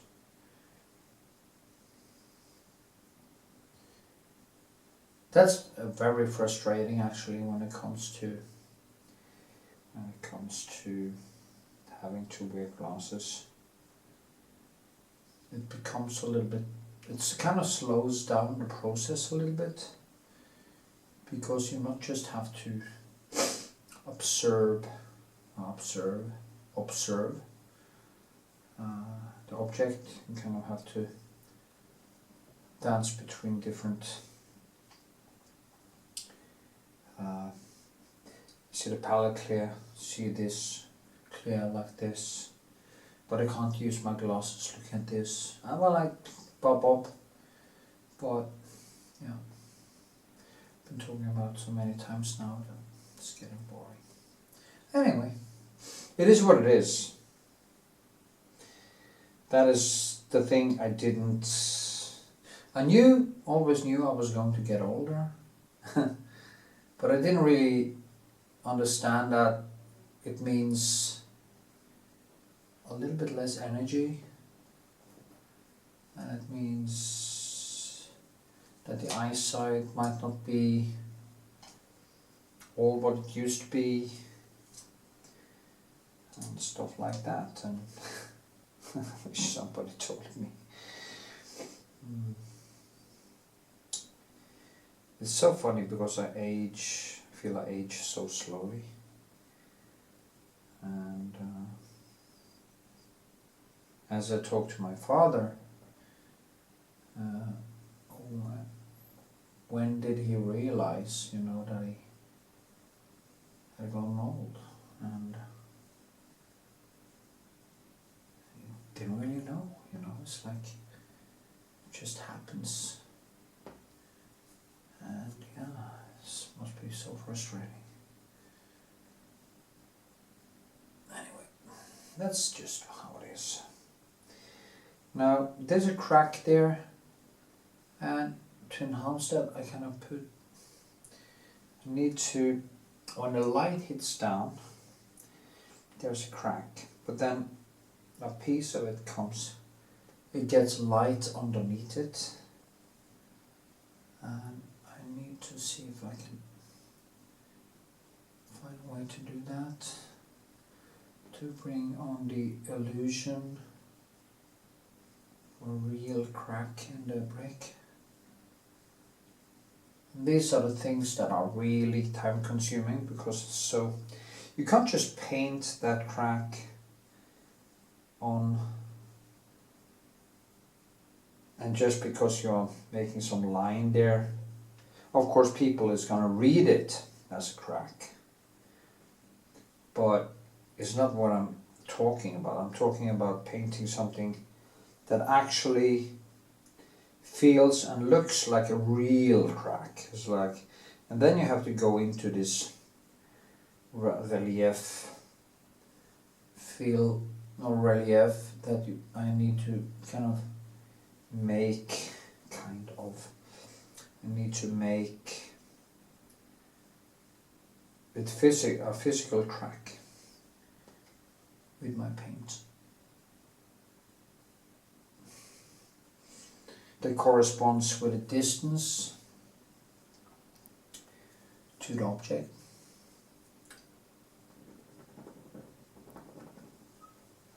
Yeah.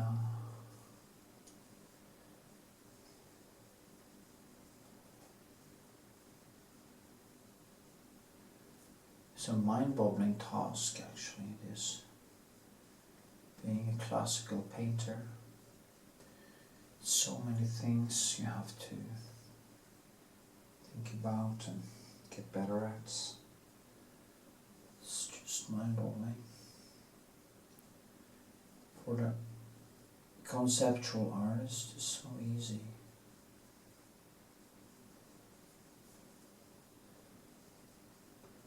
It's very easy. Easy peasy.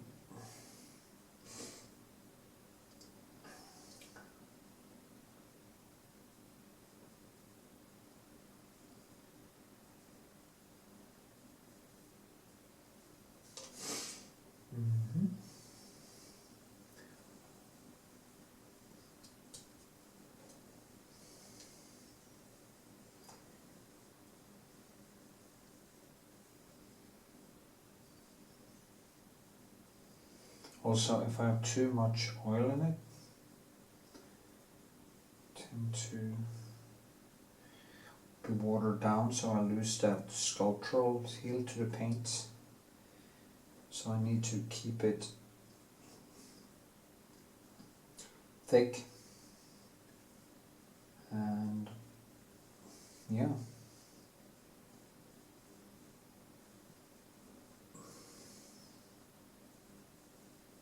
Also, when I look at it piece by piece like this, my brain tends to think that things are brighter than they are,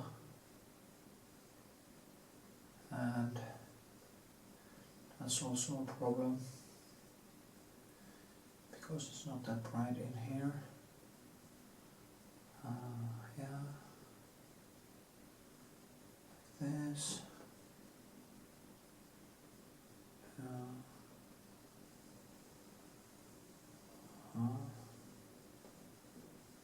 There's this one,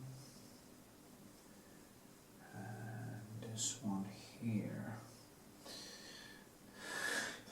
Yeah.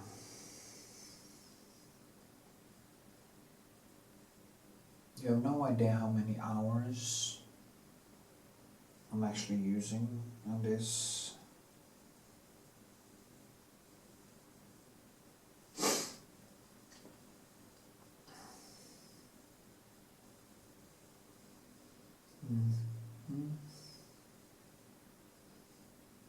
So that's better. Yeah.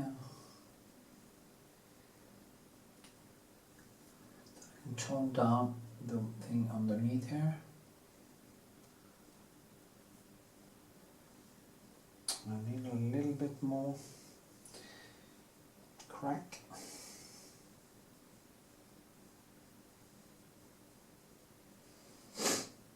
Yes.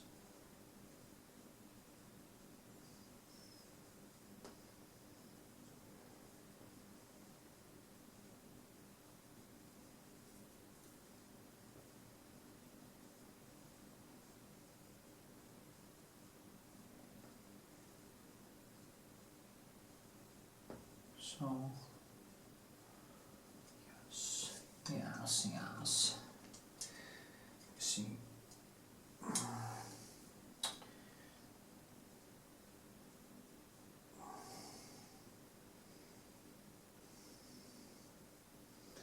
This is way too orange. It needs to be toned down a bit.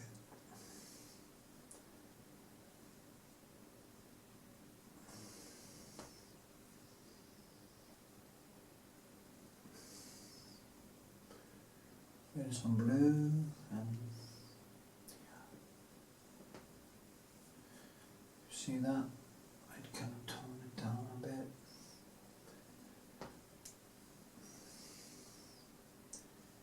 Here too. There's kind of orange in the middle here, more or yellowish. More yellow there. Like here. And yeah. Okay.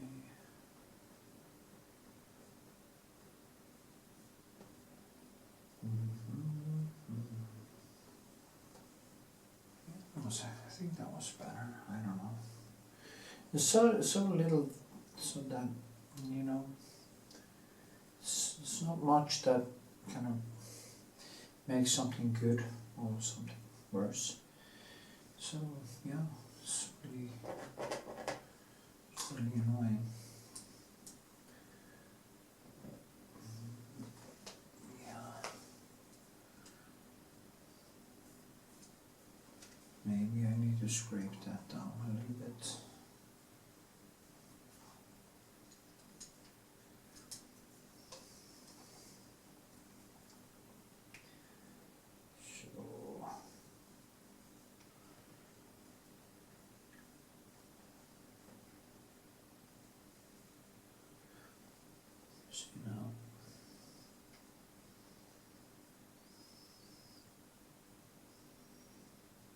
And that is very treaty.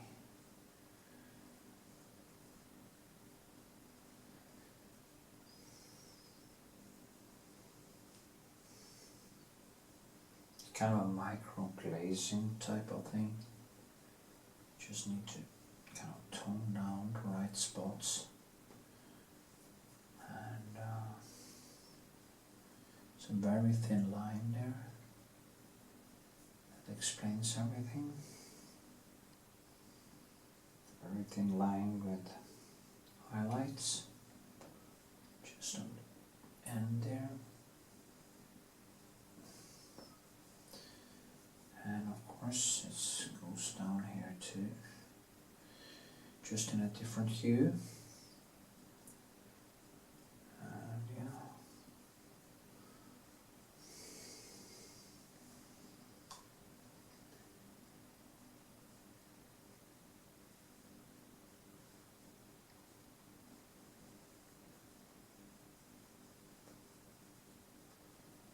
So reddish, so hurt.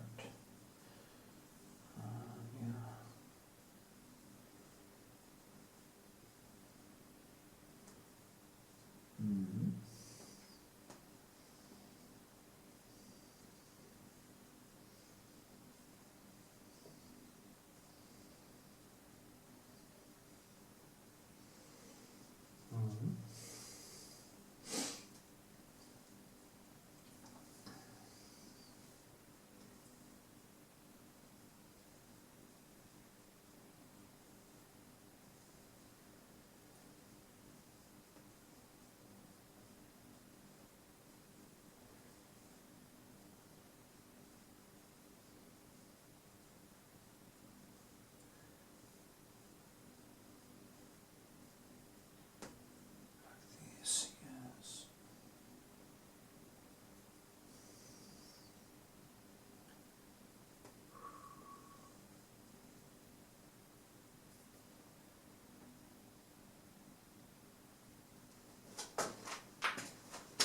Do I get that stone feeling now? Yes, getting better, I think.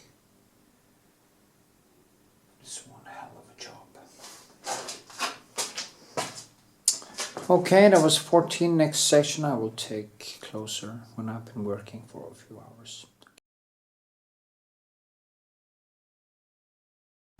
So, been working a little bit around, and now I'm going to try to finish it up just by making it a little bit better. It's so difficult now because it's so subtle, and I have to be very careful so I don't screw it up. Let me see, and just keep it down. Now the reflection is also what you have to think about is that when you see the reflection, you actually see what's underneath. So that is something to think about. Yeah.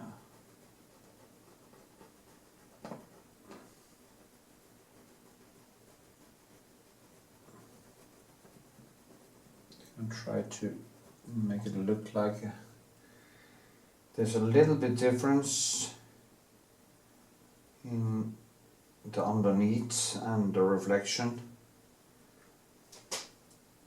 here. So just have to push that down a bit.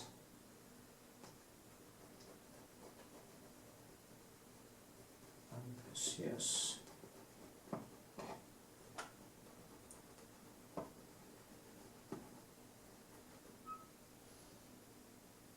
So.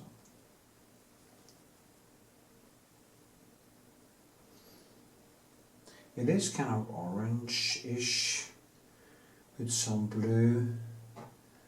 It's really quite a difficult color. It's warm but broken, if you get my point. So it is almost like I have to dirty up the colors to get to it.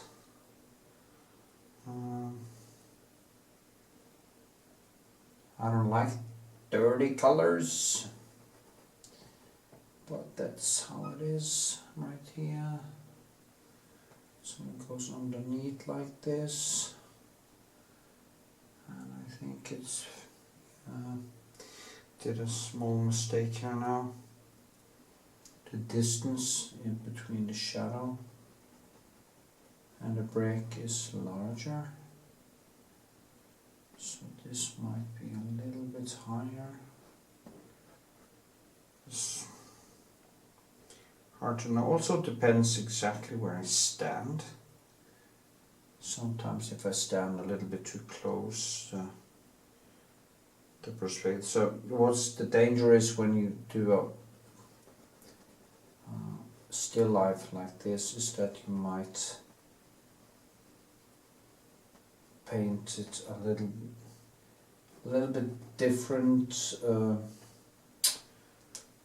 perspectives depending on where you stand. So you have to be very mindful about that. Yeah, things like that. Things like that, yes. So just try to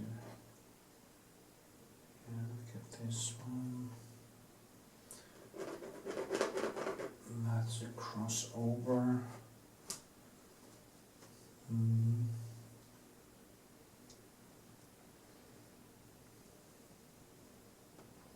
I'm concentrating so much it's hard to talk right now because I'm trying to get it right.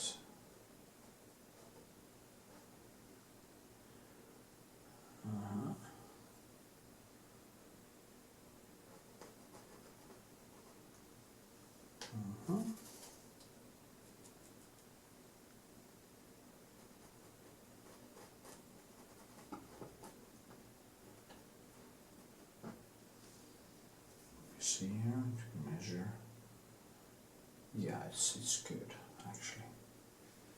Actually, it's good. It's the right size.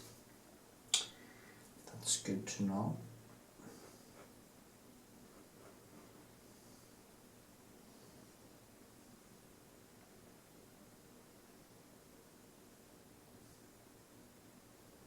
There's so much happening underneath also because it's the glass is on top of a wooden thing, so the whole thing is just so confusing, and also what it stands on looks a little bit in color of the brick, so the differences in hues and everything is very close, which of course makes it even more difficult. But yeah,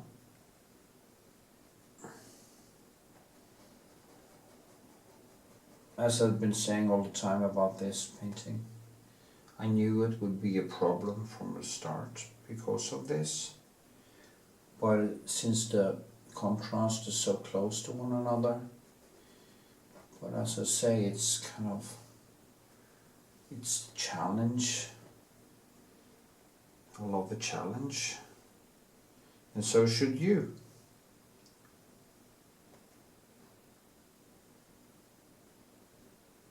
Now I think I'm gonna,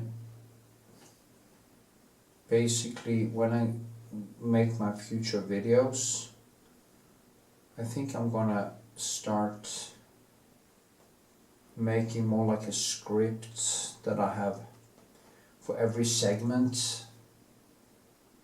I have something, I already know what I'm going to talk about, so my videos maybe is more about painting,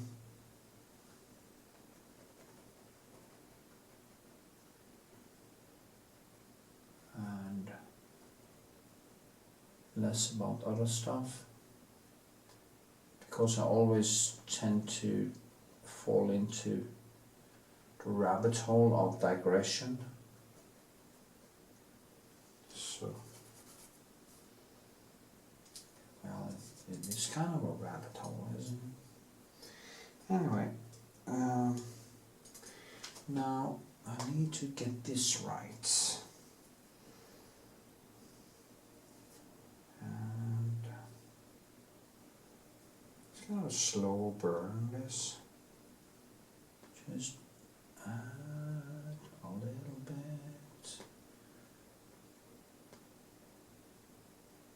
Add a little bit here.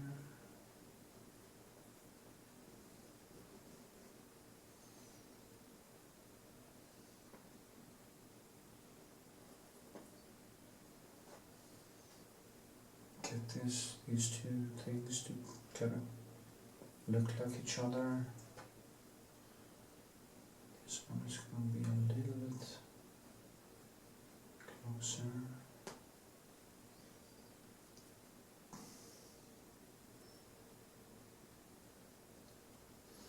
I wish I had more time on this too.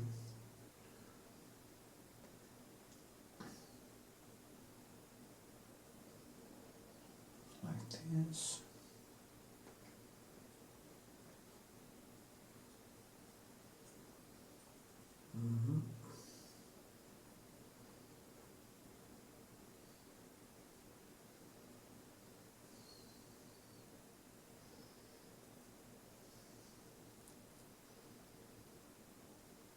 So.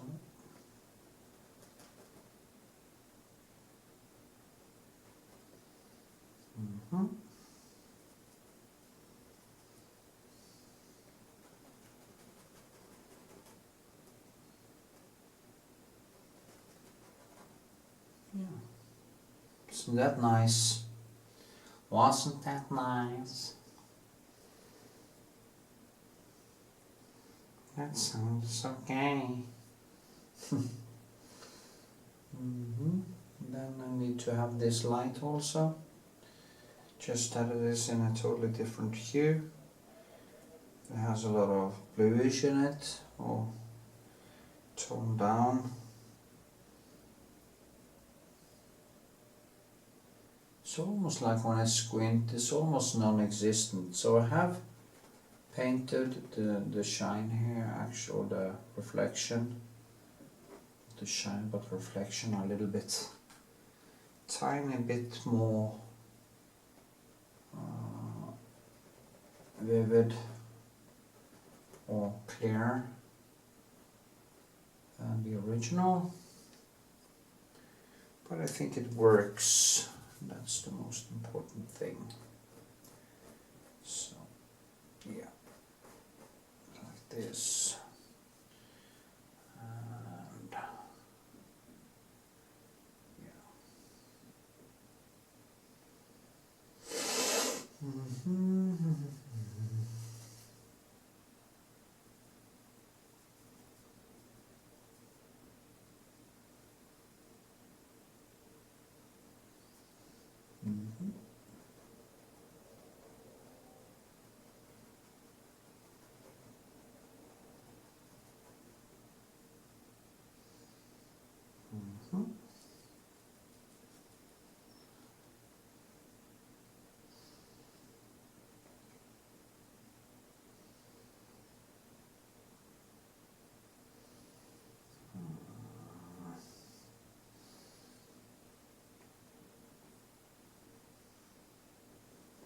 Just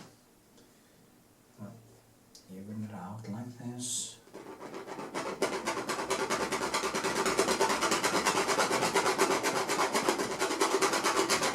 Kind of have to look like there is something crossing over it, so it's clearly that it's a reflection. So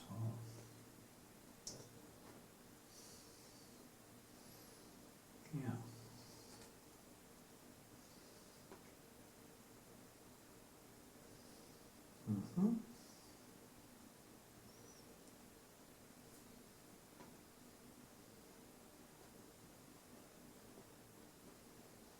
Yeah, that's good. This is good, I think.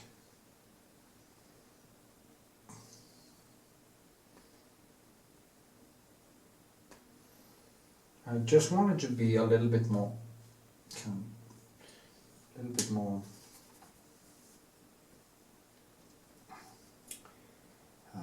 harder and softer at the same time.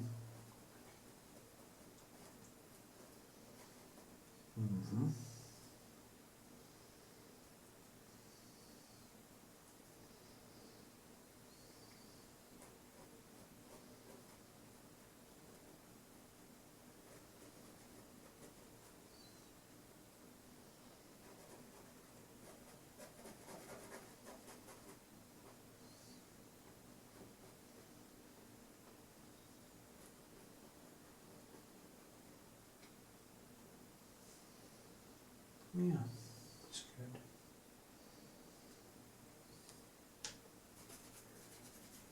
And I go so silent now, you can hear I'm concentrating. And it's basically, in the end, you can hear a pin drop because I go so deep into it.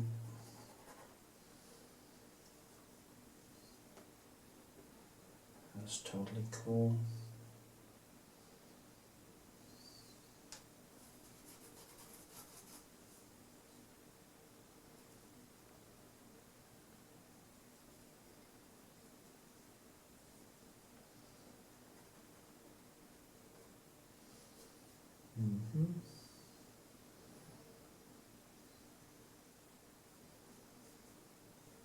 This one too. Work a little bit all around, so I'll add in some here, some of that reflection from the wall. It's always in a different hue, and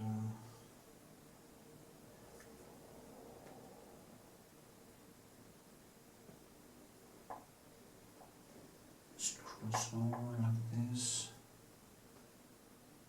and I have to tone it down afterwards with a different color so it doesn't take over. And these are the subtle things, you know, if you want to do stuff like that, you have to be very careful. So you don't, when I put the thing in the background, that it just doesn't take over the tension from the brick. Because if you squint on it, it's very soft and very much in the background. Despite I'm maybe feeling it's more, has a bigger presence, but it doesn't really. So I have to be careful with how I treat it. And the shadow is on top of it, and yeah. It's basically like painting a glass.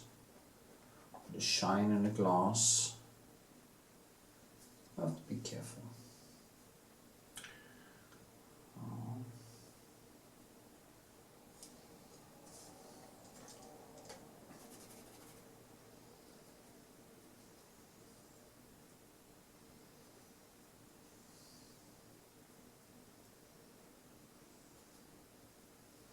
See here if I can tone this down too, without losing everything. Maybe use some black.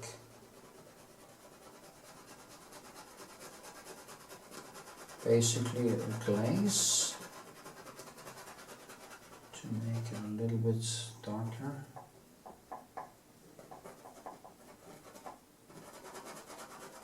The thing is, I made it a little bit smaller, so when you see it in this light, you can see where it was used to be. And that is the sacrifice. That is why this is not photorealism, because if you did photorealism and you had some traces of where the object used to be, it would be very disturbing. But I'm not a photorealist, so it's not a problem. I'm kind of, it's different for me.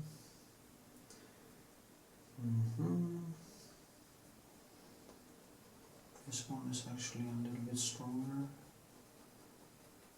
and it goes in like this. It's kind of a wooden thing, and it kind of comes out on here. So just go. Also, this was way too strong. So I just need to make this more wishy-washy.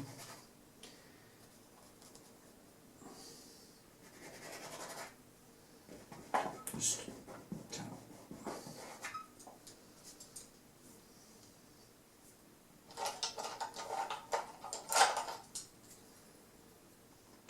use some.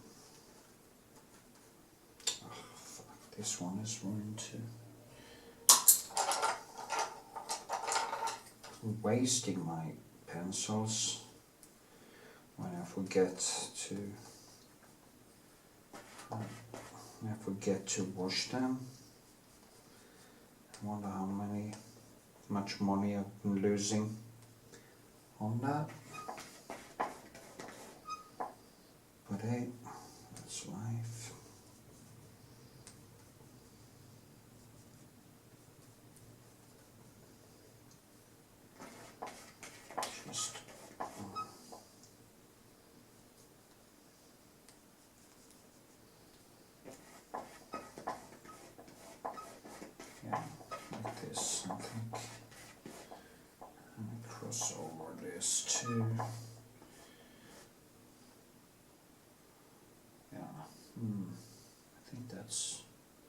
Because I almost couldn't see that, but I want to make this a little bit darker.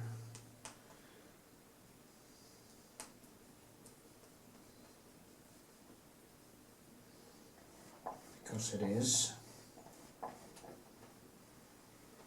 here.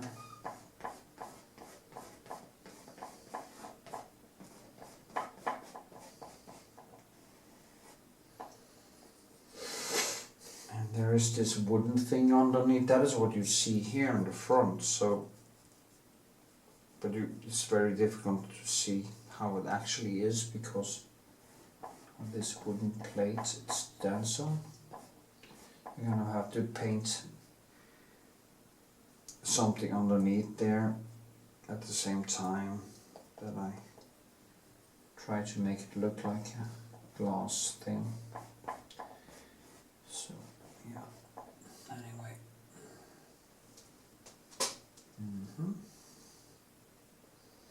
Yeah.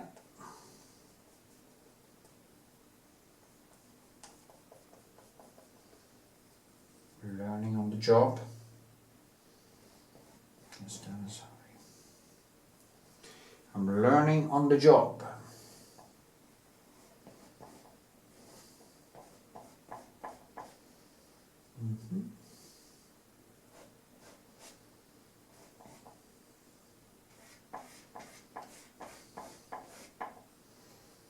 See here, there is that orange. Reddish orange thing here in the front.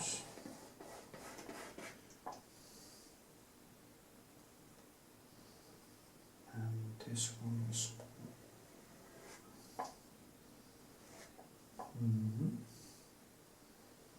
it mustn't take over, so yeah. Anyway, I will do this more concentrated when you're not looking. So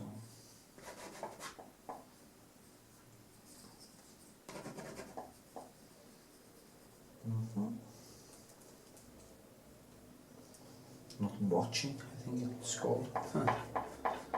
So I'm going to make some kind of texture. Crossing over, getting it to be basically inside, not taking too much attention. This one too is a different hue. It's more like in the red. Yeah, this crosses over to becoming more bluish, more toned. Yeah, it's crazy how it works. The shadow is a little bit deeper, and it's in the blue because of the orange in the brick. But also it has this orange shine at the same time. Orange shine at the same time. So many things to think about, huh? It's dark but not dark, and it's shiny, but it's transparent, and it isn't transparent, and upload is transparent, and you know, it's so many things.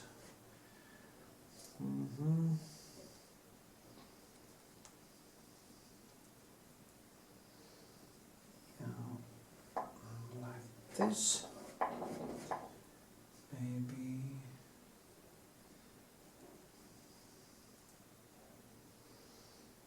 So a little bit. Yeah.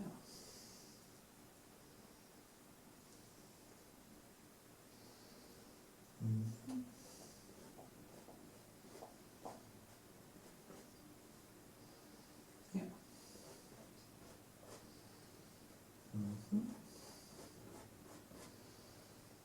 The shining. Shiny, shiny.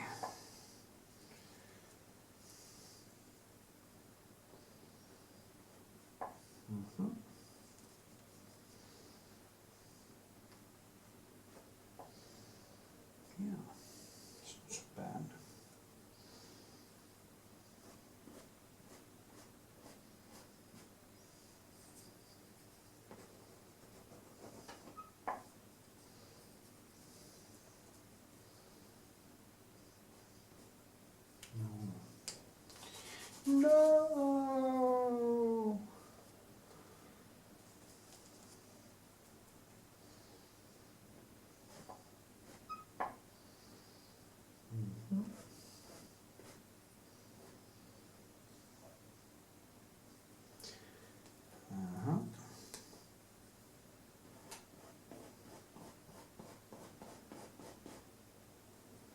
Then I have to lift it up again.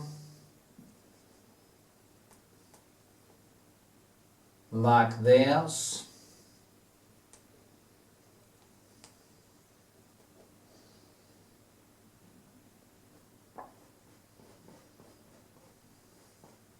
Ah, lost.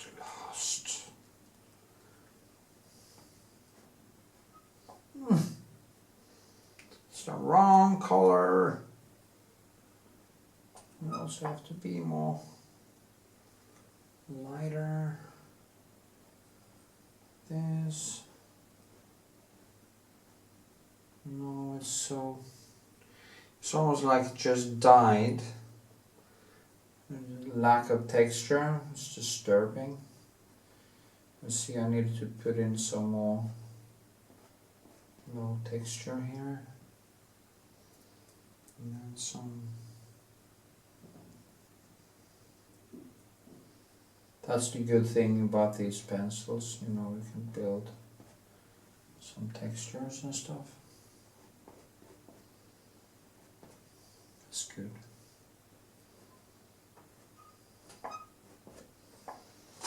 Yeah.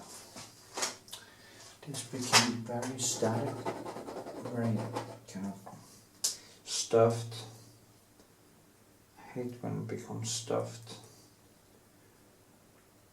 The worst thing is stuffedness. Kind of feels like plastic in a way. Doesn't have any textures. Or kind of feels.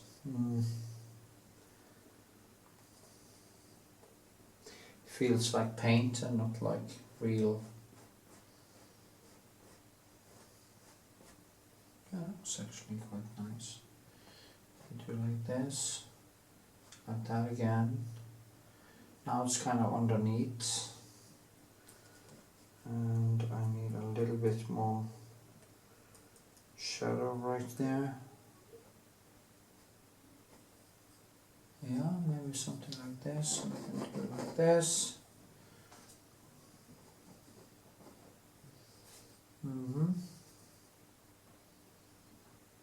Could also use a smaller pencil.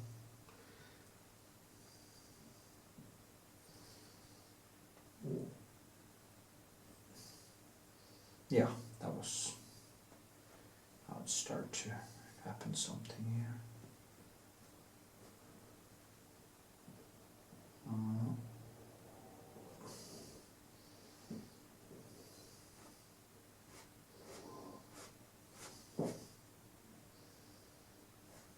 Oh.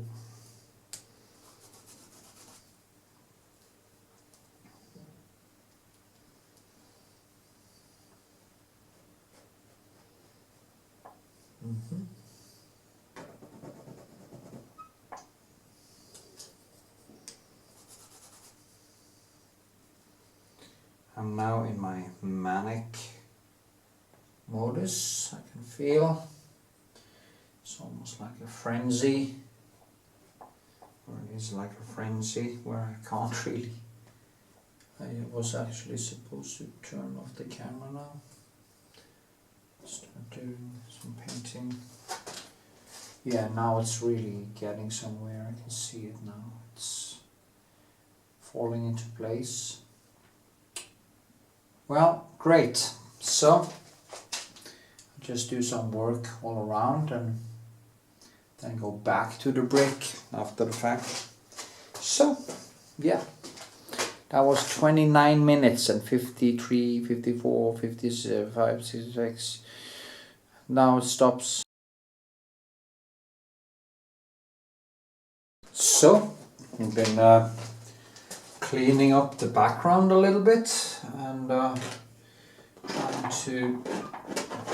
I'm just gonna make it a little bit more alive by scraping in the paint and making some more things come alive and stuff.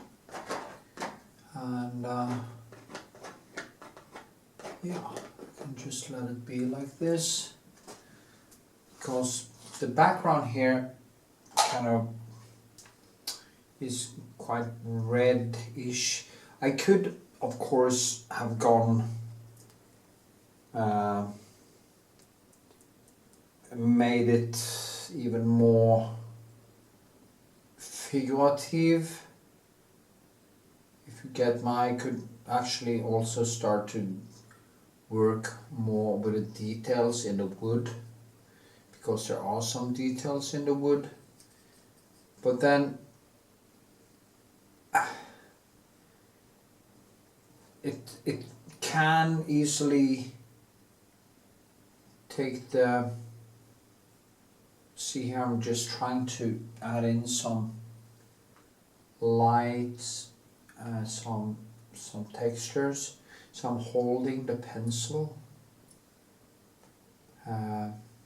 very light in my hand, so that I don't make it, it's a way to not make it or avoid it becoming too plastic, as I've been saying, because there's if you just always kind of ruin the brushwork and you don't have any kind of micro texture in it, in a way, it becomes quite boring, you know, boorish. It becomes quite one-dimensional. So what I'm trying to do is actually give it a little bit more life, in a way. Without that life in behind there is gonna take too much or create noise. Because I went all over, I didn't film that, but I went all over this, as you probably can see, just with brushwork, and try to take away noise. And in the end there's so little noise that I actually had to add in some brushwork and stuff. I do have problems with the lighting in here, so it's quite difficult for me to see all the brushwork and stuff, so I have to do something serious with the lighting. I will do that when I'm done with some paintings, because they will paint started when you start painting in a certain light. It's very hard to actually change it, because what happens is, I'm going to try some ivory black just to see what happens, and it was quite cool actually. Suddenly it's a strange, kind of a strange brushwork. Maybe I should just let that be. Huh.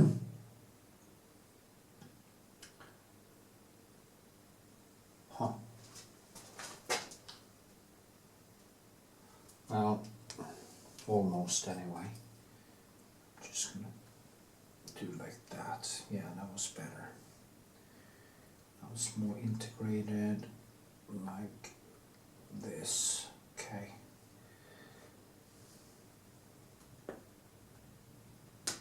Yeah, there's some lumps there.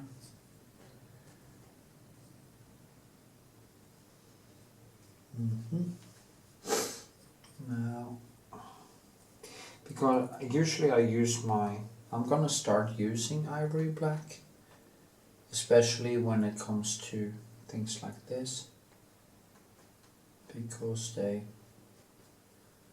it's a more brownish black, and maybe it's a good contrast. We can mix it in with a blue black and stuff to tone it even more down.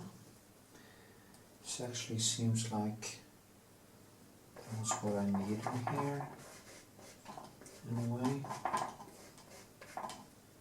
So you can pull it back up again with some reddish.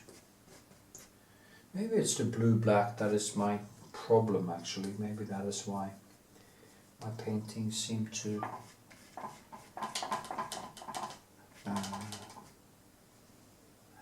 have some issues with the colors. But it's hard to know. Anyway,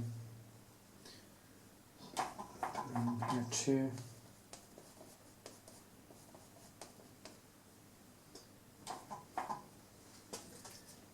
Go down like this. Just add in some textures and something happen behind here. Like this.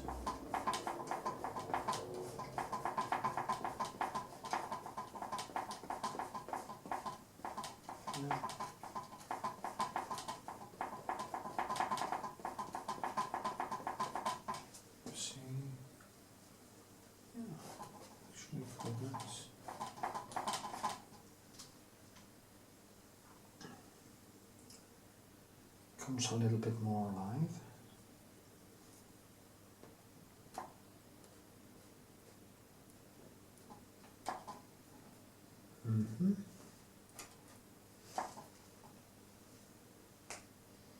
Yeah.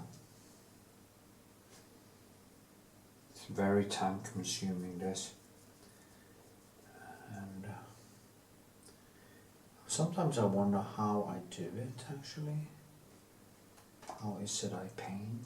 It's very weird. Do not really know how it happens. I just observe and try to repeat what I see. Yeah.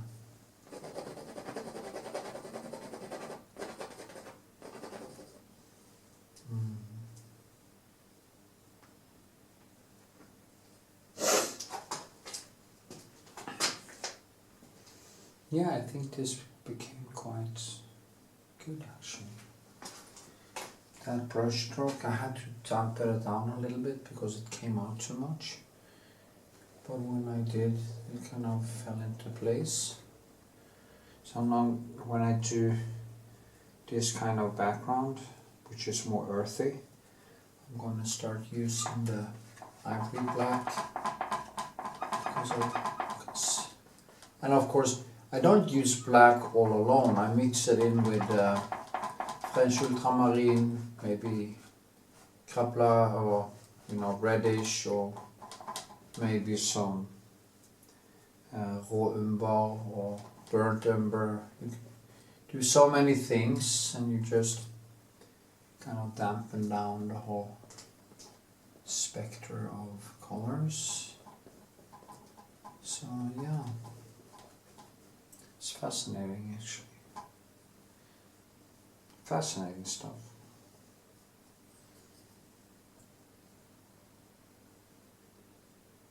Yeah.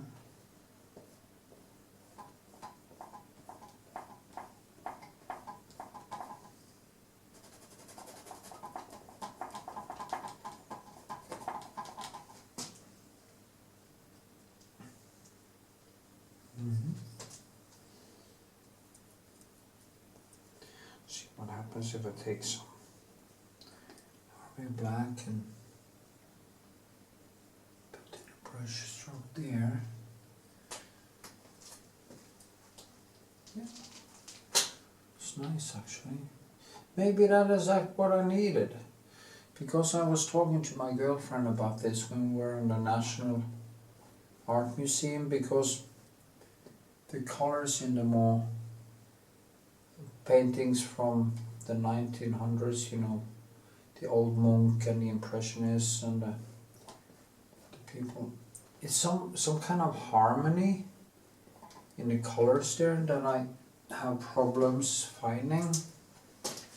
And it might be that I need to use ivory black to tone it, that it actually becomes a little bit more tone that the blue-black actually makes it a little bit too blue in a way. Because I see now when I use a little bit of ivory black that actually softens up the colors. Yeah. It's almost like this is some kind of greenish color. It's a lot of issues. But yeah, so yeah, I'm gonna try that next time, actually, even in portraits, just to see what happens.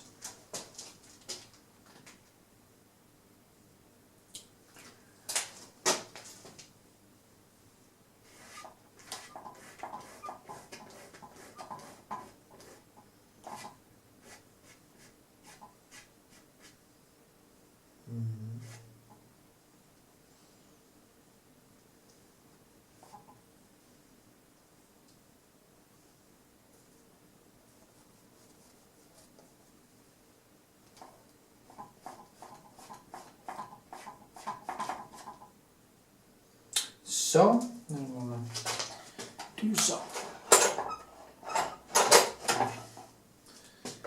higher up here. I think this actually will do. I'm gonna lift up one of the, see, lift it up a little bit here. Just put it, brushwork there. And one like this, right there. And now the whole background came alive. It's alive, it's alive. Yeah. So, let me see, I'm gonna erase this a bit more.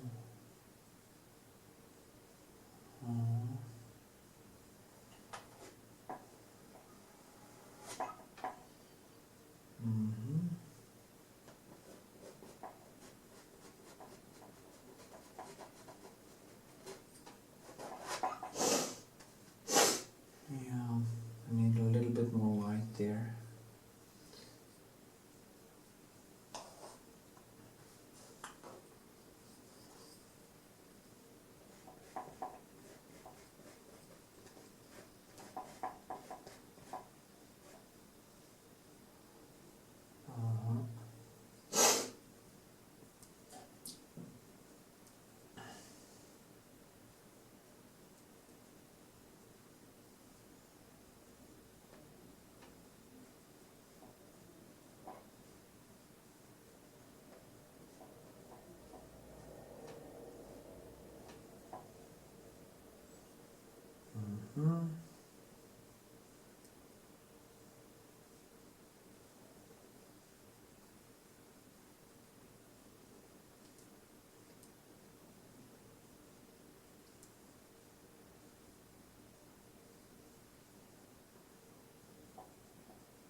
Yes. Yeah, I think that was quite good. Also need a little bit there. Like this.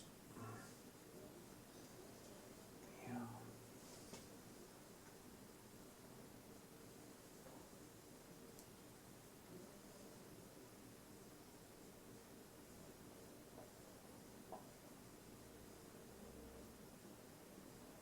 So just tone this down too.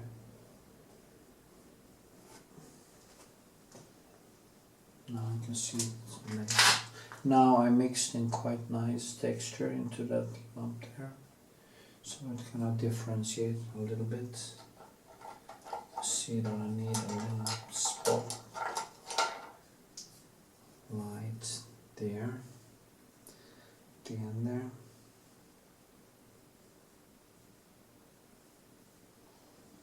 And to explain this, so that.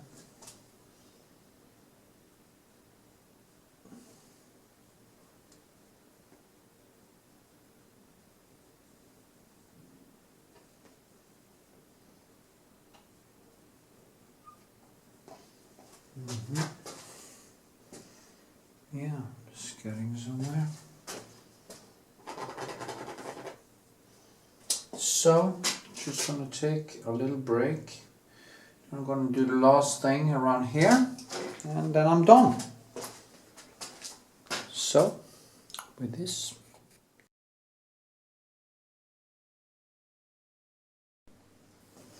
Okay. So, I've gotten to a point, I think, where it is hard to know where to go, and with the time I have, so I might just think of calling it soon or something. You see now. There, it's very blue.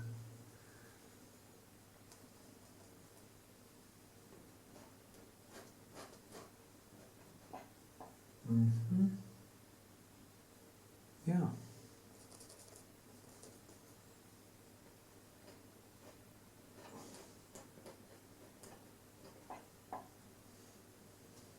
The shine is kind of okay, I think. Need to get my glasses.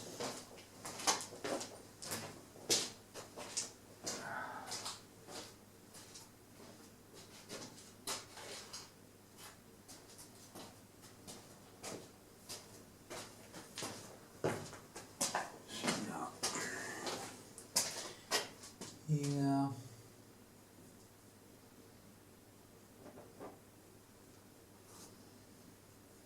Maybe add in a little bit of light. I wish I had some better pencils now, actually. I'm tired. But, you know, I'm gonna put in some small points of light before I do anything else.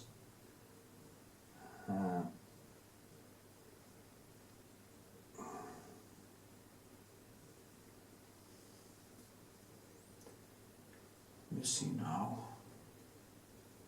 Here. This one. And like this. Like this. Like here.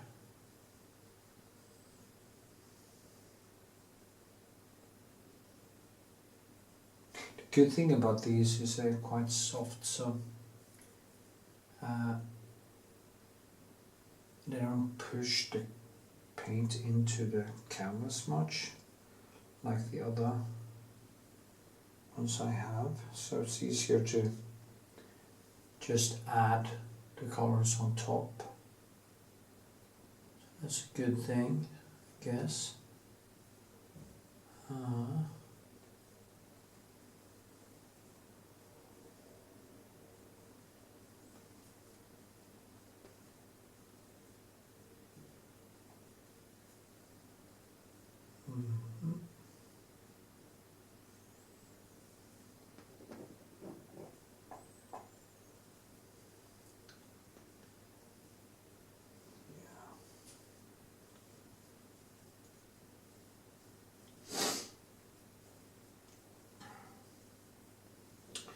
So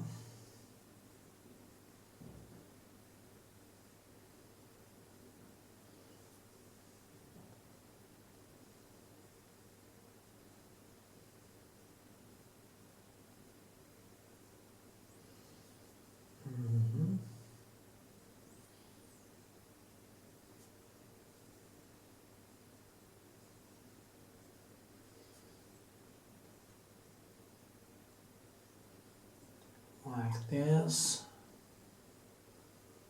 I think I'm kind of reaching the stone feeling now. More and more. But now it is kind of, you have to work so slow that, yeah.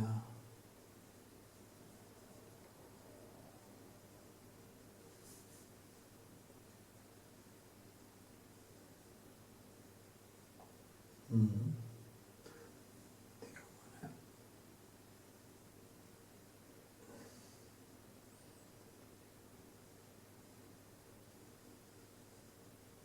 Mm-hmm.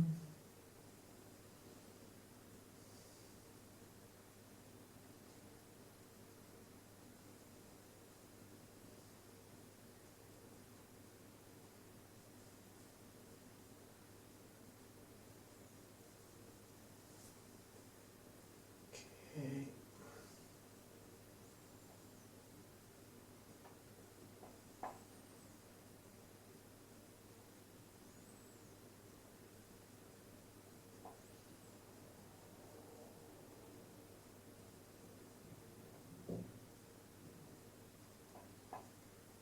Mm-hmm.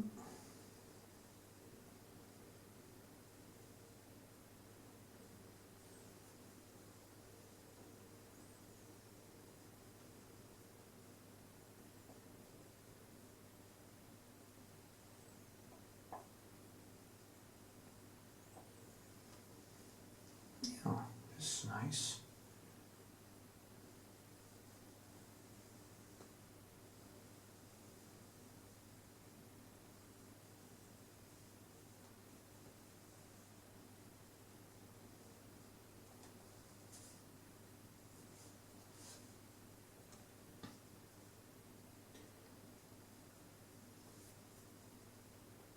So toned down. I need to pick this up a little bit.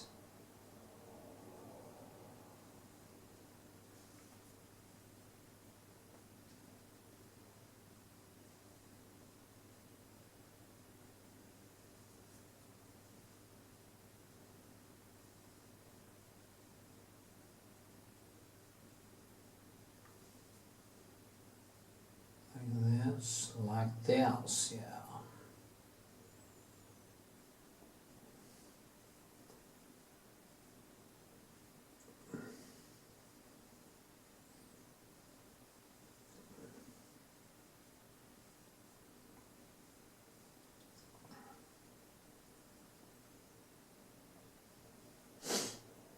Mm-hmm.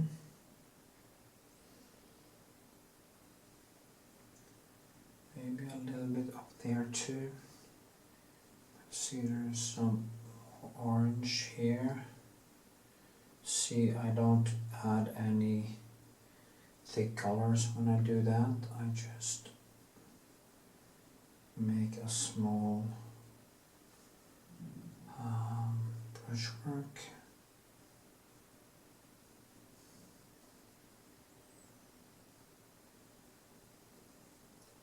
This is very surgical, and yeah.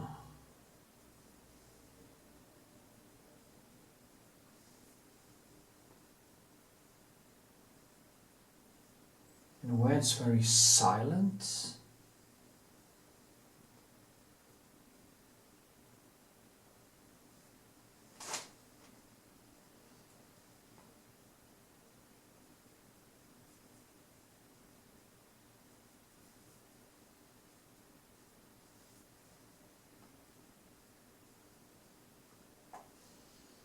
Mm-hmm.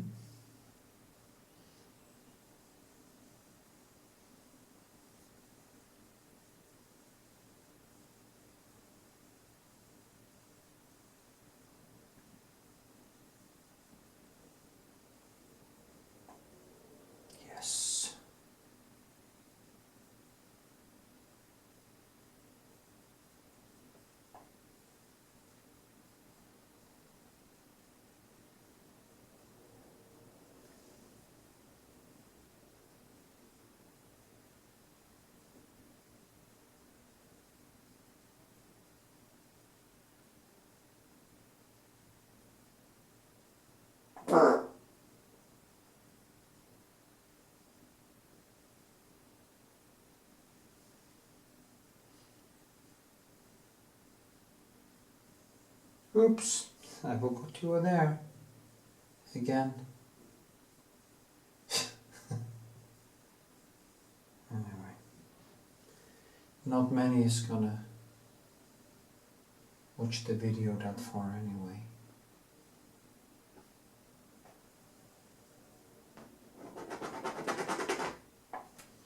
So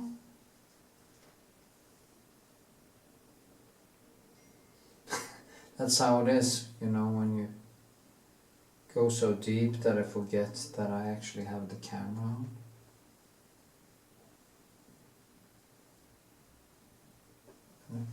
Go closer here so I can see. Where am I? Okay.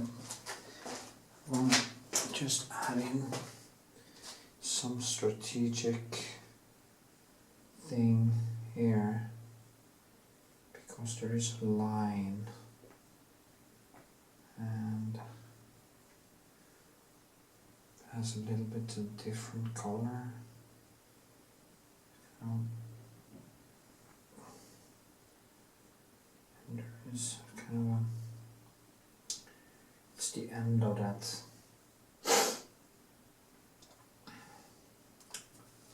It's kind of the end of that wood.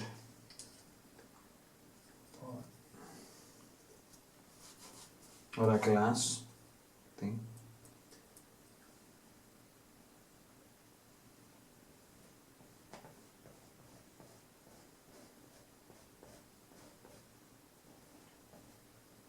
Mm-hmm.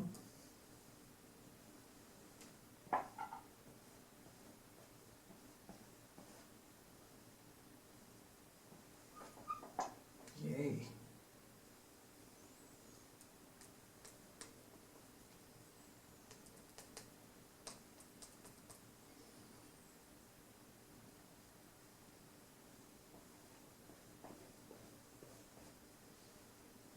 Mm-hmm.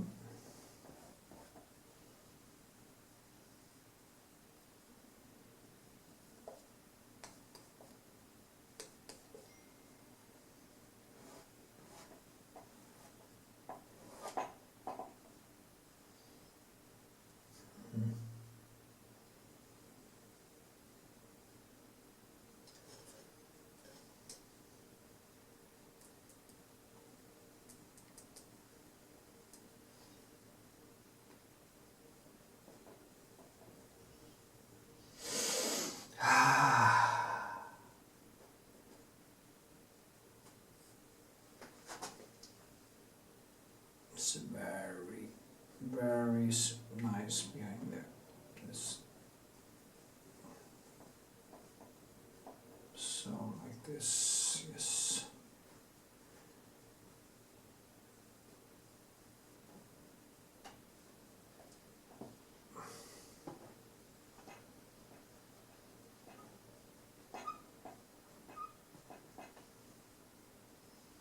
Mm-hmm.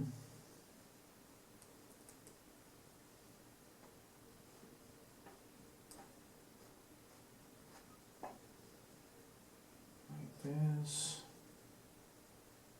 like this, so, yeah. Can zoom a little bit in now, so you can see the brick better.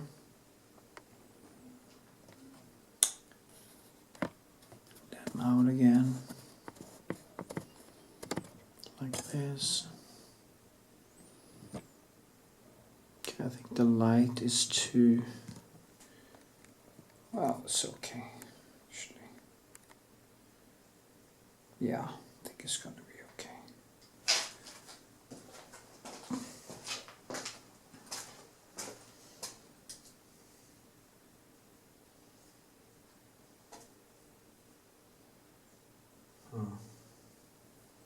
Just gonna do some small details and I'll give it a little bit more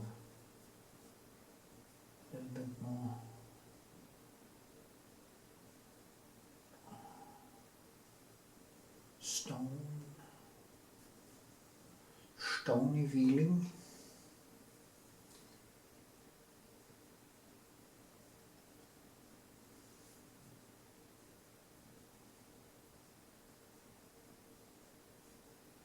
Maybe it would be smart to just quit now, because I've come to that point where I basically, if I'm going to get any further now, I basically need many more hours.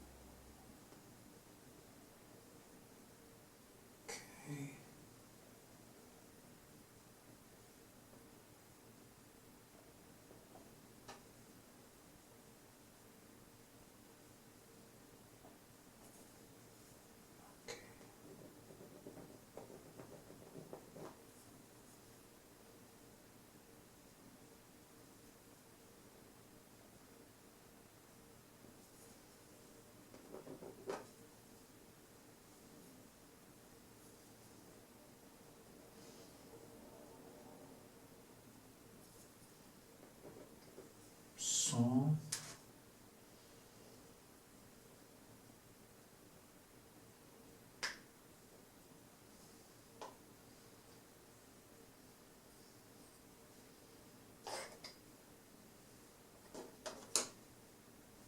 just a little bit more, and then I will just call it, I think.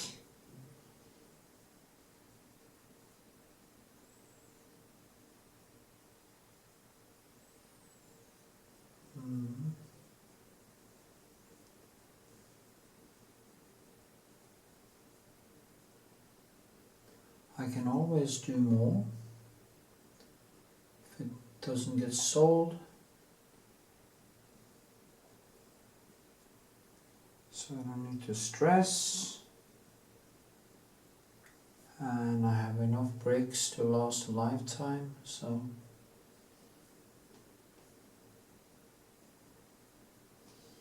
doesn't matter.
I don't know what to say anymore, because when I do work like this I become so incredibly focused.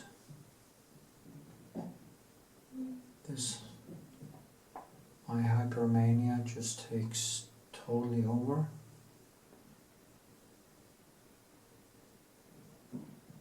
Yeah.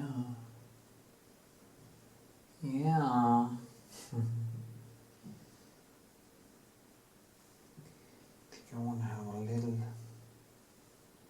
spot light here, there.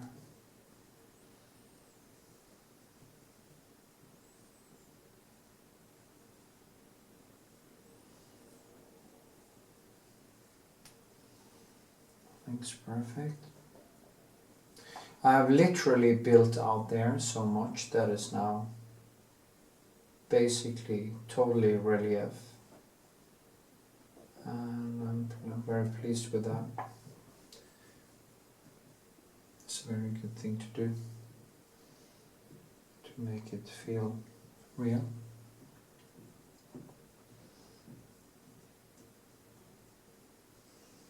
The neighbors.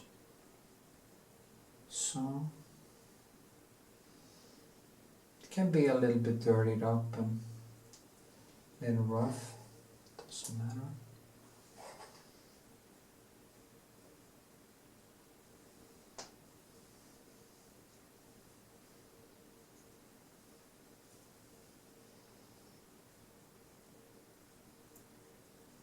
This one just disappears behind. Oh shit. Well, actually there was some dust there actually. Oh shit. Been standing around so long now that I'm getting kind of snoofy nosed.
So then I'm just going to put in a little piece of light there, and I'm going to conclude that this painting is now finished. There, that was basically what I needed. So I'm going to zoom out and sign it, and wet as it is, I'm going to send it off to my gallerist for his Christmas exhibition.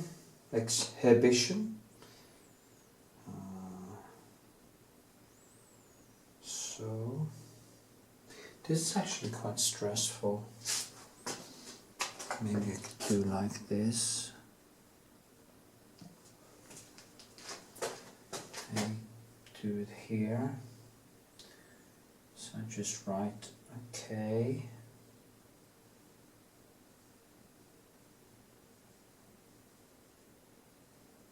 A.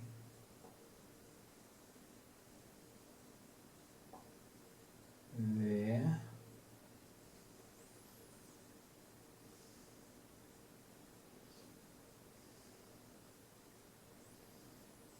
V.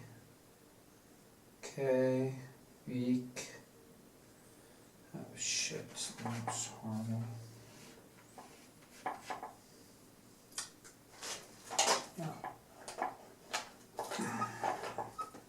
No, go higher.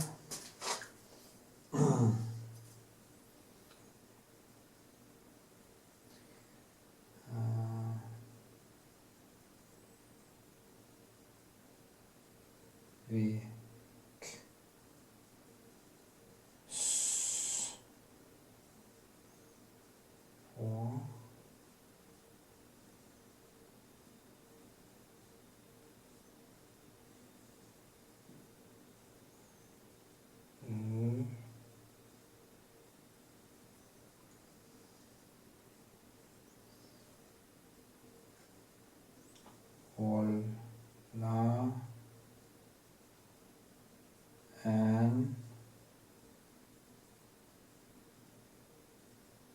D. Yeah, last year it became horrible. It's not easy to do this either, actually. It's one of the biggest nightmares, I think. Vikshåland and I am dyslexic, and dot 24.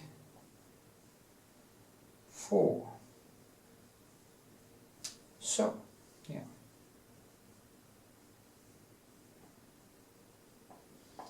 I'm dyslexic and a little bit dyslexic, not severely, but dyslexic.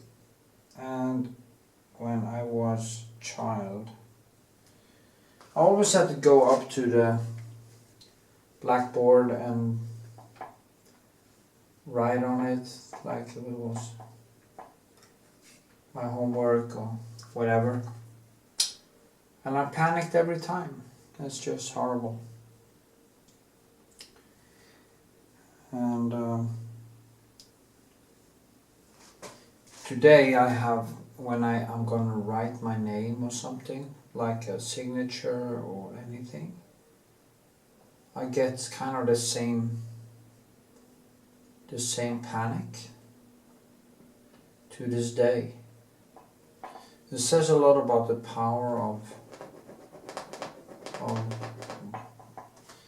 trauma, and it's not even very hard trauma. It's just that, and yeah. So that's why I kind of, when I'm going to do this, as people see, I kind of panic a little bit. Anyway, thanks for watching. I'm going to show you the painting in the frame, and then I'm going to send it out. So.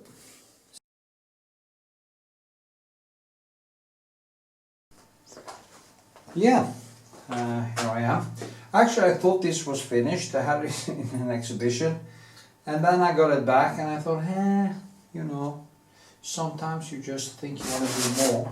So what I'm doing now is to put on the Retouching Varnish from old Holland. And it has dried for a long time, so there's no problem with it actually dissolving or anything, so that's a good thing. Many times I have to put on the Retouching Varnish way too early, that might be a problem. The good thing now is that it's dry, basically dry. If I push it very much, maybe it dissolves a little bit. Yeah, I guess so. Anyway, yeah, I shouldn't do that now, that's for sure. It actually did dissolve a little bit. But that is because I kind of pushed it a little hard. It wouldn't have if I had a lighter,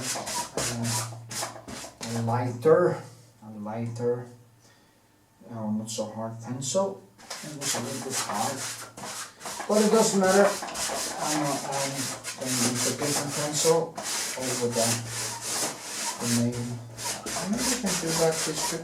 I'm going to do a glaze anyway, so it doesn't really matter over there.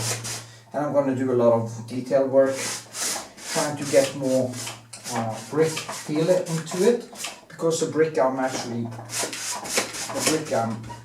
painting here kind of has less. It's a different brick. Usually there are more textures in them, more stone feeling. This is more kind of. It doesn't have that much texture, so it gives me some problems with getting that feeling. I call it the stone feeling or brick feeling. A brick is kind of a feeling, and yeah, that's what I'm gonna try here. Actually, here on one of my pencils, that was not good.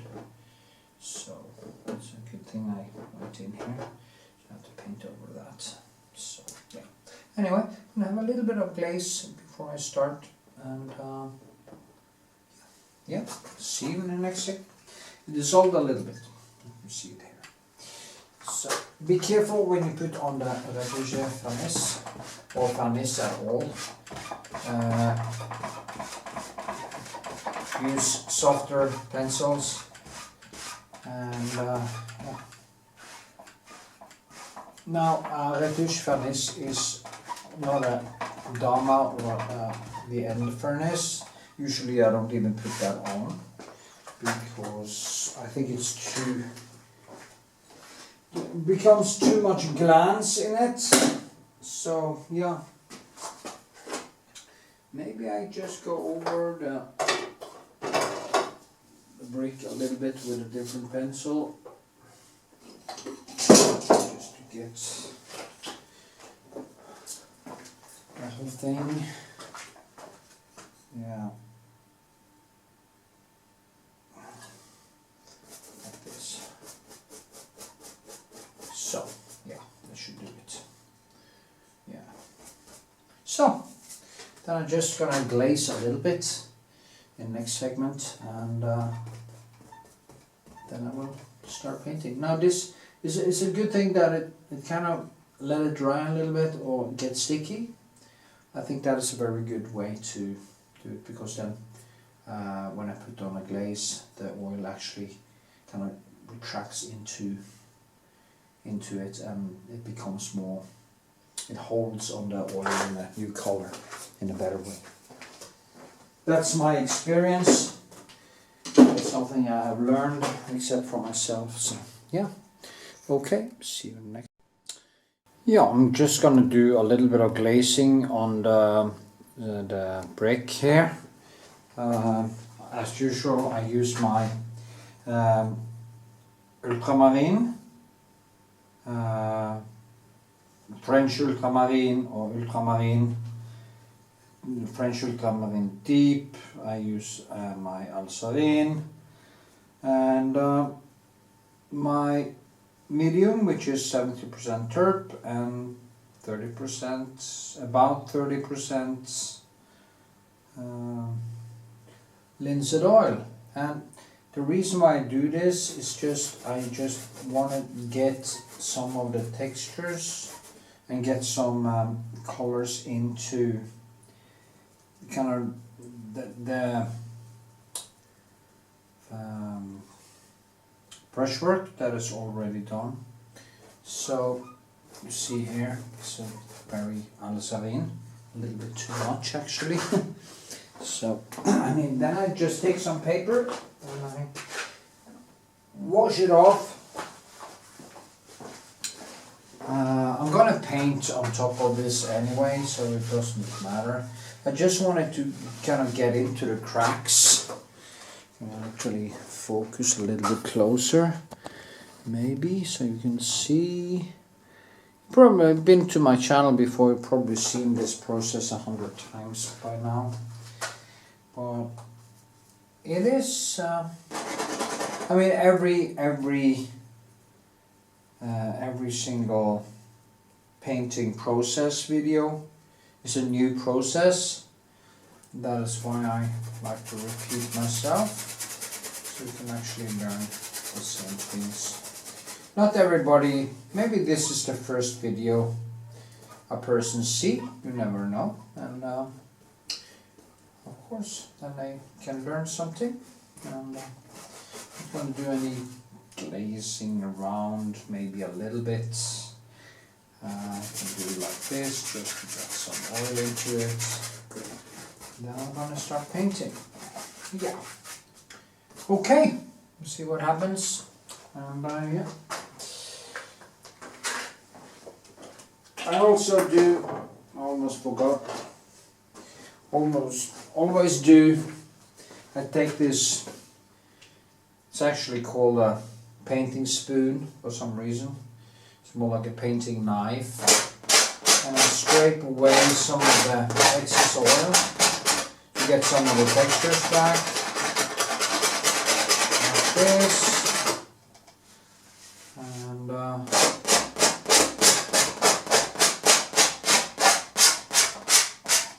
don't want it to have too much oil in it. So, okay, I think that will do for now. And yeah, just start painting. Yoo-hoo!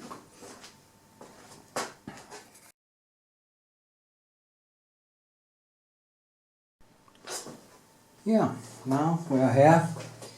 Gonna do some of the first things.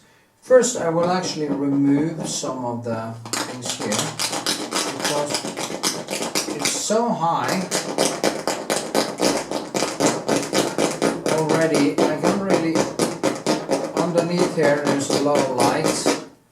I just scrape it away to get this 3D effect. Maybe it's even a little bit too much texture here. So I might take away a little bit, around it a little bit here. In the highlights, it kind of comes out. You can actually see it from the side. So, but that is because there's some, the only place there is some quite a lot of light is actually in that area. Despite that, it is more subdued, the whole thing. And yeah, I should actually put the spotlight more direct on the, that shines it up a little bit. Yes, it did. So I get some more contrast to work with. And I think I need to go and buy some new pencils tomorrow, so I can, now it became more 3D actually. That's good. I don't need my glasses. Do I need my glasses? I need my glasses here, but no, not over there. Now also there are light here. Just trying to take away some of the glaze I just did.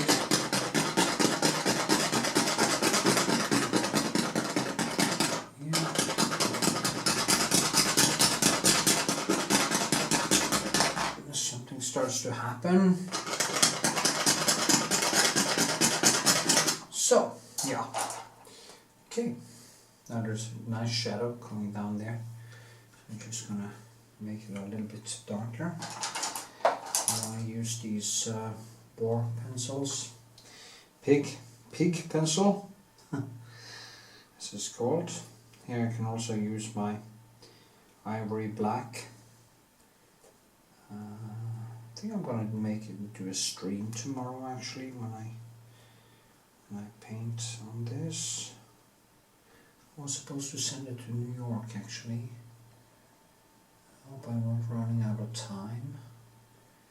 I need to get it done quite fast and send it over to the New York. Maybe I could send it more like express, so it actually comes there faster. Let's see what happens.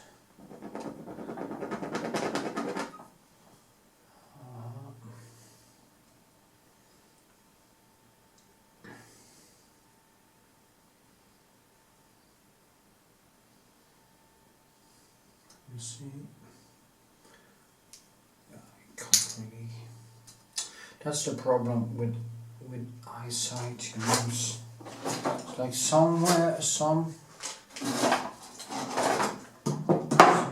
maybe I need to have it more back, so there, yeah, that's better. See how it looks in the camera. That's fine, just go closer, like this. Yes. You see now? Yeah, you do. Okay. Of course, I need a little bit more like this. This. Yeah, now it's more light upon this, and it hits here quite substantially. It's way more light up here now than down here. And that was exactly what I wanted, because then it's easier for me to explain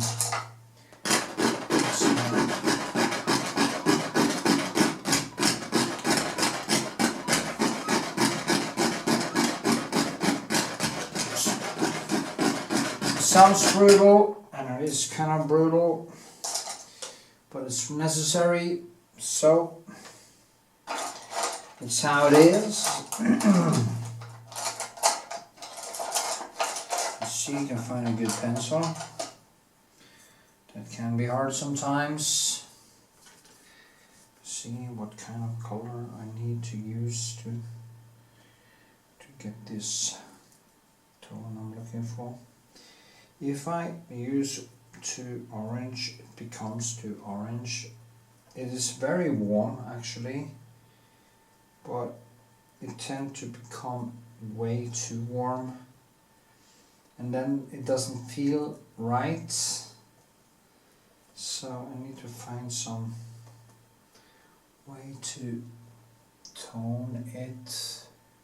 See, it's almost like when I paint over now the glaze now, the blue in the glaze is now, not kind of, but it is melting into the new color, and I mix then these colors on the canvas here.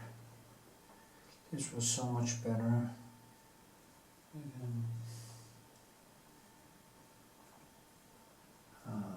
The tone this.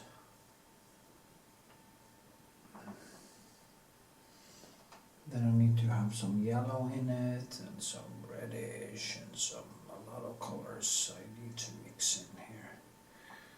So I actually used to have it a little bit higher, but then I took it down a bit. Yeah. See now.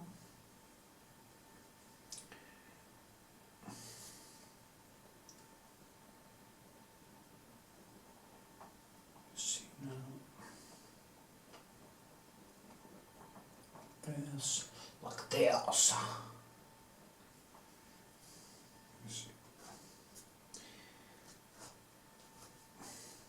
The colors I use is basically the colors more in the earthy spectre, or the yellow orange spectre, but over here it turns in a little bit more into the greenish and a little bit more. So I will go over to the what's called again? Always the color I always forget.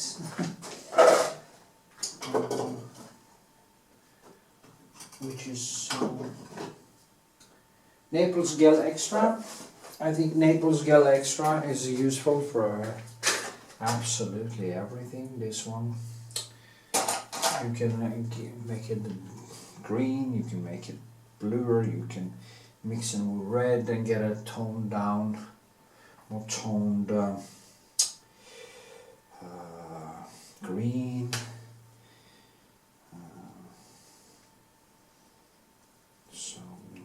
No, did I say something wrong there? Yeah, probably.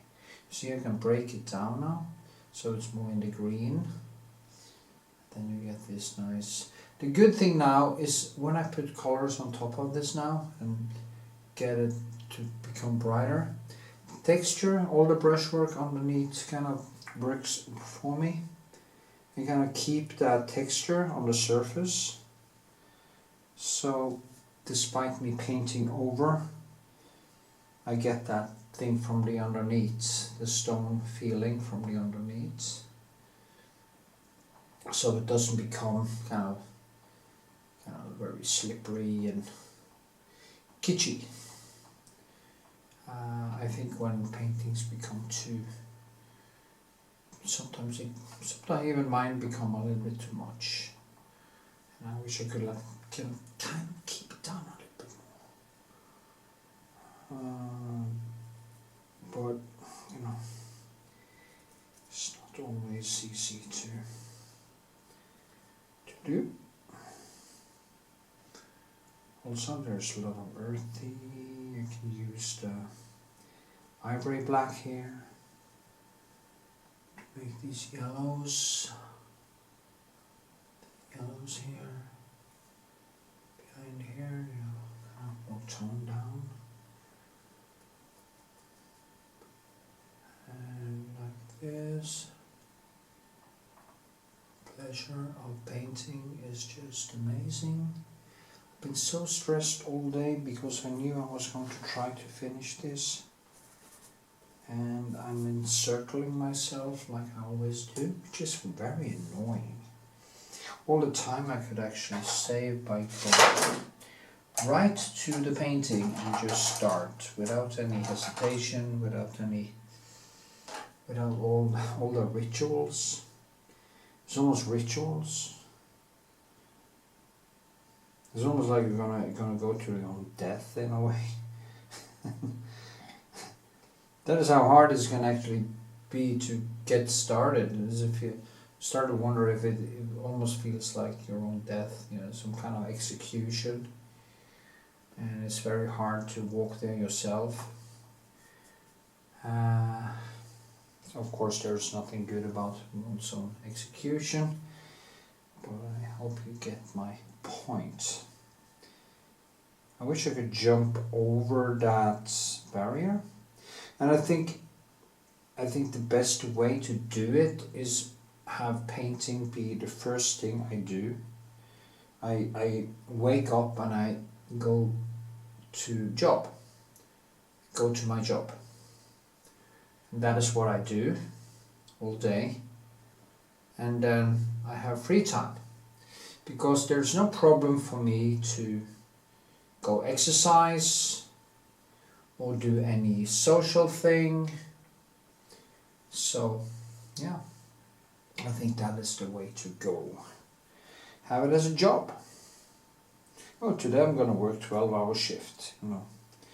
And then I'm gonna have, like, if you have 12 hours, you have 4 hours left to exercise, or if you have 10 hours actually each day, which is very productive, you have 6 hours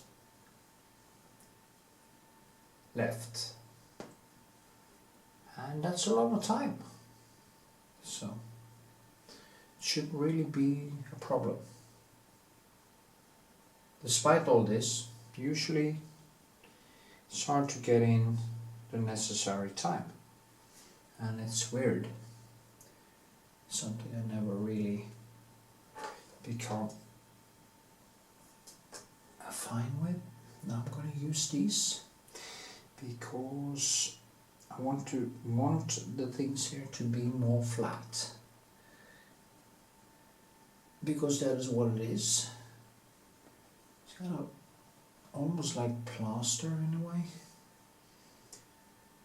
but I have to be careful with giving it too much warm colors now, because that will compete with this, so it has to be more toned down. And yeah,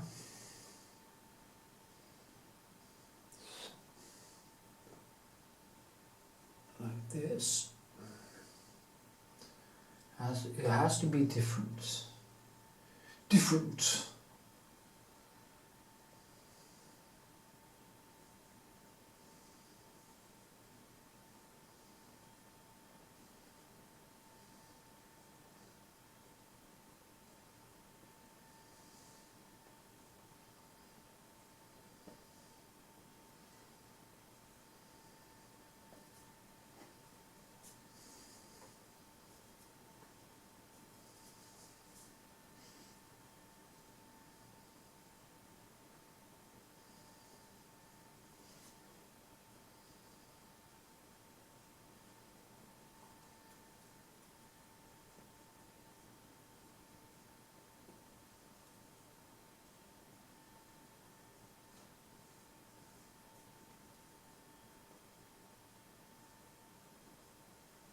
So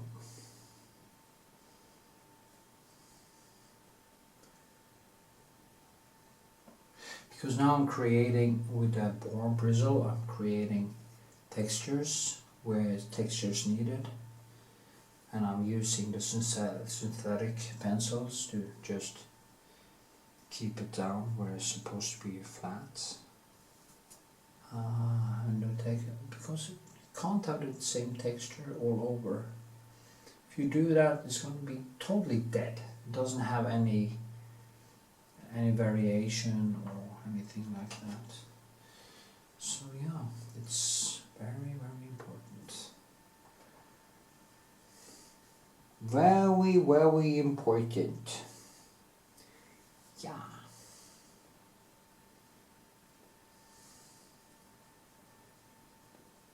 Here. Also this one, you know, it's very easy to be tricked into believing that the reflection is basically as, but it's a very huge difference between, here you have the more orange or the more warm colors, and in the reflection there are basically only cold colors. Very little, so, and that will of course make a very big difference and also create way more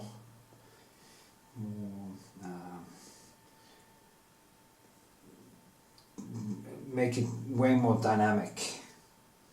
So we're gonna see what happens now. I'm thinking about this one, it's actually signed already, so I had it on an exhibition, but I felt, you know, it was harder. This brick is way more difficult than other bricks I've been painting. But I always manage in some way to solve it. So that is what I will do here. Just solve it. And keep painting. Keep building. Do the job. Also want to turn around my schedule, as I said, and get up in the morning and do my painting. It's also nice to have some space for my lovely girlfriend. I used to have mistresses, only mistresses, because I couldn't really put in all the time for them. And of course I didn't want to be in a relationship, but when you are in a relationship you have to start changing stuff a little bit. So it can be very stressful actually, because it's not natural for me to be to give that much of my time and not be a total master of my own. I could be, of course. I could have been very strict with the time I use and stuff with her, but she wouldn't. I don't think she would actually get angry or anything, but she would. But then she, you know, if you have a person in your life that will actually be very nice and not be pushy and not complain, and you shouldn't use it. And that's the good thing with her. I need to do the right thing without being told doing the right thing. Without being surveilled, without being, so I have to choose myself to do the right things from my own consciousness. Consciousness, but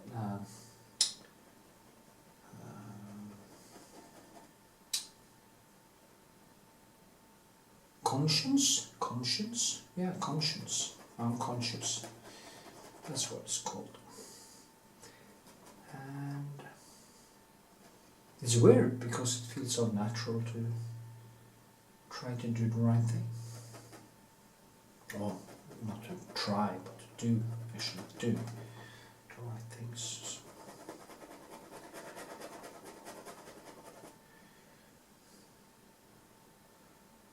You know, when I was young, I would be in a relationship and I would calculate how to get away with doing the wrong things. Oh god, that wasn't good.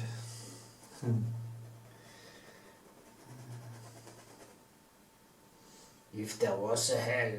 No, it wasn't that bad though. I never abused anyone. Not on purpose anyway. So, I don't think I'm going to hell. I don't believe in hells. It's not really. Hell is other people, as Christopher Hitchens did say. Now I'm mixing in here blue and everything, and I'm just trying to tone it down because it was way too much chaos in here. Way too many different colors, different reds, and that was basically competing with this. As you can see now, it's kind of still there, but it stops competing with this. And when I put it down to the greenish or the bluish, I will push it, take it a little bit more up, and it's basically a rehashing of the whole thing.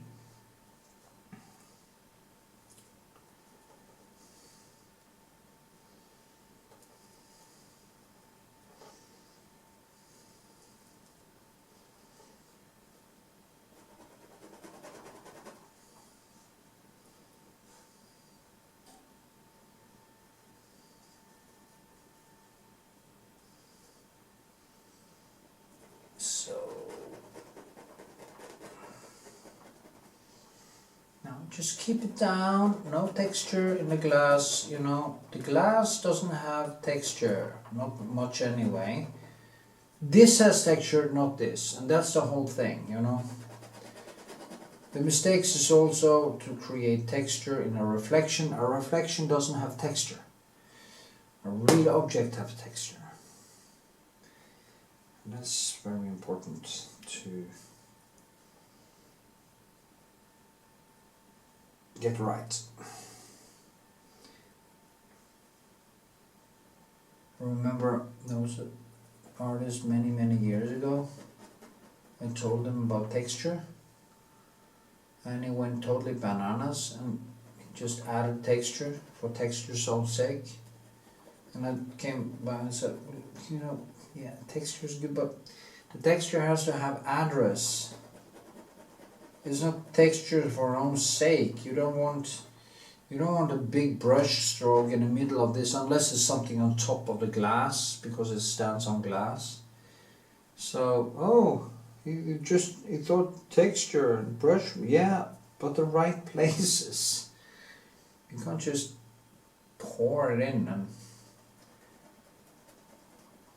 because if you have too much, they start competing. Like colors starts competing, and then it falls apart, just totally falls apart. And that is not what you want. That is not what you want.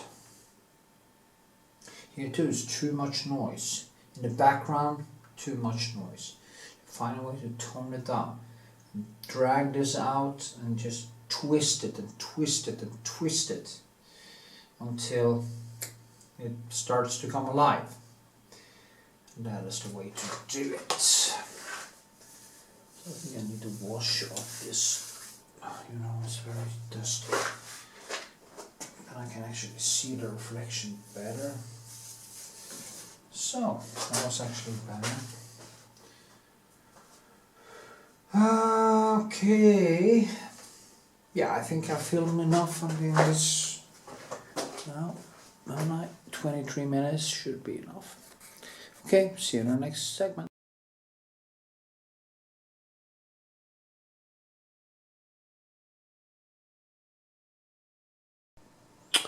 Hello, my fellow Earthlings. In this video, I talk about, it's me and my girlfriend, we just have a short Q&A. But a funny thing, I was talking a lot about laws of nature in the first segment, and how to build bricks and how they change over time and decay and everything. And we decided to bring in ChatGPT and ask some questions. and it was a really fun experience because it basically repeated some of the things I say, and it's kind of eerie to hear how extremely smart this AI thing is and the answers. So you know, the thing with the AI or ChatGPT starts in about 11-12 minutes into the video. I was wondering cutting it down, but I will just leave it as it is. It lasts 20 minutes altogether. I'm going to put a timestamp or time chapter into where the ChatGPT thing starts. But it's good if you hear the whole thing, because I talk about the things that actually ChatGPT are answering after this, and you will be surprised. So maybe I will start making streams with ChatGPT as my conversation companion from now on. Anyway, I hope you enjoy and give a thumbs up. This is just a short part of a long process video where I paint this brick, which will come out on my channel sometime in the future. So with this, give a thumbs up, leave a comment. Also check out my Patreon if you want to support me or learn to paint, or if you just want to support me, buy me coffee. Everything is, of course, great. Yay! P.S. You also find a link to my girlfriend's YouTube channel in the description. So go check it out. She is building her own channel. So give her some love. Okay. Should I start? The problem. Yes. Where should I start? Yeah, trigger me. Okay, so you said the perspective is not right.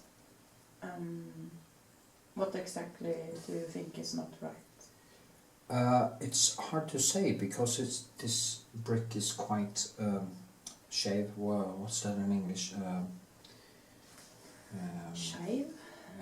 Not gay. Not queer, but ska vi se.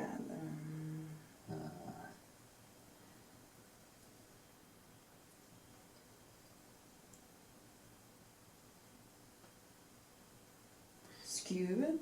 Yeah. It goes down here, it goes a little bit up here, then it goes kind of down here again, but not really, and then it's like it is tricking my brain all the time, so I can't really and it's not really the typical brick I'm usually painting, because it's so even.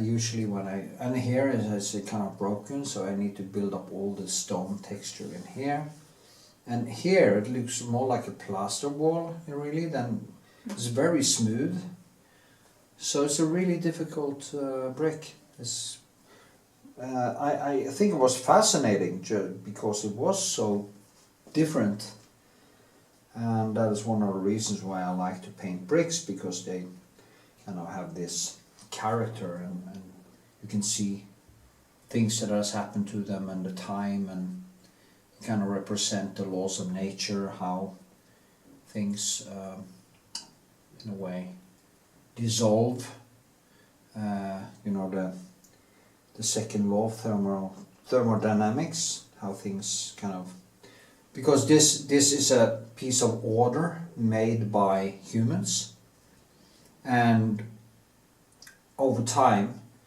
the universe is trying to make it go back to disorder, and that is when the brick is starting to break up and dissolve and crack and stuff, like everything else in nature, like stones on a beach with the water who makes them round, and in the end they just dissolve into sand, and then if it wasn't for the mantle in the recycling of the earth mantle, everything would turn into sand. You know, there wouldn't be any mountains, there wouldn't be anything. And the only reason why we have mountains and stuff is the fact that we have this recycling process going on. Anyway, that was a digression. But the problem here is, as I say, it's the smoothness. It is the perspective. I can't really. My eyes getting tricked. Also, when you paint an object live like this, you move a little bit and it changes. And you move a little bit like this and changes, and move like this and changes, and if you're not careful, like me, which has a manic personality, I could actually, just by moving, I could start changing stuff. And I don't see the same thing every time I see. That is also why it's very important to kind of you just have to freeze the object in a way, and then just try to get the textures and the structure right. But in this one I haven't really I can't really decide how to freeze it or where to freeze it, and I have problems seeing how high it is. And then I count like this, and it seems to be 1, 2, 3, and then I count here, and it's 1, 2, 3 and a little bit. So this basically has to go higher,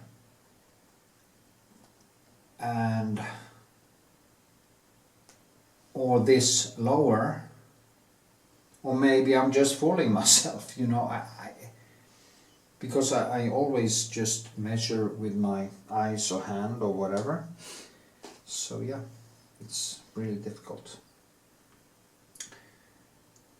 Any questions? Thermodynamics.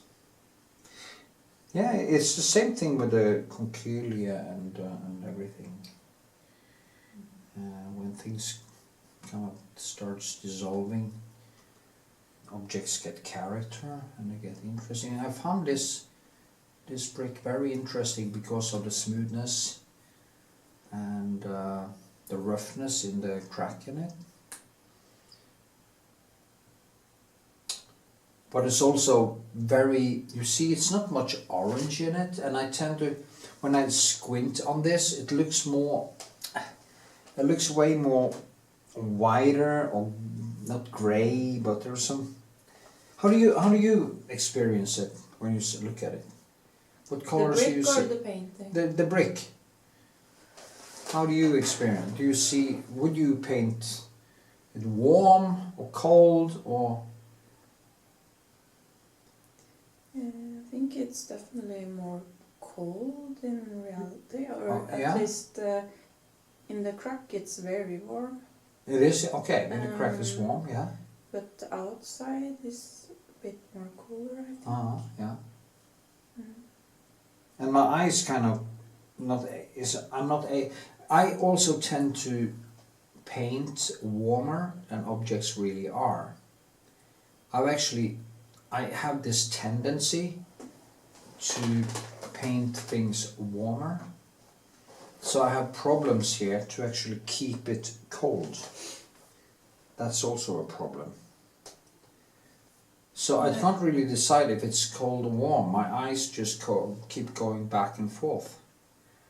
So it's really frustrating. But then again, I just have to keep doing it and keep painting on it until it just falls into place, you know. It's the only way to do it. Is just keep banging on until it, you know.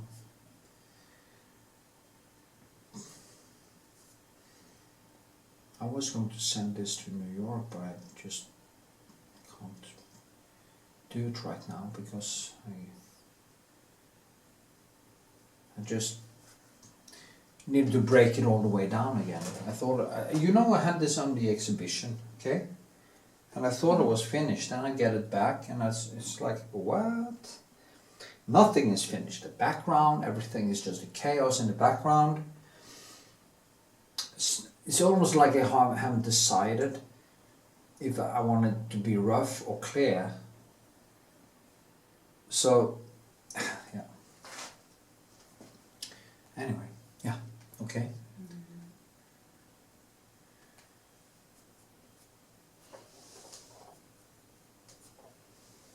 And the surroundings also are very subdued, so. But then again, usually usually I use more objects with more contrast, and it makes it a little bit more easy to see the shape. In this one, it is more subdued and it demands way more from my eyes to make it kind of feel right, natural. And the part here is so thick now, it just pops out of the canvas. So, yeah. But I can see now I'm actually starting to. I was really frustrated the other day because I just couldn't. And I was also stressed because I promised to send it, but I couldn't do it, and I just had to decide to kind of give up to be able to get it right or become calm enough to be able to do it. Okay, blah blah blah. Any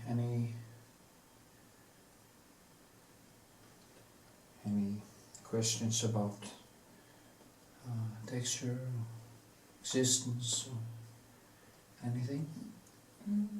We should have ChatGPT and ask it questions when if I could hear the answers. Is it possible to have a voice? I think it is, but let me see if I can find out how. We don't have to make this into a long video.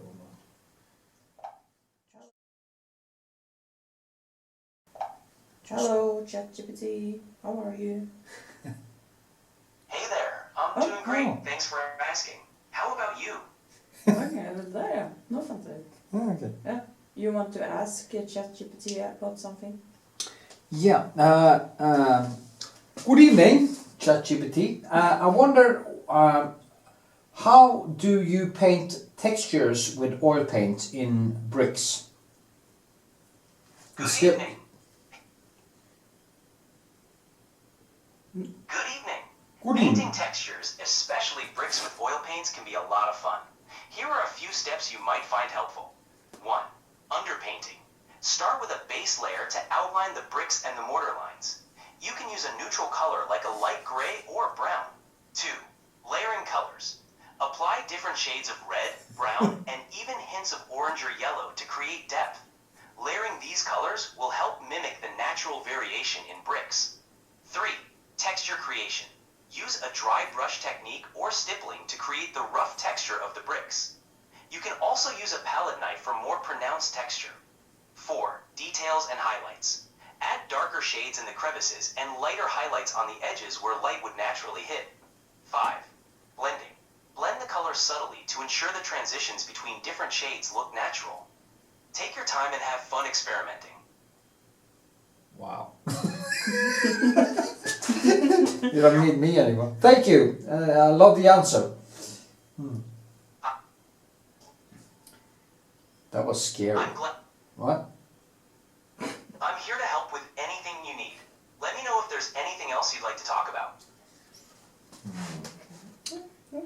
How do you relate the... Nej, vänta, jag slog någon. Jag måste slå på den igen. Okay. Ska jag säga? Där. Okay. Något. How can we relate textures in objects like bricks or anything that decay to the laws of nature? That's a fascinating topic. Textures in objects like bricks or anything that decays can reflect the laws of nature in a few interesting ways. 1. Erosion and weathering. Over time, natural elements like wind, rain, and temperature changes cause materials to decay and create specific textures. This process can be seen as a natural law of degradation and transformation. 2. Material properties. Different materials have different responses to environmental factors. For example, some bricks may erode faster due to their composition, reflecting how material properties. Absolutely. Textures and objects like bricks can reflect natural laws in several ways. 1. Natural processes. Over time, bricks can erode or decay due to weather conditions, reflecting the natural cycle of decay and renewal. 2. Material properties. The texture of bricks can show how different materials respond to environmental factors, like moisture or temperature changes. 3. Law of entropy. Over time, objects tend to move towards a state of disorder. The way bricks degrade or crack over time is a reflection of entropy in nature. By observing these textures, we can see how natural laws manifest in everyday objects. Thank you, ChatGPT. That was really spot on. You're welcome. I'm glad you found it interesting. If you have any more questions or want to chat about something else, feel free to ask. Thank you very much. Anytime. Ok, Pascal. Hæ? Trenger ikke meg lenger nå. Sier bare det samme som deg. That is true. Was actually going to be able to answer this clearly. It's scary, really. It's kind of scary, in a way, because it's so to the point. And actually, I thought it was a difficult question, but apparently it's not. And I was talking about this entropy thing and stuff, so and I hadn't. I just knew this from studying physics and stuff. So yeah, and that is, as I say, why I like to paint objects that are that has gone through the processes in nature. I don't like new objects. I like old objects. I like I like everything that is touched by time, and yeah, and time also give character to people. You know, that is why young people can't really have that much. They can't really have much personality because there has been no entropy. You have to have. If everything is too easy, you just can't grow, and you have to decay in a way to rebuild. And luckily, our brains are basically doing the same things with us that the crust or the the mantle. I mean, do with the crust. It recycles it. Reshapes it, and that also kind of happens to us. So over time we basically, but of course we also get destroyed, like every mountain, like every stone, but then reshaped. But before we die, we actually have the privilege of learning in the process. So yeah.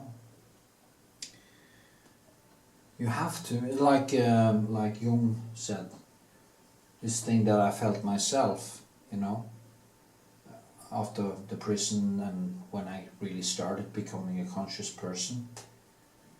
It gives a high, but then you crash, and you kind of have to rebuild again, because you can't really live on the same highs as before, chasing girls and basically fame. I never thought about it that way, but when I think about it, I think a lot of my drive was because I needed attention in some way, and but it wasn't just that. I had more. There was more there. So I think I'm reaching a point now where I actually starting to create just because I love to create. And I'm not driven by money or chasing girls or whatever. I'm just kind of starting to become a human being. Is that a good way to say it? Or less monkey. You know, it's important to keep a little bit of the monkey alive, but you have to get the monkey under control. Anyway, I think this was a nice standalone video with ChatGPT. It was brilliant. I'm gonna get myself ChatGPT and make videos asking questions and have a dialogue back and forth. That could be really cool. Yeah. So, okay, that was only 18 minutes. That's a nice video, huh? Yeah. So, with this, give it a thumbs up, leave a comment, tell me what you think. And check out my Patreon, and if you want to support me, you can buy me a coffee. And before we go, say hello to Amalia. Hello. Hello. She's also a painter. You'll find a link to her.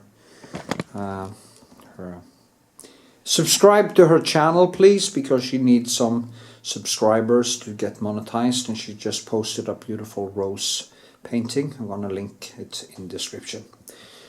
Okay, have a good one.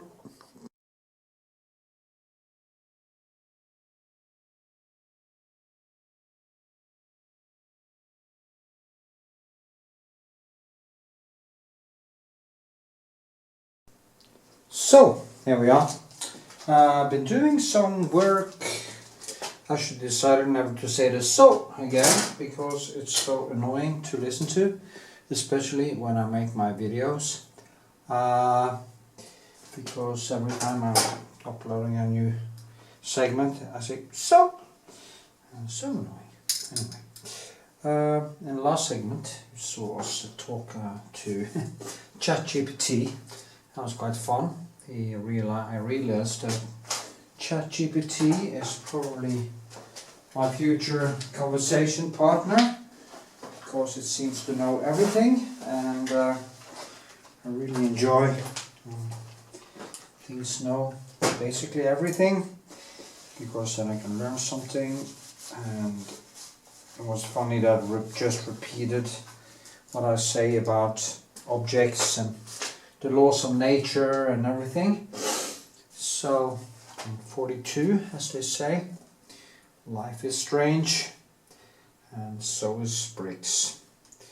I've been doing some work here all around for a while after the last segment. Maybe you can see it. I've cleaned up the surfaces around here. Now I'm just gonna keep on kind of building natural textures, because I think I actually have solved some of the most some of the biggest problems that I've had. I think the perspective is right. I placed it better. I lifted up the background a little bit to where it was actually going to be. Toned down the background, and did some things with it, which I feel is okay. Let's see what happens. I will just try to kind of go into more details and just slowly build it slowly. I have to say, when I said build it slowly, I suddenly remembered my sculpture teacher, Krzysztof Narsilovsky, something, in Stavanger, Norway. He was a sculpture teacher, and he would have, the approach to doing something like this would have been a very slow process, and no rush. You can't rush it. If you start rushing it, you will just make a lot of mistakes, or put on painting without address, and it's just pointless, you know.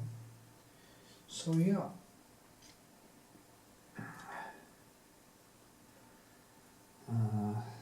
Okay. After this, I'm gonna make a flow, film a flow with some.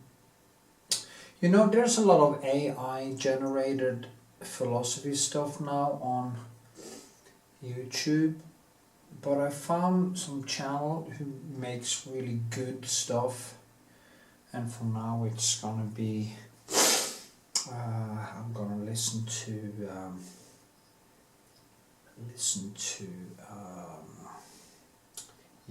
Carl Jung, and now he was maybe a little bit religious, and I used to dismiss him because of that. He was of course not a real, was more like, I've heard like into kind of believing that consciousness maybe survived death and stuff like that. I can forgive him that because he has really profound things to say. And he was talking about something very profound that will be in the next segment, so that flow, about when you wake up, when your motivation isn't what it used to be, like what made me basically, what was my driving force in the beginning when I was painting? Well, I think it was a more naive, maybe more attention seeking, because I've always been a womanizer, and it wasn't conscious. And I would have said, if somebody told me that, oh, your driving force is attention and stuff, I would have said, no, it's the paint, it's painting, I love painting. Yeah. And of course it was, but I think there were more to it than that. I think there were also this dimension of chasing the dopamine, chasing the girls, chasing fame, chasing money, maybe. I'm not good at that. I'm not good at chasing money. I wasn't even good at chasing girls, because they just kind of fell on me in a way. I think I've pushed away more girls than I ever got with my hyperactive personality. If I were a more calm person, I think I would have gotten way more, but I got a lot anyway, so what would that have been? I wasn't controlled enough to be a Don Juan, if you know what I mean. My emotions always used to run very high. Anyway, but as I awoke, as I have become more and more conscious, especially lately after I came out of jail, I have had problems getting started, problems feeling stuff, problems almost like the movie, you know, I don't know if it's lost in translation or lost in, what is it called actually? Lost in translation? Anyway, it's about the lost in transformation, maybe. It's more like lost in transformation. It's not translation. Now that's annoying. I want to figure that out. Anyway, you know which movie I talk about. It's the one with that Johnson girl, and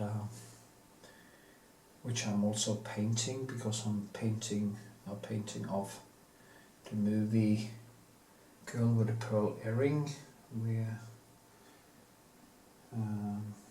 that Johnson girl, what's her name again? Damn. Scarlett Johansson plays the girl with the earring.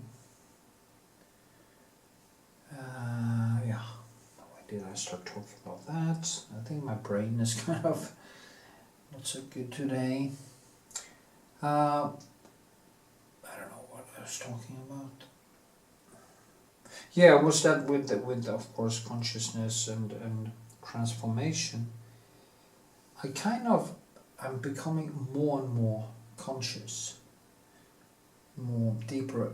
I can really feel that I'm going deeper. So when I came out of jail, I felt that everything was just gonna become so perfect. I also had a new girlfriend who was basically waiting for me in there for half a year. I met her 7th of May, half a year into my serving, and yeah, we evolved a very nice relationship. So everything is really great, you know. But then I have problems getting started, and problems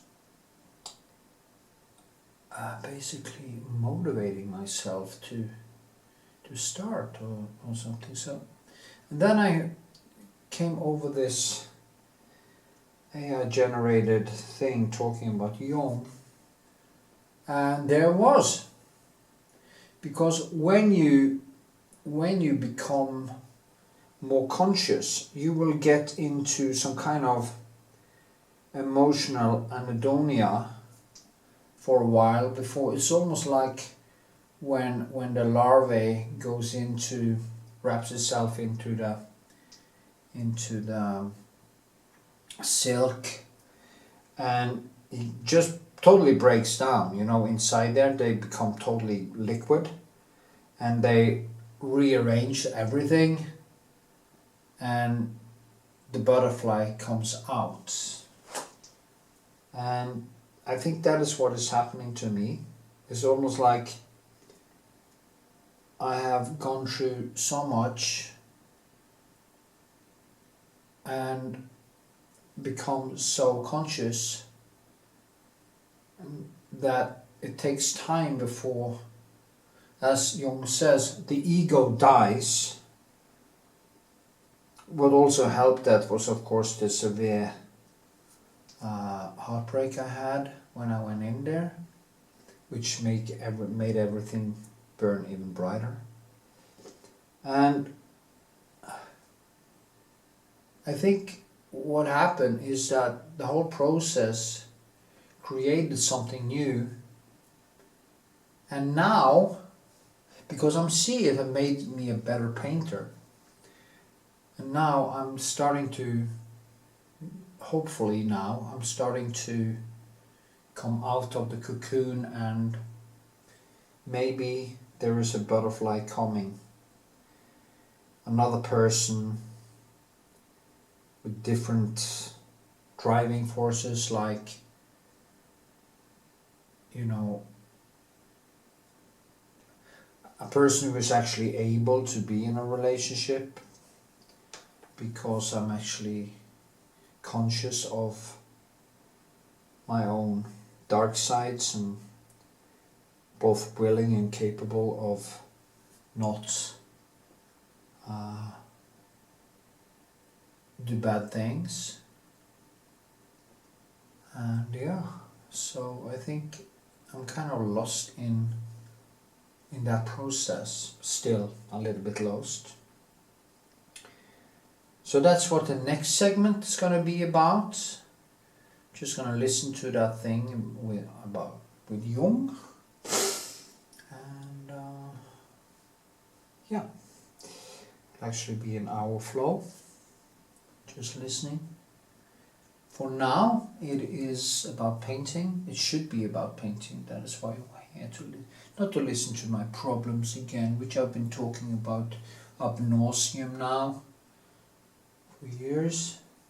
But there is something when, you know, talking about painting, it's kind of boring, you know. So sometimes I just slide into different things. As you can see here, I'm just trying to, you have to you have to see what's in there. You can't just put in a lot of darkness. There has to be something in there. So I have to figure out how do I push it down and drag and keep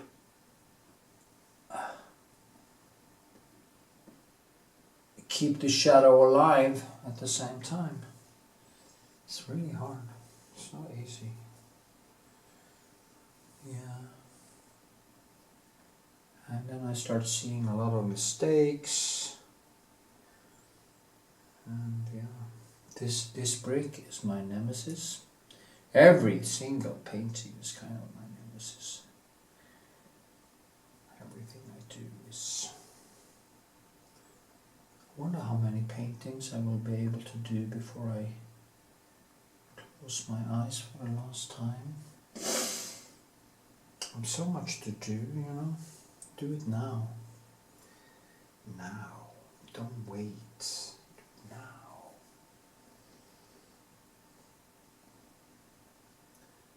It's funny thinking about Seneca and Marcus Aurelius and all these beautiful people who were battling the same things. You know, trying to be, as Marcus Aurelius says, stop talking about being a good man, just be one.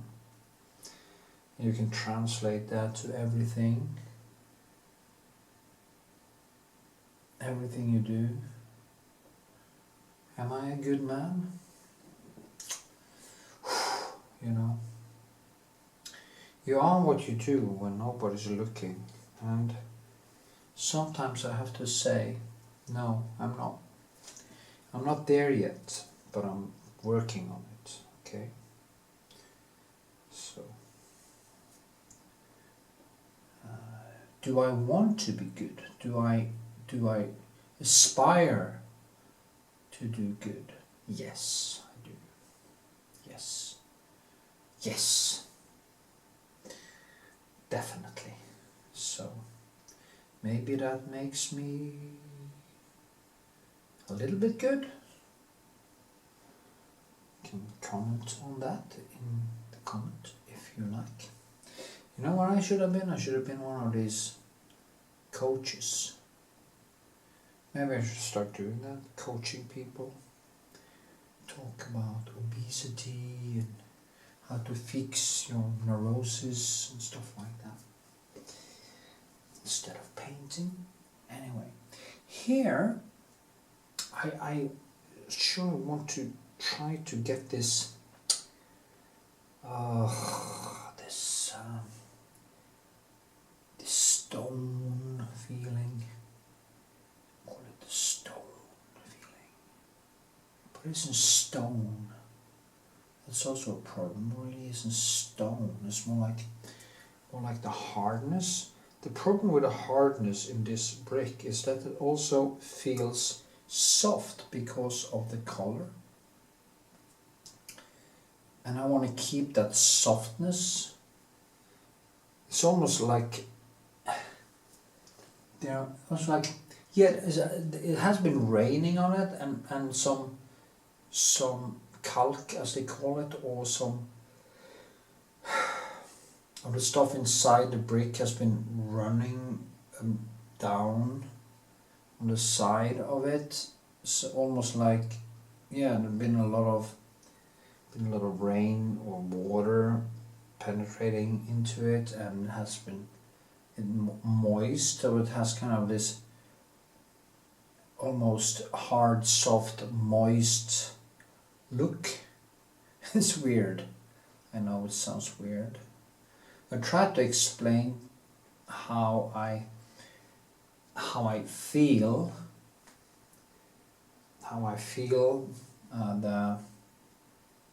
the texture, and how I need to touch the thing to get it to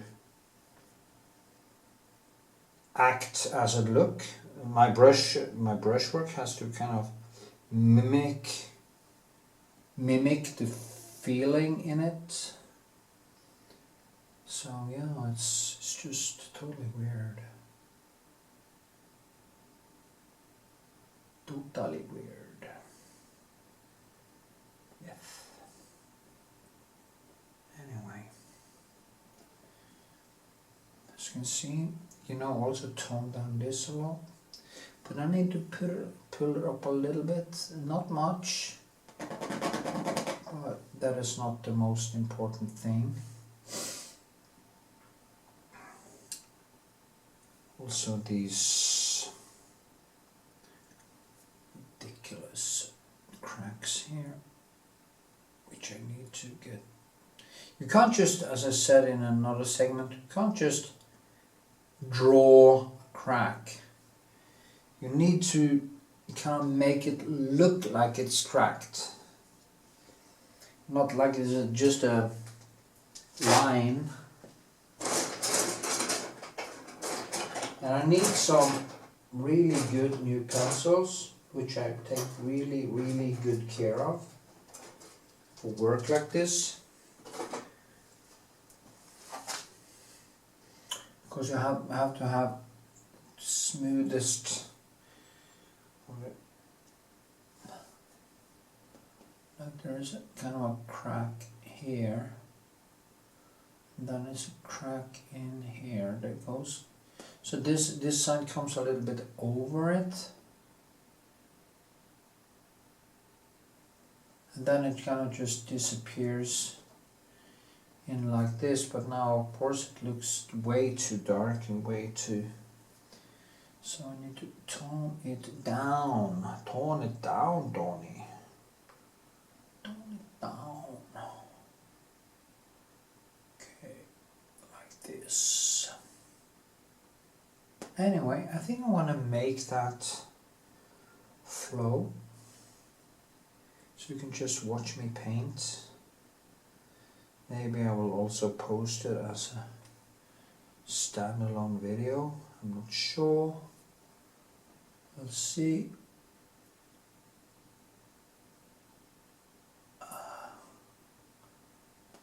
I know I'm gonna post the AI video.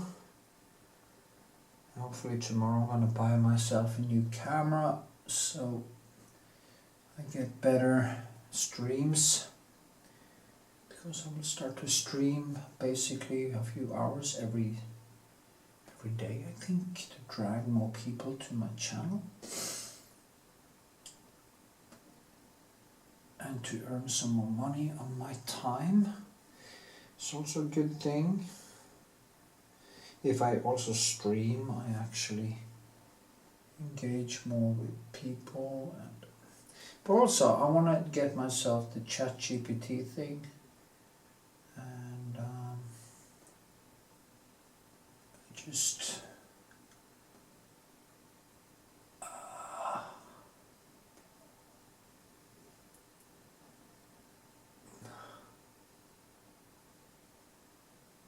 I'm just gonna ask it questions and have a if people don't ask questions, I'm just gonna use ChatGPT to keep the conversation going when I stream, so people can just jump in and join the conversation with ChatGPT.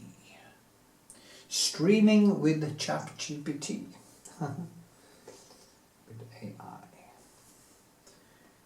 I think I'm gonna love AI in the future. The thing is, you can, I like to play chess. I don't care much if I win or lose. I care if it's a good game. As a challenge. Of course I like winning, but it's not like, I'm not feeling devastated if I don't win, like some people I've known. But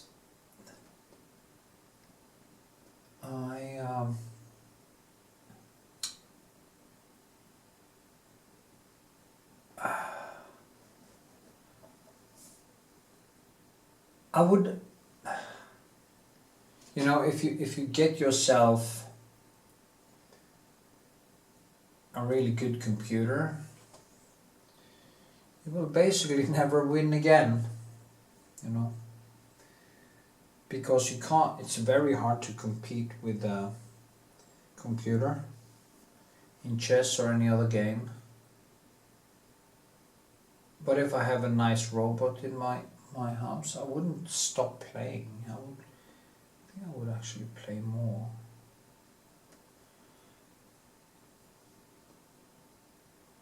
I don't know.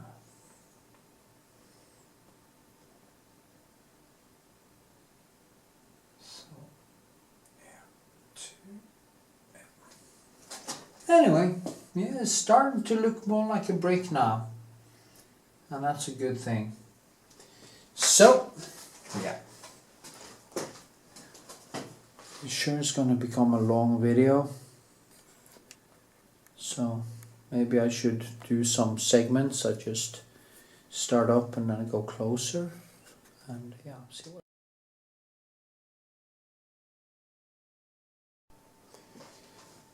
Okay, here we are. What I'm going to do in this video is work with the textures in the brick and try to build more small details. Try to build it slowly, incrementally, just let it grow. Also, this is a flow where I'm listening to Carl Jung. It is about the breakdown of the ego and kind of rebirth, and how you can actually become quite depressed in this this transformation into something new, where after introspection is turned on. And I've been thinking, because I kind of lost a lot of motivation for a while, still struggling a little bit, when I really thought everything was just going to be great, and it should have been great. But there is an explanation for this, and I found this thing from Carl Jung, which I want to share with you, and I hope you listen and watch me paint when you listen. You can also learn from watching me do the different textures and stuff. So hope you enjoy, and it's kind of a journey into human psyche. It lasts for like 50 minutes, so I'll just keep painting for 50 minutes and listening to this. So yeah.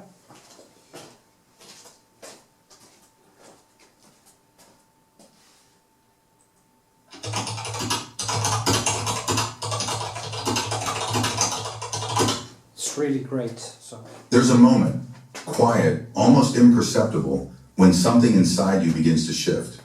Maybe it followed a spiritual breakthrough, a deep meditation, or simply the crushing disintegration of who you thought you were. Suddenly, the world you once knew feels strange. The people, the patterns, even your own reflection seem wrapped in a film of unfamiliarity. You've seen behind the curtain, the illusions you live by dissolve, and in their place, silence. At first, that silence feels like salvation, like walking barefoot out of a burning house into fresh morning air. You breathe differently, you feel weightless, and for a moment you think, this is it, I've arrived. But then, almost without warning, that clarity dims. Not all at once, not violently, but like a light slowly fading in a room you didn't realize was still occupied. It's not depression, it's not despair, it's something far more subtle and more disorienting. A sacred kind of emptiness settles in. You're no longer interested in proving yourself. The ambition that once defined you now feels like an echo in a hollow room. What once mattered just doesn't. And then comes the whisper, that soft, aching question that lives in the background of your stillness. Why do I feel so empty now that I finally see the truth? This right here is the paradox no one talks about. We've been sold a romanticized image of spiritual awakening, as if peeling back the veil of illusion would ignite us with unstoppable purpose. But for many, especially the sensitive, the seekers, the ones who've always looked inward rather than outward, it doesn't set you on fire. It drains you. It clears the vessel so thoroughly that even desire becomes unrecognizable. And in that raw, open space, we mistake peace for apathy, stillness for failure, clarity for collapse. But here's the truth. You are not broken. You are not lost. You are standing in the sacred in-between, the space where the ego has crumbled, but the self has not yet risen. And that silence you're drowning in, it's not your end. It's your rebirth. Carl Jung, one of the greatest minds to ever explore the architecture of the soul, called this the passage between the false self and the true self. He didn't sugarcoat it. He didn't package it in cosmic sparkle or new age comfort. He said it plainly. Enlightenment begins not in light, but in darkness.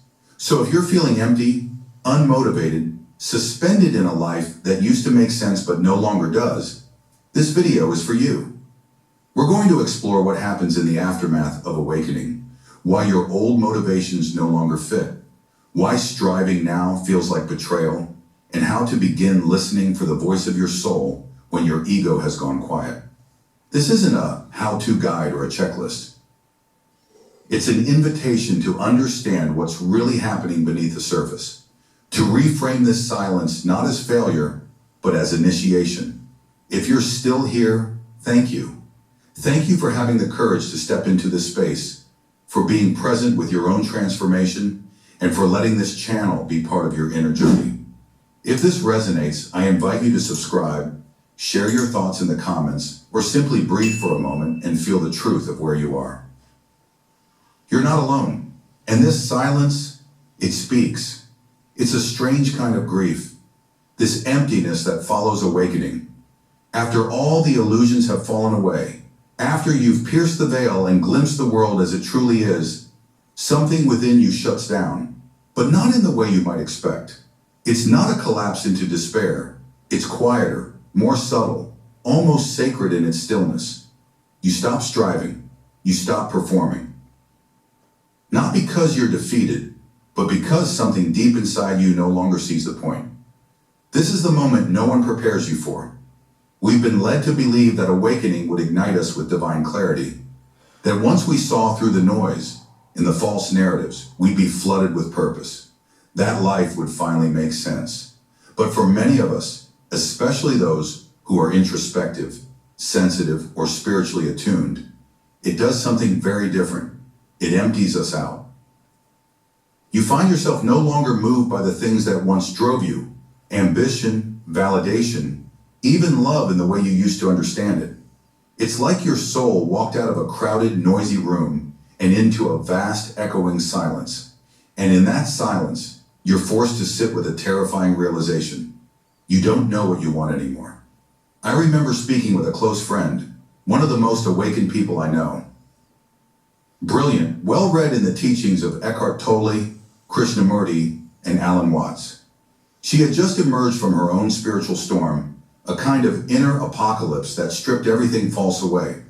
She spoke of transcending identity, ambition, and the need for external love. Her insights were crystalline, like someone who had seen the architecture of the universe. But 2 months later, I found her lying in bed, motionless, staring at the ceiling. When I asked her what was wrong, she said something I'll never forget. I used to cry because I wasn't doing enough. Now I don't care if I do anything at all. I thought awakening would light a fire inside me. Instead, it feels like I've gone dark. And maybe that's exactly what it is. A sacred extinguishing, a purging of all the motivations that were never truly yours. Carl Jung understood this paradox intimately. He described the stage as the sacred ground between the death of the ego and the birth of the true self. It's not a place of excitement or momentum. It's a place of stillness, so complete that it can feel like apathy, even numbness. But it isn't apathy, it's a clearing. The vessel has been emptied, and even desire has been burned down to its raw core. In this void, we often misread our state as regression. We say, I've lost my spark, when in reality, the spark that used to guide us was never truly ours. It was inherited, projected, imposed. What you're experiencing isn't a failure of your will. It's the soul's refusal to move on false fuel. And so here you are, hollowed out by truth. You've stopped reaching for old milestones because they no longer fit your rhythm. You've stepped off the stage because the script no longer resonates. And in that disorienting quiet, a new question rises. Not from your mind, but from somewhere deeper, more primal. If not this, then what? This is where we must be careful not to run, not to label this stillness as dysfunction. Because in this space, this pause, there is something forming, something slow and silent and profoundly real. The kind of energy that doesn't rush or roar, but hums. So if you're here right now, adrift in this fog after the light, wondering why the truth feels so heavy, stay with me. You are not lost. You are not broken. You are being remade from the inside out. What you're feeling is not emptiness. It's readiness. What if this emptiness you feel isn't a sign that something's gone wrong, but a signal that something sacred is unfolding beneath the surface? Carl Jung understood that the soul doesn't leap from illusion to illumination in a single moment of glory. There's a threshold, a tender, terrifying middle place, where the old self dissolves, but the new self has yet to emerge. This is the chrysalis phase of the psyche. The place where who you were begins to melt into formlessness, and who you are becoming is still only a whisper in the dark. It's the moment between stories, between selves, between breaths. To the outside world, it may look like you're stuck. You're not producing, not striving, not chasing anything. But inside, a quiet alchemy is taking place. The ego, once driven by validation, achievement, and identity, is no longer in the driver's seat. And without it, there's no familiar roadmap, no clear goals, no script to follow. All that remains is this strange pause, and within it, a deeper rhythm is trying to find its way to the surface. Jung warned us not to mislabel this space. It's not regression, it's not apathy, it's not weakness. It is psychological death, yes, but only as a precursor to rebirth. Just like the caterpillar must fully dissolve before becoming a butterfly, your former self must completely unravel for something more whole to emerge. That's the cost of individuation, not the kind of progress that makes for a good social media post, but the kind that rewrites the foundations of who you are. Not a makeover, a metamorphosis. But here's the catch. Our culture doesn't know what to do with this phase. We don't honor the sacred in between. We pathologize it. We numb it. We try to fix it before it's had time to work its magic. Because in a world obsessed with doing, being still feels like failure. And yet this pause, this quiet hollowing is where the real transformation happens. It's not the motivation to impress, to achieve, to be seen. It's the slow emergence of a new impulse. One that doesn't come from pressure, but from resonance. One that doesn't ask, what should I do? But whispers, what feels true? If you're here, suspended in this limbo, where everything familiar has fallen away and nothing new has fully arrived, breathe. You are exactly where you're meant to be. This is not the end of your story. It's the sacred middle. And if you can stay with yourself here, without rushing, without forcing, without abandoning what's unfolding, you'll discover a different kind of movement. Not one powered by ego, but by soul. True awakening doesn't come dressed in light. It doesn't arrive with choirs of angels or an explosion of purpose. It's not a mountaintop moment. It's a slow unraveling, a sacred demolition of everything you thought you were. And for those of us raised to chase success, recognition, and productivity, that unraveling can feel like failure. But it's not. It's a necessary collapse. Carl Jung never romanticized the path of individuation. He knew that real transformation doesn't just illuminate, it strips. It peels away every layer of performance. It dismantles the scaffolding of the false self brick by brick until all that's left is the raw clay of who you were before the world told you who to be. When the persona, the mask we wear to navigate society, begins to disintegrate, the world doesn't applaud. It gets quiet. Achievements feel empty. Timelines fade. Roles you once played so effortlessly now feel like costumes in a play you no longer believe in. You show up to work and feel like a ghost. You answer texts, attend meetings, and smile at parties. But underneath it all, you know something inside has dissolved. You're not lazy, you're not lost. You're in the middle of something holy and hard. What fades isn't just motivation, it's the entire internal architecture that once dictated your life. The goals that once energized you, they crumble. The dreams that once pulled you forward, they now feel like someone else's voice in their head. The identity you built, carefully, dutifully, is no longer yours to wear. And that's where the confusion sets in. Because when the drive is gone, we assume something's broken. But what if the old drive wasn't truly yours? What if it was borrowed from your culture, your upbringing, your fear of not being enough?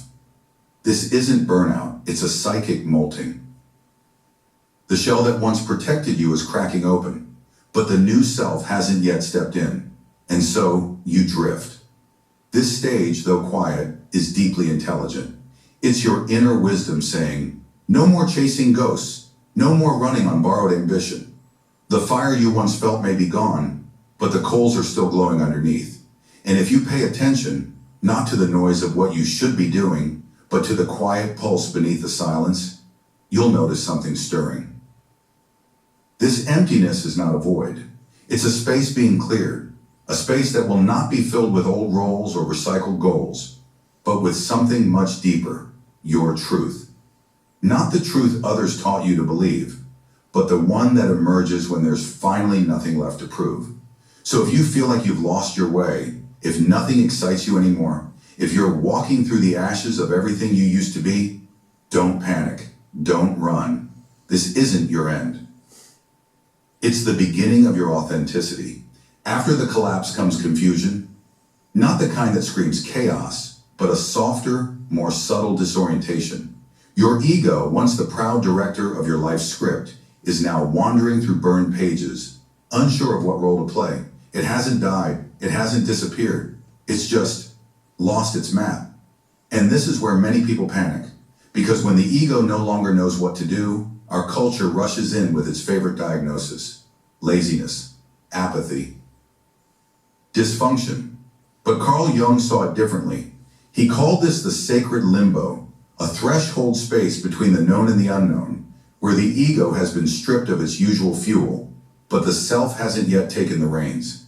Think of it like this: you've stopped running, but you haven't yet learned how to stand still. You're no longer chasing old dreams, but you don't yet know what new dream might rise. It's like floating, not because you're aimless, but because gravity itself has changed. In Jungian terms, this is the Negrito phase of psychological alchemy, the blackening, a deep internal twilight where the false self decomposes and the soil is quietly being made fertile for something real to grow. But here's what's so important to remember. What looks like a breakdown from the outside is often an initiation from the inside. In modern language, you may feel demotivated, stuck, or numb. But underneath, your soul is rewriting its story. This stage can be brutal precisely because there's no clear guidance. You're not given a manual. There's no 10 steps to rebuild your motivation after ego death. No one teaches us how to navigate this quiet in-between where nothing fits and yet everything matters. And so we flounder. We reach for anything that might return us to the old momentum. More coffee, more goals, more noise. But the old fuel no longer burns. That engine is done. The ego is disoriented not because it failed, but because it succeeded. It built an identity, climbed ladders, and pursued purpose. And now that identity has crumbled, that ladder has vanished. That purpose no longer fits. It's like reaching the top of a mountain only to realize the view no longer excites you. Not because the mountain wasn't high enough, but because the person who climbed it no longer exists. So if you feel disconnected, if your motivation has vanished and your drive is nowhere to be found, let me offer you this. You are not malfunctioning, you are shifting. The ego is not your enemy. It's simply waiting to be integrated into something greater. But that can't happen until you stop judging this phase as a mistake. The old you needed applause to move. The emerging you is learning to move in silence. The ego asks, what will they think? The self begins to ask, what feels right, even if no one notices? And that's where we're headed next, into the deeper terrain where the soul begins to pull back, where stillness becomes not a problem to fix, but a wisdom to listen to. When the ego steps back and the inner noise begins to fade, something unexpected happens. The soul, tender, ancient, quietly powerful, starts to retreat inward, not to hide, not to run, but to recenter, to rewrite its myth. And this right here is where modern culture panics. Stillness in our world is treated like a virus. If you're not hustling, producing, branding, leveling up, then what are you even doing with your life? We equate motion with meaning, silence with stagnation. But Carl Jung warned us long ago, the soul doesn't evolve through noise. It deepens through descent. The soul's retreat is not a malfunction. It's a sacred withdrawal, a deliberate pause where truth begins to rise, not as a concept, but as a frequency. You stop responding to the world with the urgency of the ego. You begin listening instead, not to what society expects of you, but to what your deeper self is gently asking, can you hear me now? But here's the tragedy. We don't teach people how to honor this silence. We pathologize it. We medicate it. We tell people they're depressed when they're actually in the middle of a transformation. We rush to fix what is meant to be felt. That's because our culture worships speed, clarity, and productivity. We understand healing only when it comes in the shape of progress. But real spiritual initiation rarely follows that script. Sometimes healing looks like doing nothing, like sitting on the floor, staring at the ceiling, and allowing everything to fall apart. This isn't dysfunction. This is a sacred descent. This is not the kind of silence that comes from indifference. It's the kind of silence that precedes a new language. A language spoken not in words, but in impulses. A gut pull, a dream, a sudden knowing that arrives without logic, but with complete certainty. And while yes, this phase may echo the shadows of depression, it is not the same. Because this isn't the soul giving up. This is the soul refusing to play a role in a life that no longer fits. Carl Jung called this the beginning of individuation, the unraveling of the false so that the true can begin to breathe. But because we live in a world that doesn't understand stillness, this sacred unraveling is too often misunderstood, misdiagnosed, treated as weakness. But listen closely. When you stop being available for the life that once drained you, when you choose not to perform your old identity, when you say no more, not out of anger, but out of truth, you are not failing. You are remembering, and the stillness you're sitting in right now, it isn't empty, it's pregnant. Pregnant with the voice that's been waiting for years to be heard, the one that doesn't shout, but whispers, the one that doesn't push, but pulls. That voice isn't broken, it's becoming. So here you are, standing in the ruins of your former life, in a space so quiet it's almost unbearable.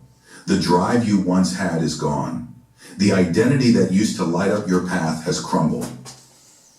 In the future, it no longer looks like a vision board, it looks like fog. But what if this isn't a void to fear, but the beginning of something sacred? This is the moment Jung spoke of, the sacred recalibration. The psyche, no longer fueled by ambition or applause, begins to detox itself from the noise of expectations, of striving, of trying to be someone in a world that's forgotten how to just be. You begin to notice something strange. The things that once thrilled you now feel hollow. The rhythms that once structured your days feel meaningless. Even your goals, those neatly scripted 5-year plans, begin to dissolve like ink in water. That's because your system is rejecting what's false. It's not just shedding superficial distractions. It's purging entire frameworks. Careers built on insecurity, relationships built on roles, dreams built from the fear of not being enough. Your soul is saying, we don't do this anymore. And in that shedding, two things happen simultaneously: freedom and disorientation. On one hand, you're liberated from the need to prove anything. On the other hand, you're lost without the structures that once defined your worth. That's the paradox. That's the pain. Jung warned that many people get stuck here. Some awaken just enough to see the illusion, but instead of grounding themselves in this truth, they float above it. They call everything an illusion, deny their own humanity, and mistake disconnection for transcendence. They bypass life in the name of being spiritual. But detachment is not the same as disappearance. The self doesn't want you to float away. It wants to come through you. It doesn't want you to abandon life. It wants you to embody it. There's a subtle yet vital distinction here. You're not meant to become less human. You're meant to become more whole. That means saying yes to the chaos, the confusion, the quiet. That means honoring the gray space, not rushing to color it in with new goals, but learning how to sit in the ambiguity. This in-between space, it won't trend. It won't look poetic. You won't get a badge of honor for surviving it. But if you let it change you, it becomes the birthplace of your real life. So no, this silence isn't failure. It's not regression. It's the shedding of who you thought you were, so who you truly are can begin to breathe. You're not falling apart. You're metamorphosing. The world has taught you to fear the pause, to interpret stillness as stagnation, and to believe that if you're not hustling, you're falling behind. But what if this pause, this sacred, wordless interval isn't a breakdown, but a breakthrough disguised as stillness? Right now, you might feel like the spark is gone. The fire that once pushed you forward has burned out, and you're left in a kind of limbo, unsure of what to chase next, or if there's even anything worth chasing. But let me offer you this. What you're feeling isn't the absence of purpose, it's the death of performative purpose. And in its place, something far more honest is beginning to stir. This is not the void. Yeah, that's the problem with AI, I guess, that is just keep repeating itself. So I don't see the point in actually listening more. But I think the whole thing here, I'm gonna start reading. Well, I've done some of it, or actually I'm not reading, I'm listening to it on audiobooks. So I'm going to start listening to Jung more or again, because everything I hear he's saying resonates to me in a very profound way. And of course, so does Stoic philosophy, so does all these things.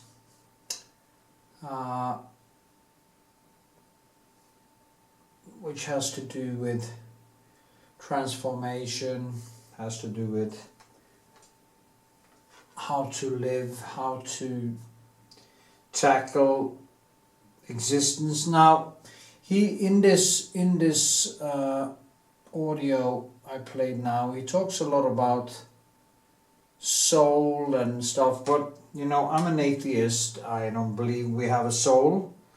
We have a personality that has evolved as we grow up and as we learn new things. We have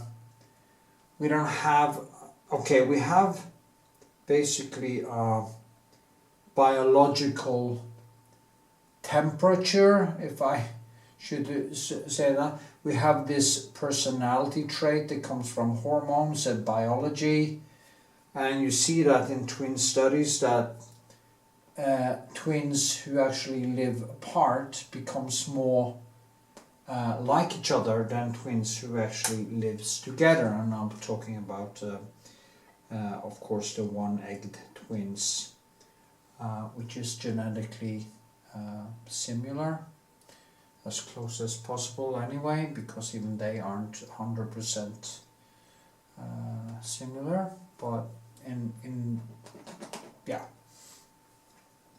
So there is no personality that was kind of suppressed. It's more like your potential. your human potential is subdued by society and the different things we see as important. So, but what we have to do to become more conscious is basically get all this broken down so we can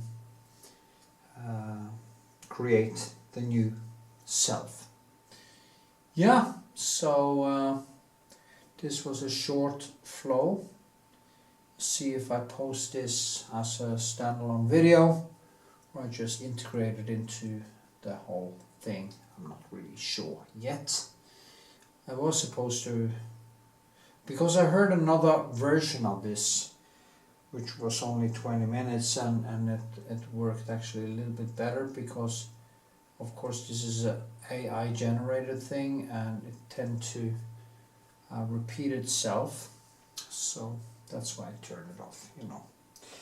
Anyway, I hope you enjoyed and hope you found some of the things, the topics here important.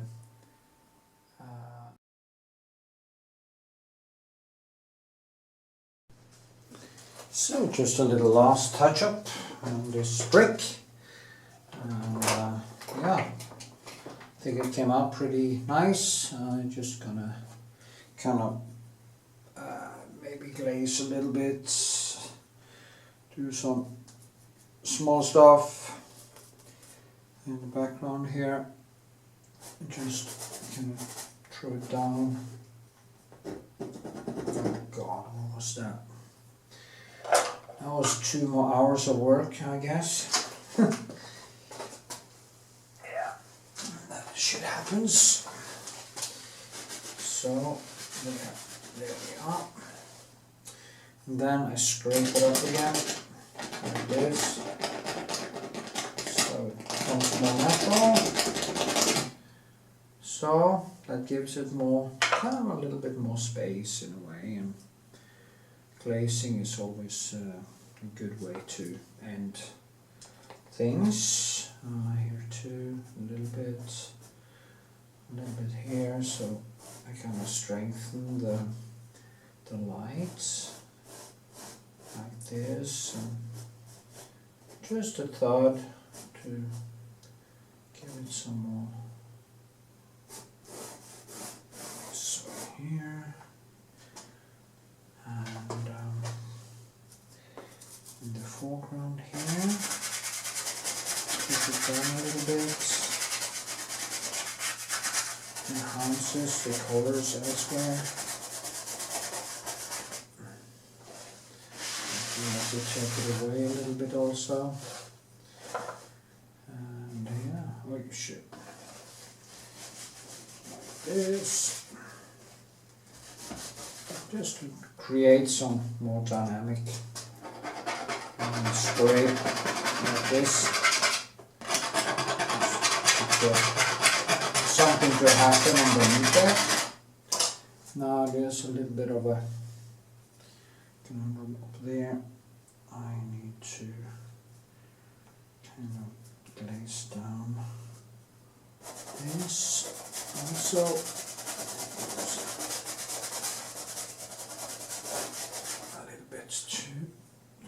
Came out too much in a way. Maybe I should use some vermilion.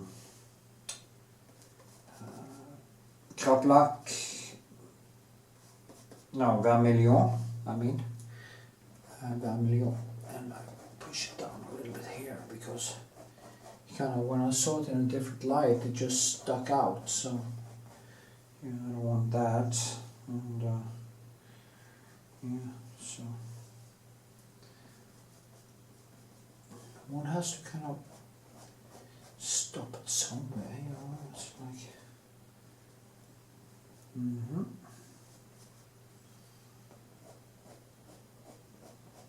it's a nice shadow here, but it's always hard to know where to quit. This comes out a little bit too much. There, just It is the light in here that is so difficult sometimes to interpret. And I don't really see the color so good. Anyway, like this, this. That maybe is better. Also, it has a lot to do with the direction of the how you use the brush, the directions you go in. So it's a lot of stuff actually that affects the surface. There shouldn't be much texture in the background here, but I need to kind of just get it to come alive a little bit. Alive. So maybe that does it. I think that was actually quite enough. And yeah. So, and just tone a little bit here too. So.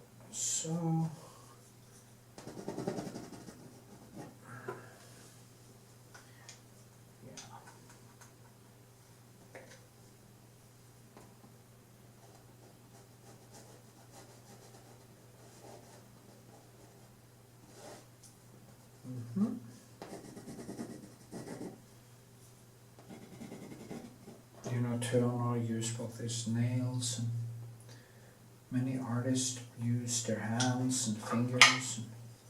And sometimes it's not actually adding more. I need to try to pull things up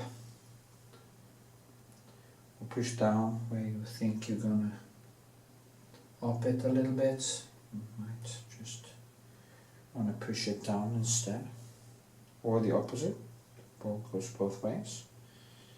So yeah, like this, and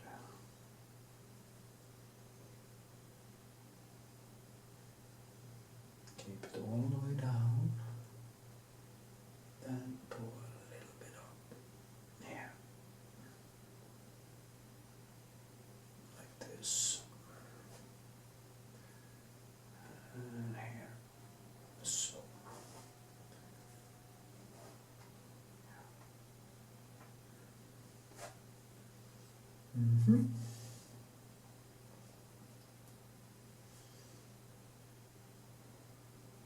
it's enough to go crazy over. Because you don't want it to stiffen up, and you don't want it to be wrong in the drawing or anything.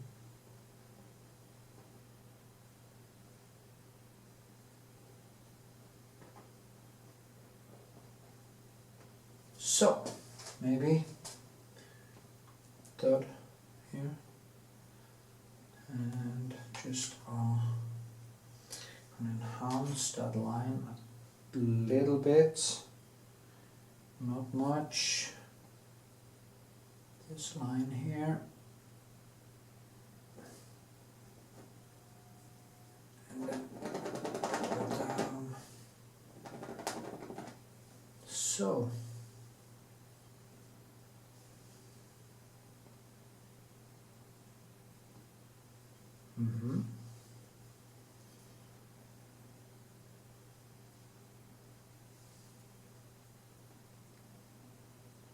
yeah. So, I actually think that does it. To be honest, just round this a little bit. Also,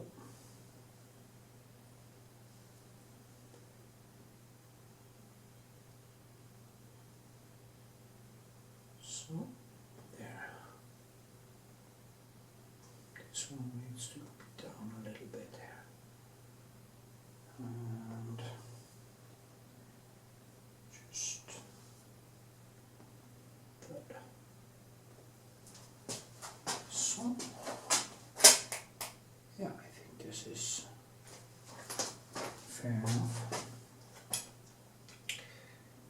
Just want a little detail.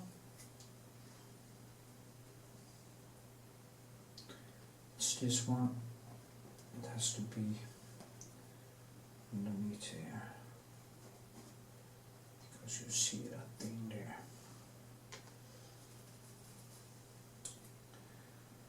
And yeah.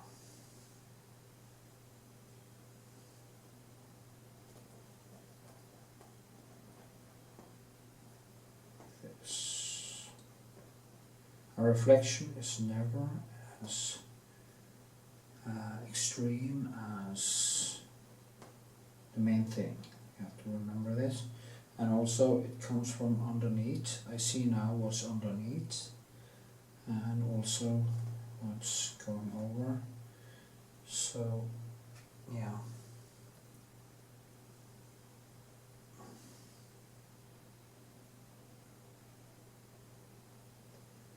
Like this, I think that was actually quite nice. And that here too. Just a little shadow. There's a little bit white in it, and that didn't actually pan out so well. So do like this, maybe. And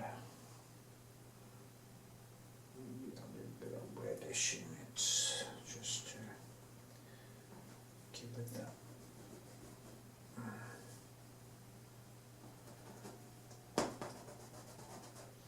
Yeah, that was better, I think.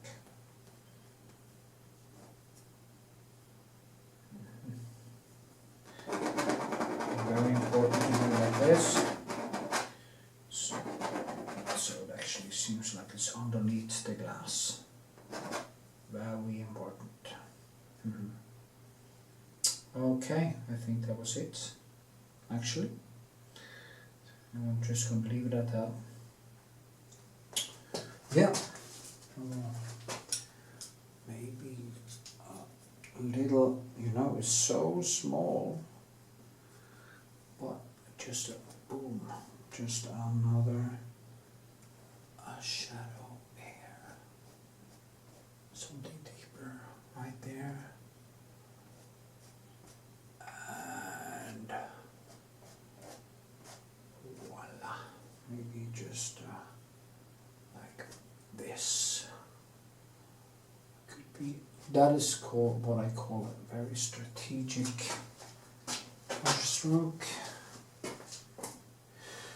Kind of shakes things up a little bit. It seems like there's kind of a hole there, something has happened. Now I feel I could actually live with it.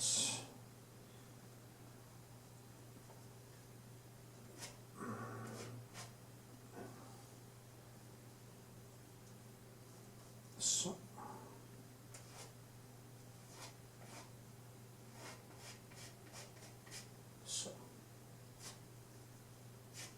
Oh, shit.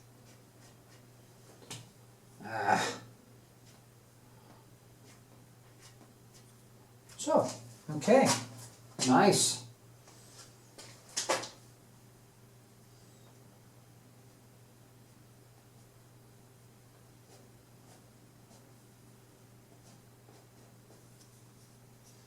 Yeah.